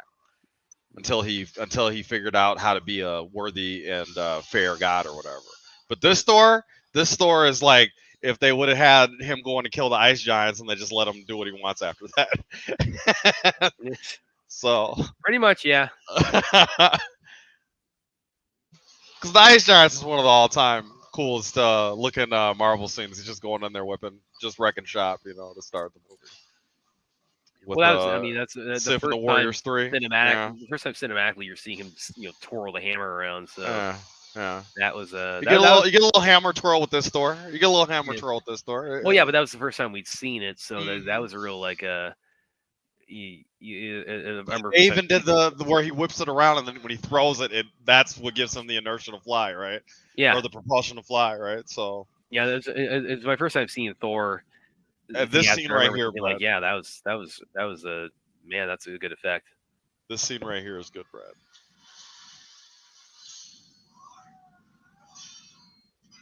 Yeah, Loki also he what did I tell you? Much as Thor, Loki Loki, the episode about him being the god, the take all the blame, that was still him being a trickster. That's why they did Loki so good. Loki is trying to. She thought she was gonna manipulate Loki to her ends, and Loki said it. He's trying to start a war between the gods. Yeah. You know what I mean? Well, and So- it kind of reminds me of actually, is in Bedazzled when Elizabeth Hurley and Brenda Fraser says, "Hey, you're screwing up all my wishes," and she just like breaks down in tears. And then it's okay, I'm sorry for doubting you, Satan. And then she says, "Oh, you went for me crying there." So, Yeah, definitely. Leif, I think she's the first woman to play the devil on screen. say again, Aaron. I think Elizabeth Hurley is the first woman to ever play the devil on screen. Yeah, you think you might be right there.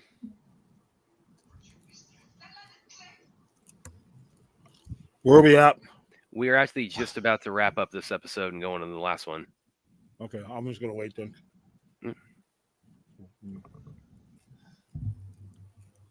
Aaron, are you having your breakfast? Yes, I am. Okay. You ever heard it's like 10 o'clock in the morning? We've been sitting here watching this movie for like 4 hours, so you gotta eat something. You get a little calorie going. Dude, I had a Subway sandwich on screen a little bit ago. Because normally in the day, I know in Australia, like they're 12 hours ahead of us in the UK. So it's like. Are you eating porridge again? No, cereal this time. Okay. It's called Nutri-Grain cereal. A lot of athletes eat it.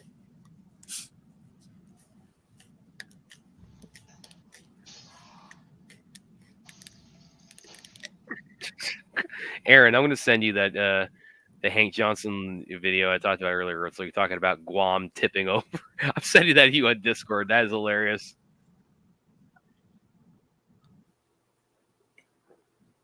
Okay, we are officially now in the final episode of Twilight of the Gods. Go So something to think about when she pierces his thigh, right? That is a god killing kind of weapon that pierced him. So is it going to not heal normally? Is it going to be a problem from here on out for the rest of his life? I don't know. I'm going to run to the bathroom, guys, real quick. I'll be right back. Yeah. So we're going to wait a second, I guess, then, for Yeah, Brad? yeah. Wait. While we wait for that, why don't we push the Tiltify? Tiltify, yeah. Hey, William, you want to put the graphic up again? I had it up. We'll give- down. We're just going to give it a rundown just to remind people. What Yeah, we're but here I had for. it up. I had it up before. Somebody keeps taking it down. Stop taking it down. There we Carl. go. Come on, guys. Let's get that Razor up to at least 1,000. If we can reach 1,000 today, that would be great.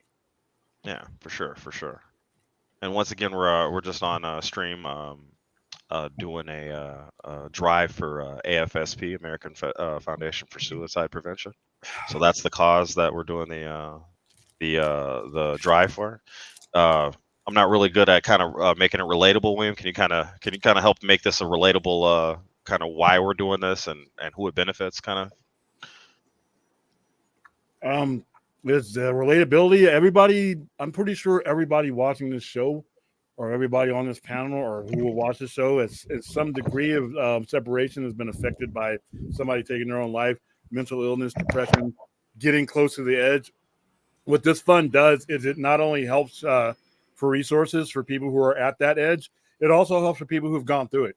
Because for every suicide, there's somebody left behind. So there's still counseling and providing resources for the families and stuff after the event, in the case that it can't be prevented. But there's hotlines. There's a lot of it is education.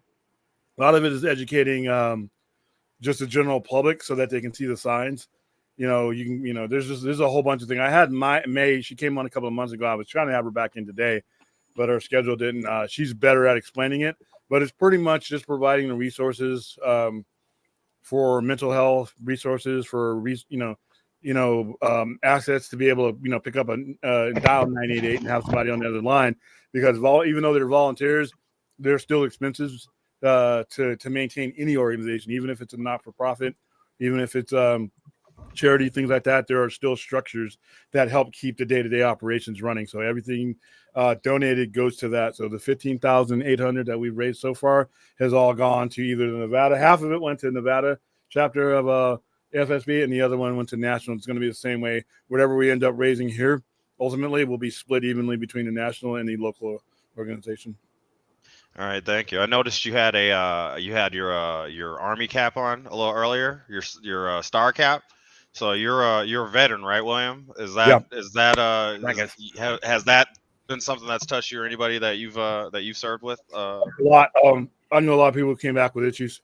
And because you're fighting two wars and you're at a deficit when it comes to money, there wasn't the proper resources, in my opinion, available for the people that were coming back. Okay. We spent a lot of money in getting people there and making sure we had enough people to serve during these two conflicts, but nobody was thinking about the back ends. What are you going to do? Not just mentally, physically.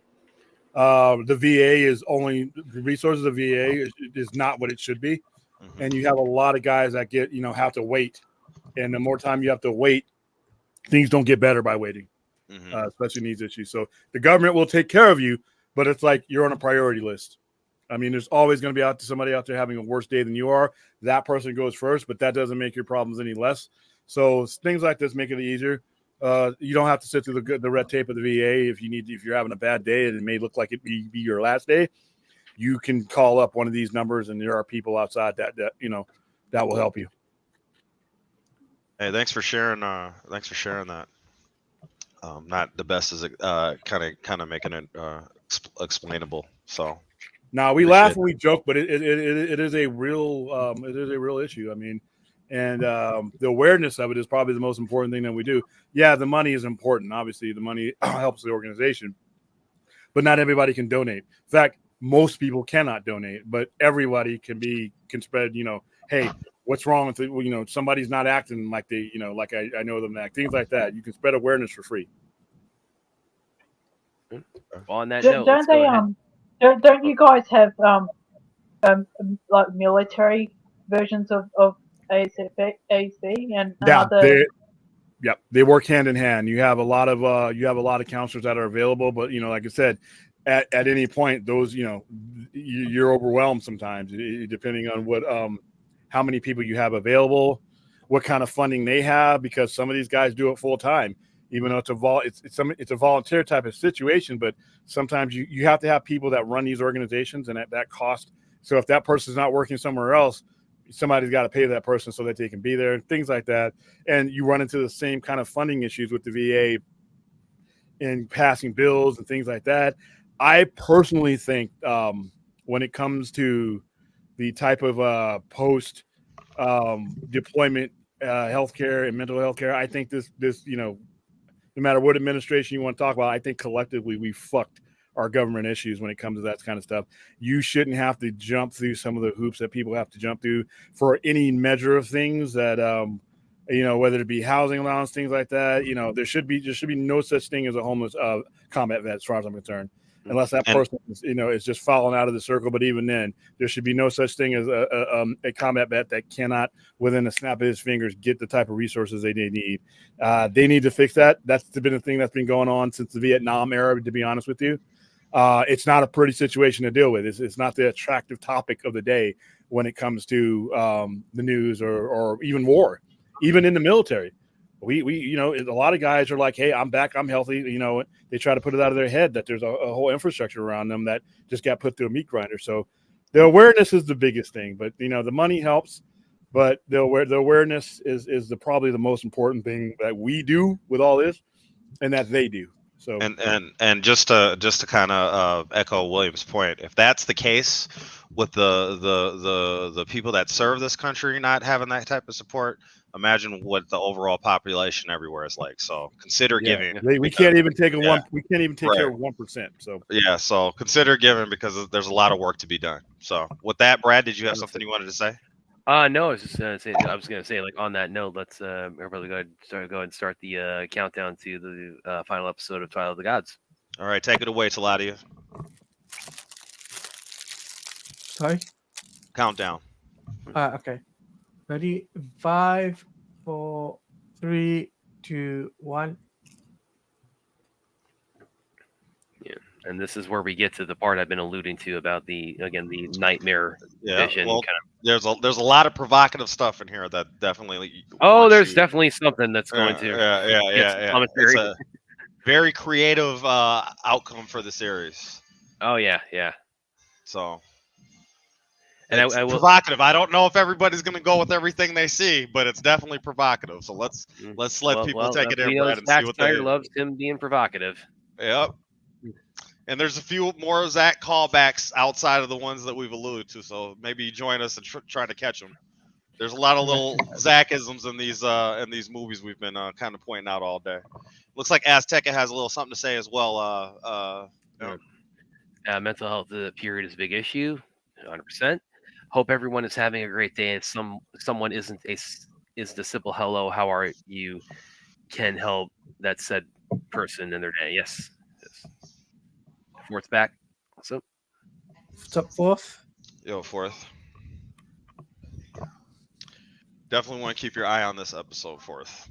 Definitely want to have your subtitles on and be zoned in. It's good. It's good. I don't know. My opinion, it's good. I might be, let's see what you have to say later,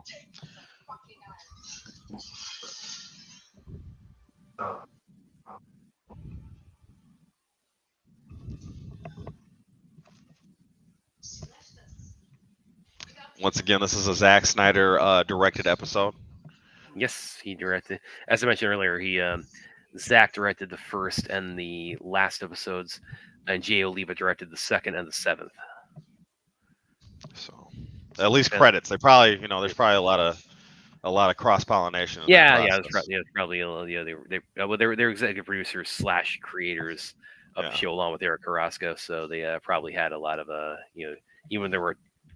See, I wish we had Nerd right here. He'd keep it straight. He'd let us know what it was and what it wasn't.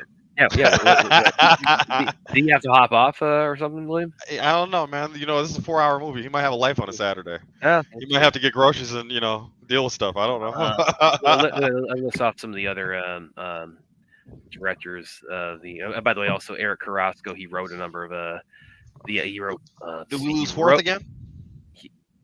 Yeah, we lost fourth. Yeah, he wrote the first. He wrote the first and this episode, and he co-wrote the fourth and the sixth with Caitlin Parrish. Peter Apparello also wrote episode 3, episode 5, and co-wrote 7 with Caitlin Parrish. And then, like I said, Zack directed 1 and 8. Jay directed 1 and 7. Then 3 and 5 were directed by Tim DeVar and Andrew Tamandel. And 4 and 6 were directed by David Hartman and Andrew Tamandel. I mean, if you're watching it right now, it's definitely got the Zack speed ramp slowdown in the fight with the stylization going. I know you're doing the credits run, but you might want to. This is a really good intro in here, No, this whole last episode is just. I mean, it's a lot of action. And here's a callback. That is such a 300 callback there with the spear, like cutting the beard. That's probably the most obvious callback that Zack put in the show.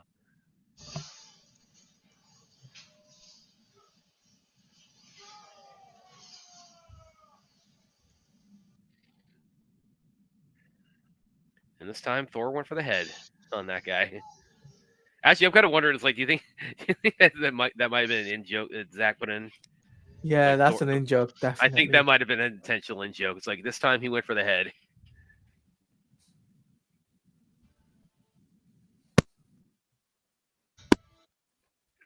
Yeah, they aren't playing with this Thor. He just took the head off of the watermelon guy here. That is T-Waz, the king of Vanir. So the predecessors to the Aesir.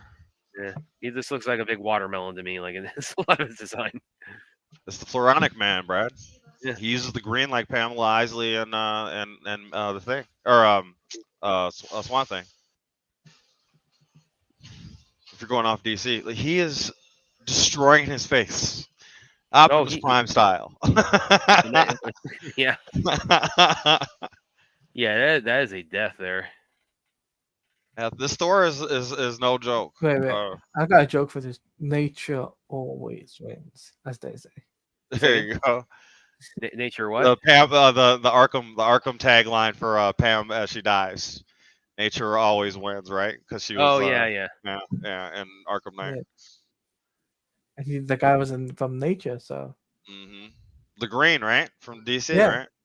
Yeah. Oh, yeah, well then he's got nothing to worry about. This swamp thing will just. That's what I'm saying. The Floronic Man. He literally looks like the Floronic Man. The Floronic Man has the green too. He's not. Nobody's to the extent of the Swamp Thing, but they all have access to it. You know what I mean? Beast Boy has the red. Animal Man has the red. You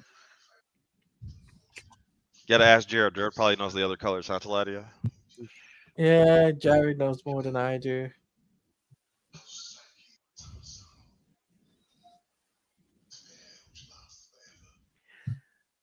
So now that we're at the final episode, and I don't know, this might be a bit premature before we see it for anybody who hasn't seen it all the way through. But I'm kind of curious, where would everybody kind of rank this in terms of everything that Zack has done with Netflix so far? Because he's had Army of the Dead, he didn't direct Army of Thieves, but again, that's he still has his hand in that. 2 Rebel Moons and now Twilight of the Gods. So. I'm kind of curious. What? Maybe not even ranking. I like of his Netflix stuff. I'm really digging. I mean, recency bias aside, right? I'm really digging this, and I'm really digging the director's cut of the first episode of Rebel Moon a lot. As far as the major changes, the different dynamics going on, the extended. I like Korra's backstory, and I like the flashbacks that Zack does in general. So I like that you get a little bit more of that. So. To answer your question, I do enjoy Army of the Dead, but Army of the Dead makes me want to watch Las Vegas. This makes me want to watch Las Vegas. Yeah. Army of the Dead only makes me want to see Planet of the Dead and Las Vegas more. Maybe that's the wrong way of going about it, but as it stands, right. And I did enjoy Army, but as it stands, it would be this and Rebel Moon Chapter 1 director's. Well, and it's we got maybe a little bit of unfortunate news with Las Vegas because in a recent interview they were Zack and Deborah were talking about. Because I don't know if it's actually is it Lost Vegas or is it Last Vegas? Las Vegas. Las Vegas is that ridiculous movie. I'm sorry. That's okay. That's my bad. That's my bad. Okay. They're talking about the Italian anime show, which again they ran. That's what I'm talking about. The animation that's supposed to go with it. It's called Lost Vegas. Yeah, again supposed to go because they had some unfortunate kind of behind the scenes issues with some of the animation. I don't know if that really properly got animated to realized, but they both were asked about that, and they said, there was those problems behind the scenes, and we're still kind of waiting to hear ourselves. What is this? Does this scenery remind you anything? When she was going up the stairs, although it's not the same, you remember Darkseid was over Wonder Woman's dead body on Themyscira. Oh, gave you a little of that going on. This scene right here and the whole. This is why I like the sorcerer character a lot at this point, or the witch character a lot, because of this interaction. This is kind of what Brad's starting to talk about. Yeah, this part's crazy. Taladia, just pay attention to what is about to go down. This is crazy. This is the biggest curveball on the show. Just take it in. It's great. It's a deal he has to make. It's great how they do it. It's a cameo that happens that you don't see coming. Just watch it. Just watch it. But just take it. Just even take this part in. This is good. What they're talking about. What the witches donated. Oh, you did? Awesome, man. Okay, thanks, Chappie. Did you guys see what I donated for? You want to scroll down so we can see it? Nah. Yeah. I think William need to pull that. Got it. Well, I don't see. Well, you might need to refresh one. Oh, okay. My pants are awesomer. Well, I mean that's that goes without saying. Thank you, Chappie.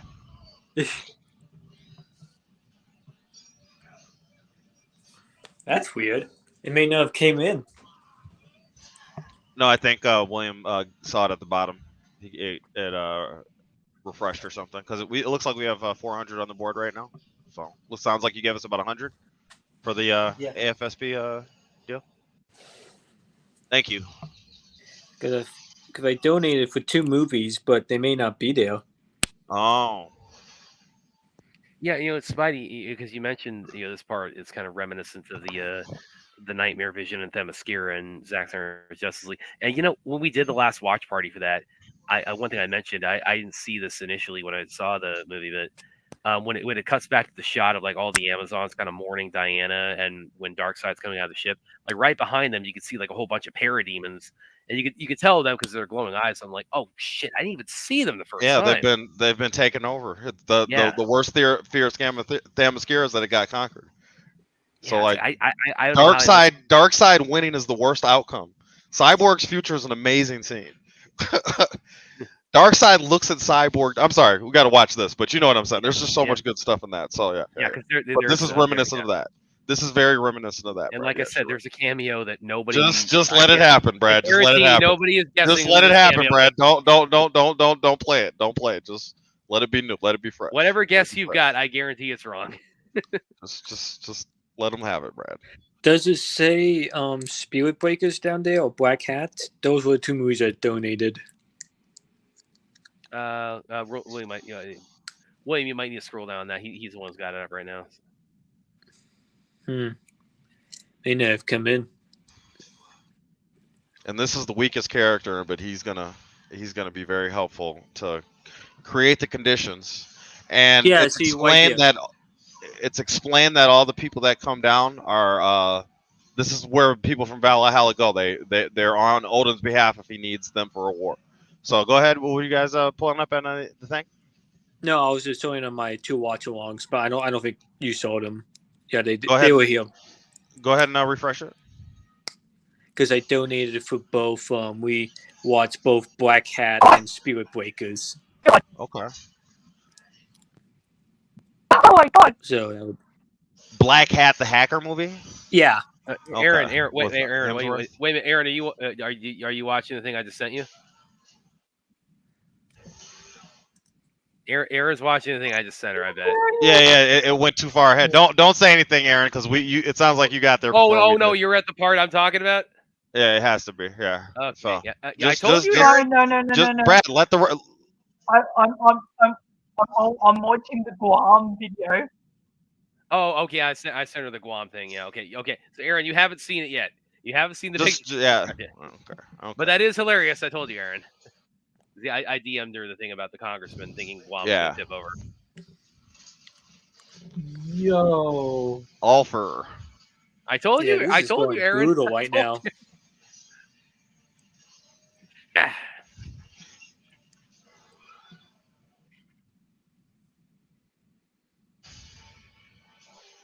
Yeah, this is a well-made show. I like this fight a lot. I like the whole having a war kind of break out in the middle of it, and there's a nice build up to the war, and like you said, there's a journey leading to it, so it's got that classic kind of story. A lot of people asked, or people mentioned earlier, this would be cool to see as a live action. Yeah, that's true, but it's nice to see it in an animation where they can just go nuts and not have to worry about it. The Wolfman here is like really good. I mean, did you keep his speed there, Brad? You see how fast he was going? Yeah. That's, do you think that I was going to ask you? You guys are talking about this. Do you think the Las Vegas TV show is canceled? I don't know. Yeah, I'm just trying to check this scene out real fast, but yeah, that's what Brad was getting at earlier. Yeah, that's what I think.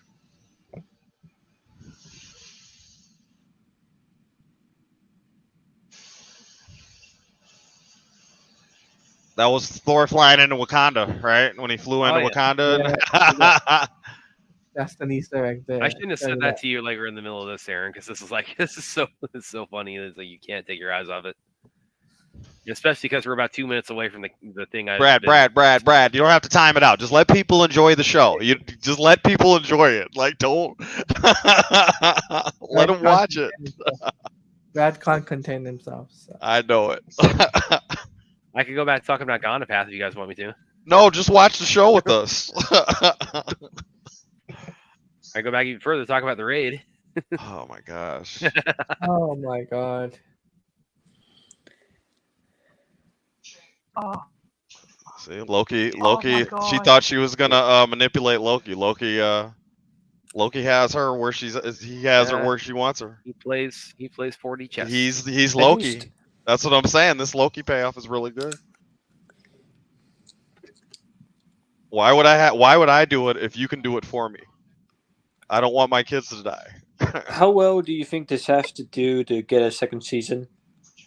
I don't know. Well, I mean that's you can't that's for Netflix to determine internally, but I mean the response seems to be pretty good overall, and again I'll comment more on that when we finish up. We'll get to the end. Let's wrap it up, and then we can speculate about the future. How about that? Fair? Yeah, that's a fair thing. Yeah. Okay. So how far are you guys in? Timestamp right now is at 15:31, which means good. Yeah, roughly like 15:30. Yeah. I must be a little bit. I must be a little bit ahead of you guys. So oh, good. Then you're going to see it before anybody. Brad, chill. I'm almost done. So she killed one of Odin's birds, and Odin's bird that she killed is his memory. So this is a big part of why all this is cool. So we can't be talking about Ganapath and the raid if you want it to be cool, Brad, because they got to know what happens. Yeah. Otherwise, it's not that cool. Well, now it's happening. So I'm right. So let's watch it. Yeah. Like watch Odin just get totally just his. Just let him watch it, Brad. Let's cease talking until this scene's over. Around the 16-minute mark. Yeah. I don't know how to feel about that. We'll talk about it afterwards. Oh, like I said, it's a cameo. Oh my god. Yes. I told you, no, you would never guess this My cameo. God. Yeah, Yeah, my pun God. intended. Pun intended.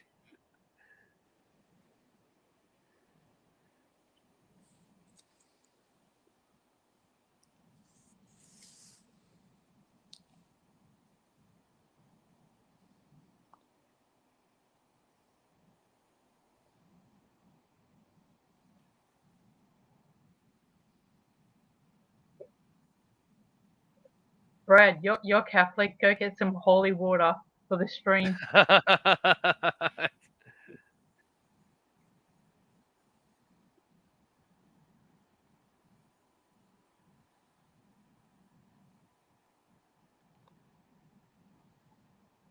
So I'm assuming everybody now understands the nightmare comparison I was making. Yeah. Yeah, I get it. Should I just go ahead and for everybody at home say who that cameo was? Yeah. Odin just had a vision of Jesus on the cross. That's what I was going to say. Odin had an entire vision of his future where the people that worshipped him cast away the idols to him to take on the new god. So this is Odin's nightmare future, if you will. Yep. This is Odin's nightmares to be replaced by the god of this time, in his point of view. That's the allegory that I see when this is going on. I know it's provocative to see a rendition of Cesare Borgia, Da Vinci's Cesare Borgia as Jesus, but the idea is, Odin is seeing his replacement from the future. Is the idea. Yeah, he can't see or understand his past anymore because he doesn't have a memory. All he can see is his future, and so it's the extreme of that. And so Brad's comparison to Cyborg's future is very apt when it comes down to that. If I had to throw my opinion in there. Also, this witch's death is brutal. Oh yeah.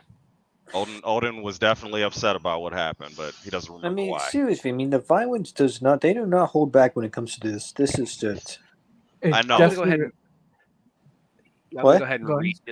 Well, there's an interview Zach did with Collider, where I'm going to go ahead and talk about that one part where he's asked about the vision of Jesus that Odin has, and he goes a little bit into that, and he says, I think in this one, to me, where we talked about the whole concept of Odin thinking, what becomes of me, what happens to my persona, the idea that it kind of gets co-opted, stolen away by the Christian God, or if you will, the Christ figure. I just thought it was really fun and kind of a cool thing to kind of explore and look at. Also, it's the idea that this imagery, Christ on the cross and Odin on the world tree, this is ancient stuff. It's not really the domain of a single religious faith, but has a universal quality that we can find the why of ourselves. I think that's the message for me. Why it appears in my work so often. I'm not 100% sure. And he talks also a lot because Zach is also I mean, you see him Superman, of course, where he puts a lot of Christian imagery and a lot of Jesus imagery in his movies. But yeah, Superman that Returns was it. did as well. Yeah.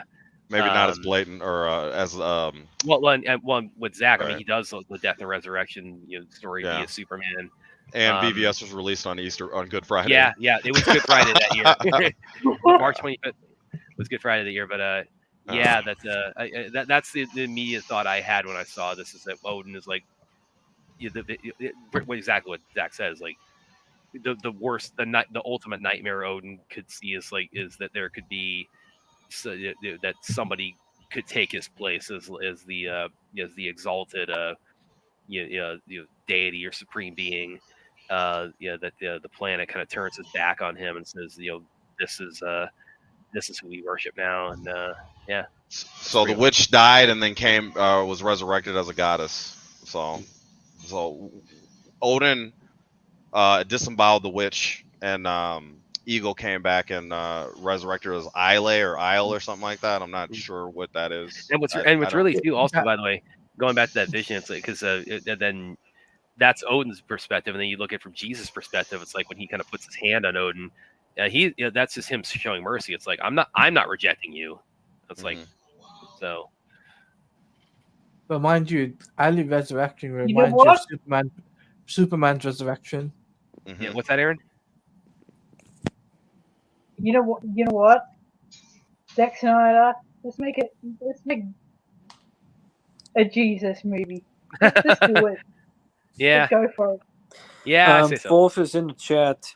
God, Aaron, if he did that, if Zach actually does that, you talk about the controversy. That's like the Passion and the Last Temptation combined. Can you let Fourth in? As far as the controversy he would get for that, but I say do it anyway. Yeah, but what do you think he would do with a Jesus movie, though? Brad, can you let Fourth in? He's I'm not seeing him in the back. Oh, okay, I thought somebody said he was on the thing. Well, he's knocking, but it's like I don't. He's not backstage, so I can't bring him in yet. Okay. Yeah, but what do you think he would do with a Jesus movie, though? That would be so controversial. I don't know. He'd find something though. That is would it be like Daniel Aronofsky's Yeah, just put those words in the credits alone. That makes it controversial. I know, but like, would it be like Daniel Aronofsky's like Noah movie? So, Leif's weapon just matched Mjolnir and deflected it. So what does that? What does that mean? Like Thor is evading all the hits because he can phase through them or whatever. But Leif deflected Mjolnir, and other than Sigrid, is that her name? There he is. There's Fourth. So Fourth, what did you think about that, or were you able to follow along? I'm still finishing it. Oh, okay. What did you think of the cameo? Well, you just let it play out. Well, we're not done either, Fourth. We're not done either. We'll talk about it then. What do you guys stop on? There's a fight going right now. Right now we're at 23:15 of episode 8. Oh, what time? At 23:15 on episode 8. Oh, 23. 23:40. I don't know how I got ahead of you guys, but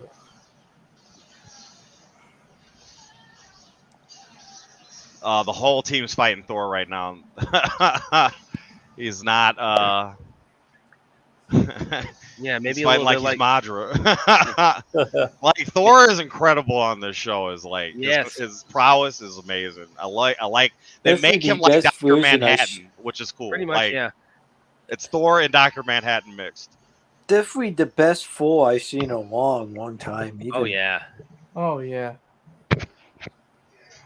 This makes Chris Hemsworth's Thor look like a bitch in comparison. We'll talk about that after. Let's enjoy the shit that's on the screen. We've just talked about the Thor movies to start this out. Like, let's not go back to that. I mean, compare this to what we got. I mean, there's really no comparison. Right. So let's take it in what we got right now.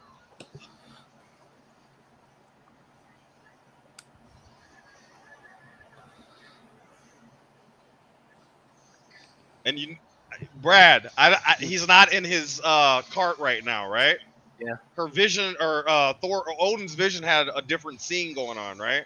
Yeah. A little bit different scene for Thor, right? Yeah. Yeah, I'm just making sure I didn't see anything that kind of caught up. That was him playing the dragon. Oh, okay. You know. Oh, the world snake, the whatever. I don't know how to pronounce it. It starts with like a J, but it sounds like a Y. Well, yeah, there it is. There it is again. That Yogamunda or Rebel something like that. Moon-esque kind of a sword there. Yep. That's what I was talking to you about. Yep. And that might just be like an Easter egg, but if it's the red of the Oracle Steel, you know what I mean? Yeah. And suppose this is all connected, right? Suppose it's the Snyderverse of Netflix, right? The Wolf and the Worm, it has to do with the Ragnarok story. Maybe that's the origin of the new world that they're in. Or this is a planet, a different planet within the whole, known universe or whatever you want to call it. Imperium or whatever. Oh, these are the Titans. From God of War. Yeah. From God of War 3. When they're climbing up the mountain. I'm from Hercules. Oh, when he stomped out Hercules, that was one of the best. The way he killed Hercules was insane. Kratos is vicious. That would be a cool movie if they did it right. Zack Snyders' God of War. How about that? I mean, it's kind of like that already. What we're watching. Yeah. But still, doing the Greek gods aspect of it, that would be cool. I mean, he did technically already take on the God of War with Ares. But Kratos kills the God of War and replaces him. So that would be a cool little. I mean, they kind of did in Wonder Woman, but just not in a very good way. But that's a. Yeah, you're right.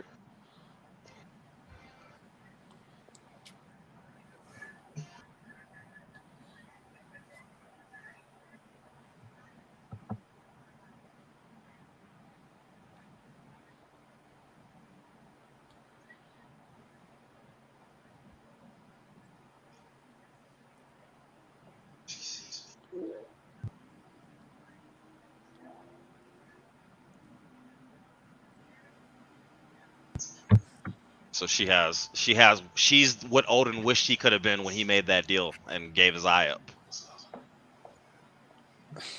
And the Valkyries there, and again, unlike MCU, these Valkyries do not care about being modest. God of War, the Valkyries kind of look just like that. Yeah, but didn't all the Valkyries die in the beginning of Full Ragnarok, or no? Yeah, there's just it was just a flashback.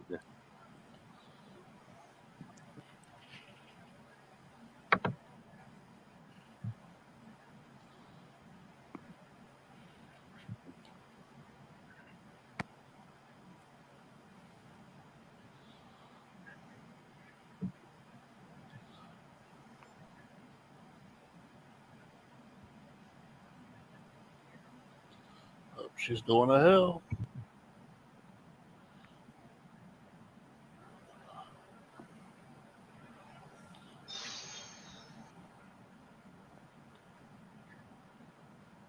But it was already shown the people they're fighting are the people in Valhalla. At the end of the day, Valhalla is just you waiting until Odin needs you to go back and fight for him at Ragnarok. Yeah.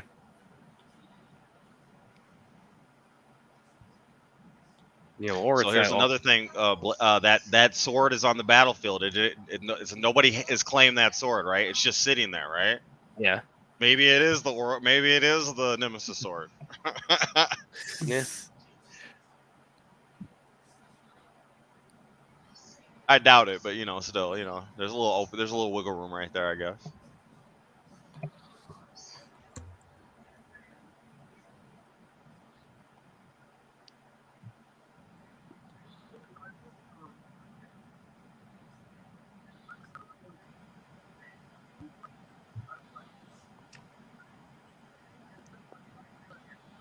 Yeah, by the way, also something else I was thinking about recently with Zack's body of work, because Hervor, of course, just died here, and she's in hell. She'll be free. She'll serve gods no more.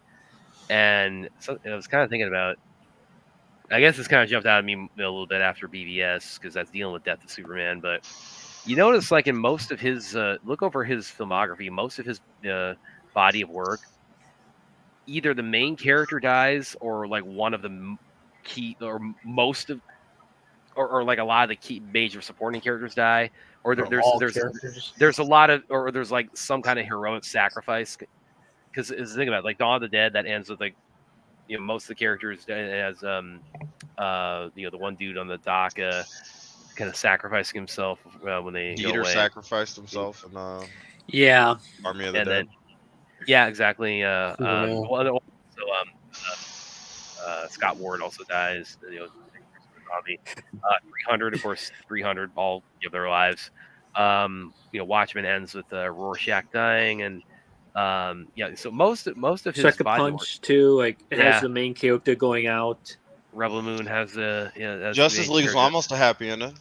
Yeah. Until Yeah. the greatest 20 minutes of epilogue you could ever ask. yeah.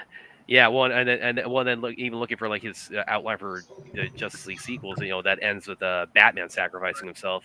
Mm-hmm. So, yeah, that's another kind of running theme. You know, I think people really pick up on is that he really loves to play around with the idea of the heroic, like heroes falling on the sword. And of course, I mean, obviously, the biggest example of that he's done so far is the death and return of Superman, and then Batman's sacrifice would obviously, be almost the way it's crafted is kind of like almost like meant to be like a parallel to that, directly in terms of their character arcs. But that's just again, Man of Steel. I think that's even that's like that kind of has that in a manner of speaking, where it's when Superman has to kill his parents Zod. sacrificed themselves in the beginning. Yeah, I mean, that's yeah. the Superman lore, but still, that's the Well, and then there's when a he major has sacrifice when there. he has to kill Zod, it's still portrayed as very. It's part of tragic. it's sacrificing the last Kryptonian, and Yeah. on his because he doesn't necessarily want to kill Zod, right? So Yeah. So that's another thing I'd love to ask Zach about or hear him ask about. It's like, yeah, what kind of you really just about everything you do, like you really tackle the idea of heroes having to have to make the sacrifice play. So what kind of pulls you to that? What that see, Thor dodged the hit like what happened to Blood Axe. They got callbacks. And you think that it's gonna hit because you have the vision, but the vision is different, right? So, and it said that the last thing he's gonna see is the mistletoe before he gets hit with the spear.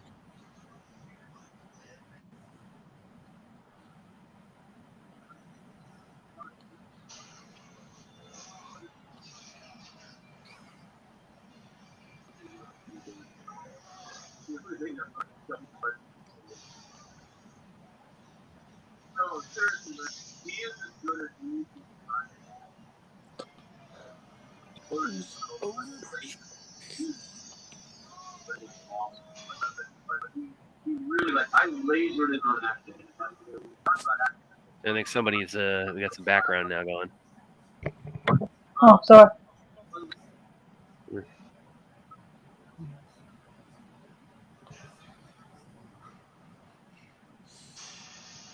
Oh. He's about to go nuclear Thor. Dr. Manhattan Thor. Black Adam going nuts, Thor. No, you can control it. No, here's the best one. It's Thor over 9,000. You should have said Super Saiyan Thor, Brad. That's what you want to You say. seen Dragon Ball Z? 9,000 is not a strong power level at all. It's- Nap is one of the weakest. It's over characters. 9,000. So Nappa being impressed by power level of 9,000 is like nothing. So it's cool meme, but Thor, his hair went up like a Super Saiyan, which is like a million plus or 10 million power level. So I mean, like that's what happened, Brad.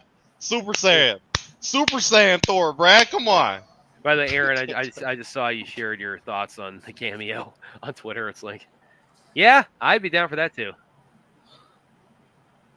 Which one is showing on your the Twitter? Nazarene? Yes.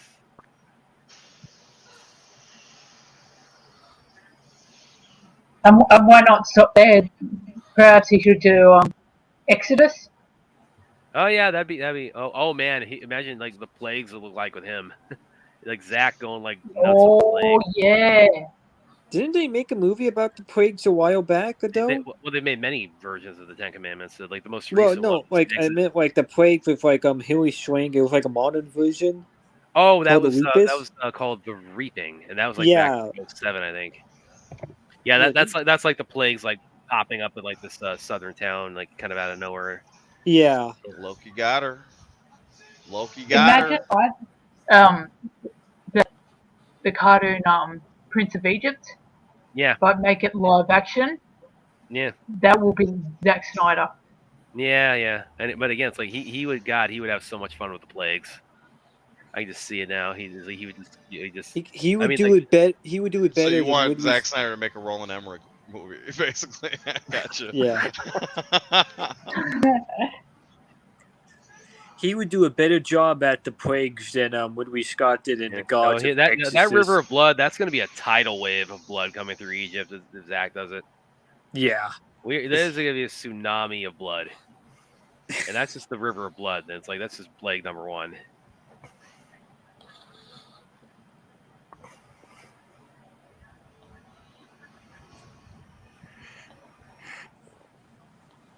Call it Zack Snyder's Exodus. Zack Snyder's The Story of Jesus. Maybe Zack Snyder will do Passion of the Christ too. Mel Gibson. Oh, that's already being. Yeah, no, they just started shooting it right now. No, they're Passion prepping too. it, yeah. No, they're prepping it apparently. But now they've been talking about doing it for like 20 years, but apparently. Yeah, because he couldn't get the money for some reason to get someone to fund it, but now he did. So no, Mel Gibson couldn't get the right. Well, I can think of a few reasons that might have slowed it down. But yeah, we forgive and forget, but I'm just I know. I forget Mel Gibson. Yeah. Like I still get excited for a Mel Gibson movie here and there. So now, again, I was kind of alluding to also the vodka stream. I think from this, what we're seeing here in the ending, I think it's pretty clear that Thor is making it clear that Loki manipulated both of them. Yeah. So that's the ending, and they're also at Ragnarok right now. So yeah, a truce. Sigrid. So now, Chappie, for me, to I answer like your this, to but go love back this. to your question, should there be a chapter or should there be a season 2? Is there going to be a season 2? What do you think now that you've seen the end? Yeah, now that you see, I think it's pretty Instead obvious. of asking 4 episodes before the end, now that you've seen the end, what do you think? yeah, definitely. Oh, okay. Hell yeah. It works better. Give me if you more of this. Ask questions in order. I agree. I think season 2 needs to happen. I think it's pretty clear from the way it ends. They should do it like in different states, like one in past times, maybe now in future times. But there's so much you can do with this world that like I don't know. Maybe you could do like an anthology series with this. I think it's pretty clear from like how what we just saw there with the ending of Thor and Sigrid meeting in Valhalla. And They're both off of the battle. They're both off of the chessboard for Ragnarok. So Loki's whole plan is to prevent his kids from dying. His kids are supposed to die. The wolf and the worm are supposed to die killing Thor. And that's supposed to be the end of the world. That's supposed to be the end of everything. So Loki just got Sigrid, who can scratch a god, and Thor both off the table. So any threats to that and whatever else is supposed to go on, Loki now I guess believes that he's eliminated those threats, because for Loki's kids to die, Thor has to be there, and Sigrid didn't kill Thor, and she also got manipulated all the way through the entire show, and she was trying to use Loki to her own ends. So Loki put her in her place and then put her away from him so she can't attain a revenge. And if they ever do come back, like that's what Thor was saying, they've been toyed with. I mean, now that they're in Valhalla, it was made clear that they're on Odin's payroll. So if Odin drops the ships again, they're working for Odin. That's at least what we know about Valhalla. And meanwhile, Odin's going through an existential crisis right now. He has no control over it. He has no idea what anything in his past is. All he can see is the future. But his boat still dropped while that was going on. You see what I'm saying, Brad? Yeah. So there's a lot left on the table, Chappie, before you even start doing anthologies. I mean, you still have to maybe either take a step forward from where they kind of left off. It's kind of a cliffhanger, you know what I mean? Well, and I think it's very clear from that ending there that they made this with the expectation they would get to do at least one more season. Yeah. So after it's all said and done, I'm not really going to ask for a rating on a scale, but did people like it, dislike it? Did they think it was all right? Whatever, Loved it. you know. I thought it was fantastic. Yeah, I thought it was really good. It's easily an 8 out of 10 for me. Okay. It's the best, some of the best stuff he's done outside of the superhero stuff, because it's not all over the place. It's not. There's a lot of stuff that he's done outside of the DC stuff that's more. It seems like it's more sensationalized. This is actually coherent and cohesive as far as like you had the mythology and he stuck to the mythology and it almost wrote itself. So I enjoyed it. Yeah, that's well put, William. I enjoyed it as well. Thoughts, Taladia? I enjoyed it from start to finish, right? And obviously, this was like something reminded me of God of War, the first God of War video game. So it was like something that I could go back to. I might even do a stream on that, just to talk about it. And Aaron, now that we kind of got to the end of it, do you want to kind of give your take on the controversial vision that Odin had? Is it really that controversial though? I think it's just more. Some people, I guess, some people might not want to see their god on TV being trivialized. Well, no, but if you look at the story, it was uplifting. It was saying that he is the. Well, let's let her. The question is for her. It's just not a right or wrong. I just want to see what she might think about it. That's all. You had to sit in your ass. At first, I was a little bit shocked, slightly jarring, but when I continued to watch it, I understood what the premise of it was. I even had to rewind a little bit and then watch again. So you did a literal double take, huh? Yeah. Okay. That was the wrong answer.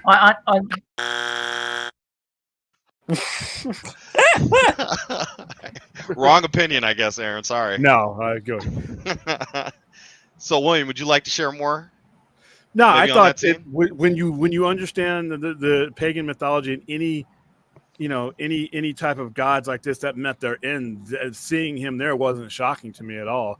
That was appropriate, simple, because that's how what Ragnarok wasn't some big battle as it's looked past. It was a going away of those particular types of gods in lieu of Christianity. It's the same thing for Egyptian. Every one of them has their end, and the end is metaphorical. It is Christianity taking over. Greek gods, all of them. Their end is that. So it was appropriate that he's in there.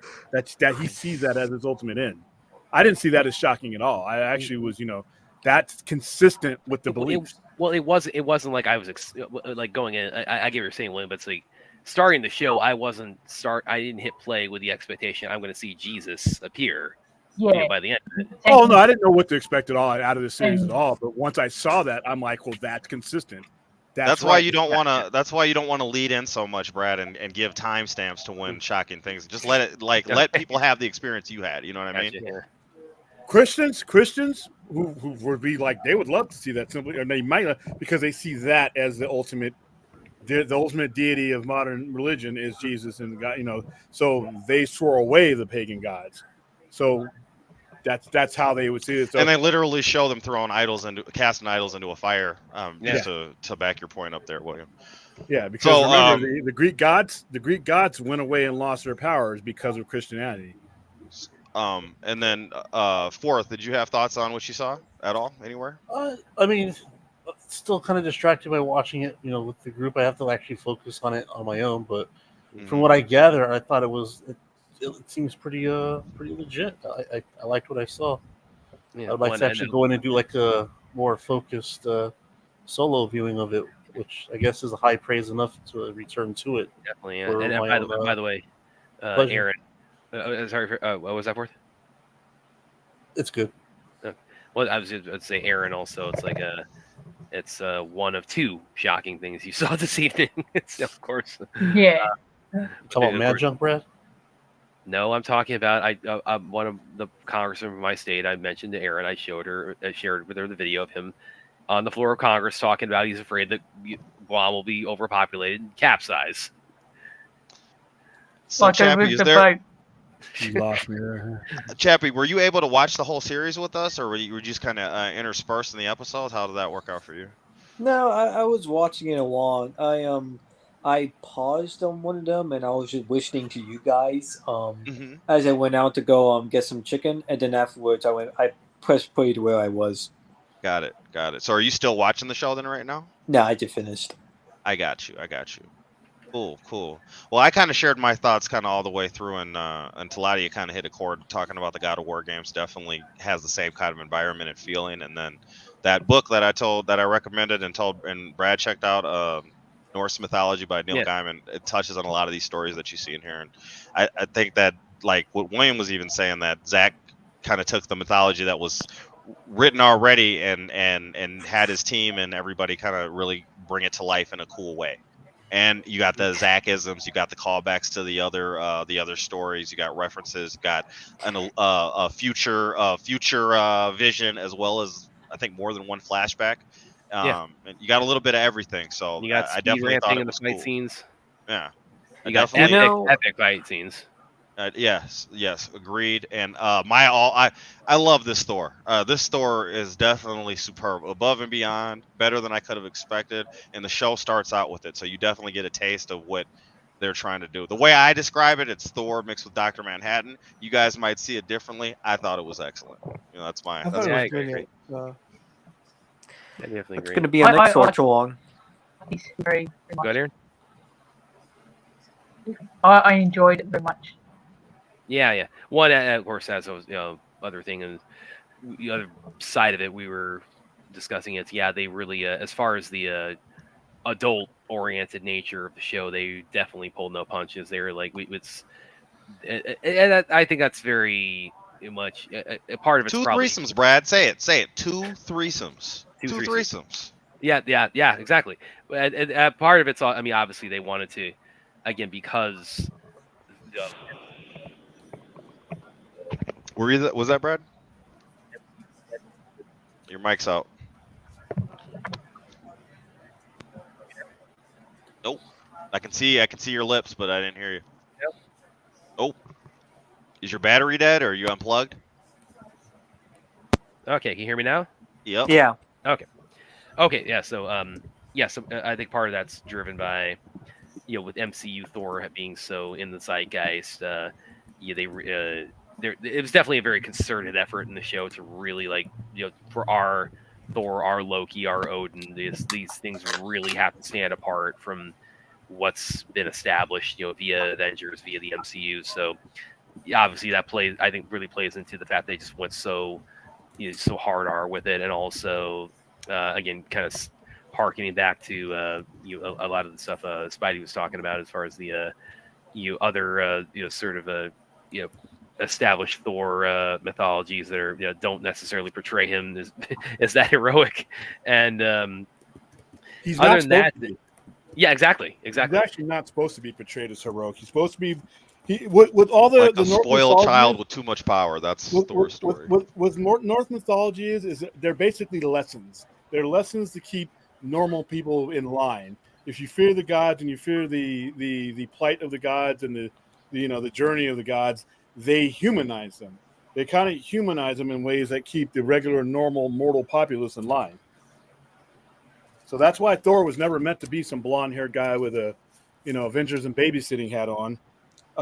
He was meant to be, a hot-tempered malfeasant. That's He's what a storm Oh god. shit! What? What happened? Well, we got something for Batman Day. We're going to be talking about on the show tonight. And, What is it? Okay, just lead into it. What is it? Yeah. No, I can't. I'm not even going to. Just Okay, say it. somebody else tell Brad, us. say it. I'm What is showing it. Go on. I am showing it. I am showing this. I am pulling this up right now because Yeah, this show it right is now. What is Is it a rumor or is it real? ZSJ on the movie theater. this is It's, Jay Oliva. It's going to from- Universal? Oh it's a- wow, it's zoom a- in, Brad.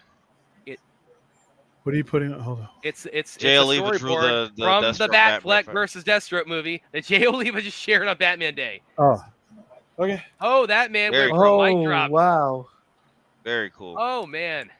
See, Oh, don't man. put stuff like this. This just makes me even more mad that we didn't get to see this movie. That's what I'm saying. That's like the card and everything out there. Still looks cool though. It still looks cool. No, Zach. It's something Jay, new. It's a gift for Batman Day. We just got finished watching these two whole show, and they gave us a little gift at the end. That's It's a great little touch. Exactly. You know? Zach, Jay, please keep. That's it the coming. AFSP fundraiser touch that we need. So go ahead and donate. Sorry. I'm sorry, guys. Like I sound so excited, but this is awesome. No, what I was gonna say is that since Jay and Zach both tweeted out about Batman, does that make me think that we're possibly gonna get something animated? I take it more as and also people are kind of diving on the David Ayer, the Warner Brothers tweet he put out. I just kind of took it more. I try to take these things one step at a time, just for my own sake of not like getting my excitement too out of control. As much as I would love for that to be the case. Like just now. Yeah. Well, no, this was like dropped 3 minutes ago. It's an awesome image. I mean, if we get an animated series, that would be fine. I just want my Batfleck movie. The main thing I take from it is that the effort is being made between the relevant parties to heal bad things that happened in prior years. I don't think there's any healing. There's no one left from that group. They're all gone. Yeah. There's no healing left to be done. They're all. It's Emmerich, either Hamada. Yeah, those guys are gone. Like they're all gone. Oh man. I'm sorry. I'm putting out my reaction to that right now. So. Oh man, so that's a hell of a way to wrap up Twilight of the Gods, I guess. Thank you, Jay. You did a hell of a job on the show. And by the way, Jay, if you know when Gone Path is going to be on streaming or home media, please let me know. You guys know I'm not going to let that go until that's on my shelf or I'm in my queue. Yeah, you should Spidey gave me a little bit of a pointer there, but I was like, no, I gotta get the hard copy, or I gotta get it on the Amazon just to really finish it up. I'm gonna edit out all this anyway. So Try, you know what I mean? Try. Oh, no. All right, well that's it for now. It's 6 p.m. so I have to make a 10-minute decision of whether I want to do a night shows because nobody watches our Saturday show anymore. So I'm kind of pissed. You guys really latched on the watch parties. Yeah, you're watching watch parties. You're watching us do this. It's like twice the amount of people that are watching. I'm like, look, this is what we're doing. What do you mean you're not doing the Saturday show? The Saturday show is the whole show. It's the whole channel. You guys have abandoned us. What are you talking about? You got the comic book. You got the comic book storylines. Batman Day, dude. Anymore, man. Nobody's. I blame Brad. We're gonna have a whole debate on Batman's age when he debuted. That was supposed to be the feature tonight. I blame Brad, but you know what? Hashtag everybody blames Brad. Yep. And then he's gonna come on tonight and talk about gonorrhea, and I'm like, what are you doing? Oh, fuck off, man! Gonorrhea the path. Gonorrhea the path. You gotta get it right. Gonorrhea the path.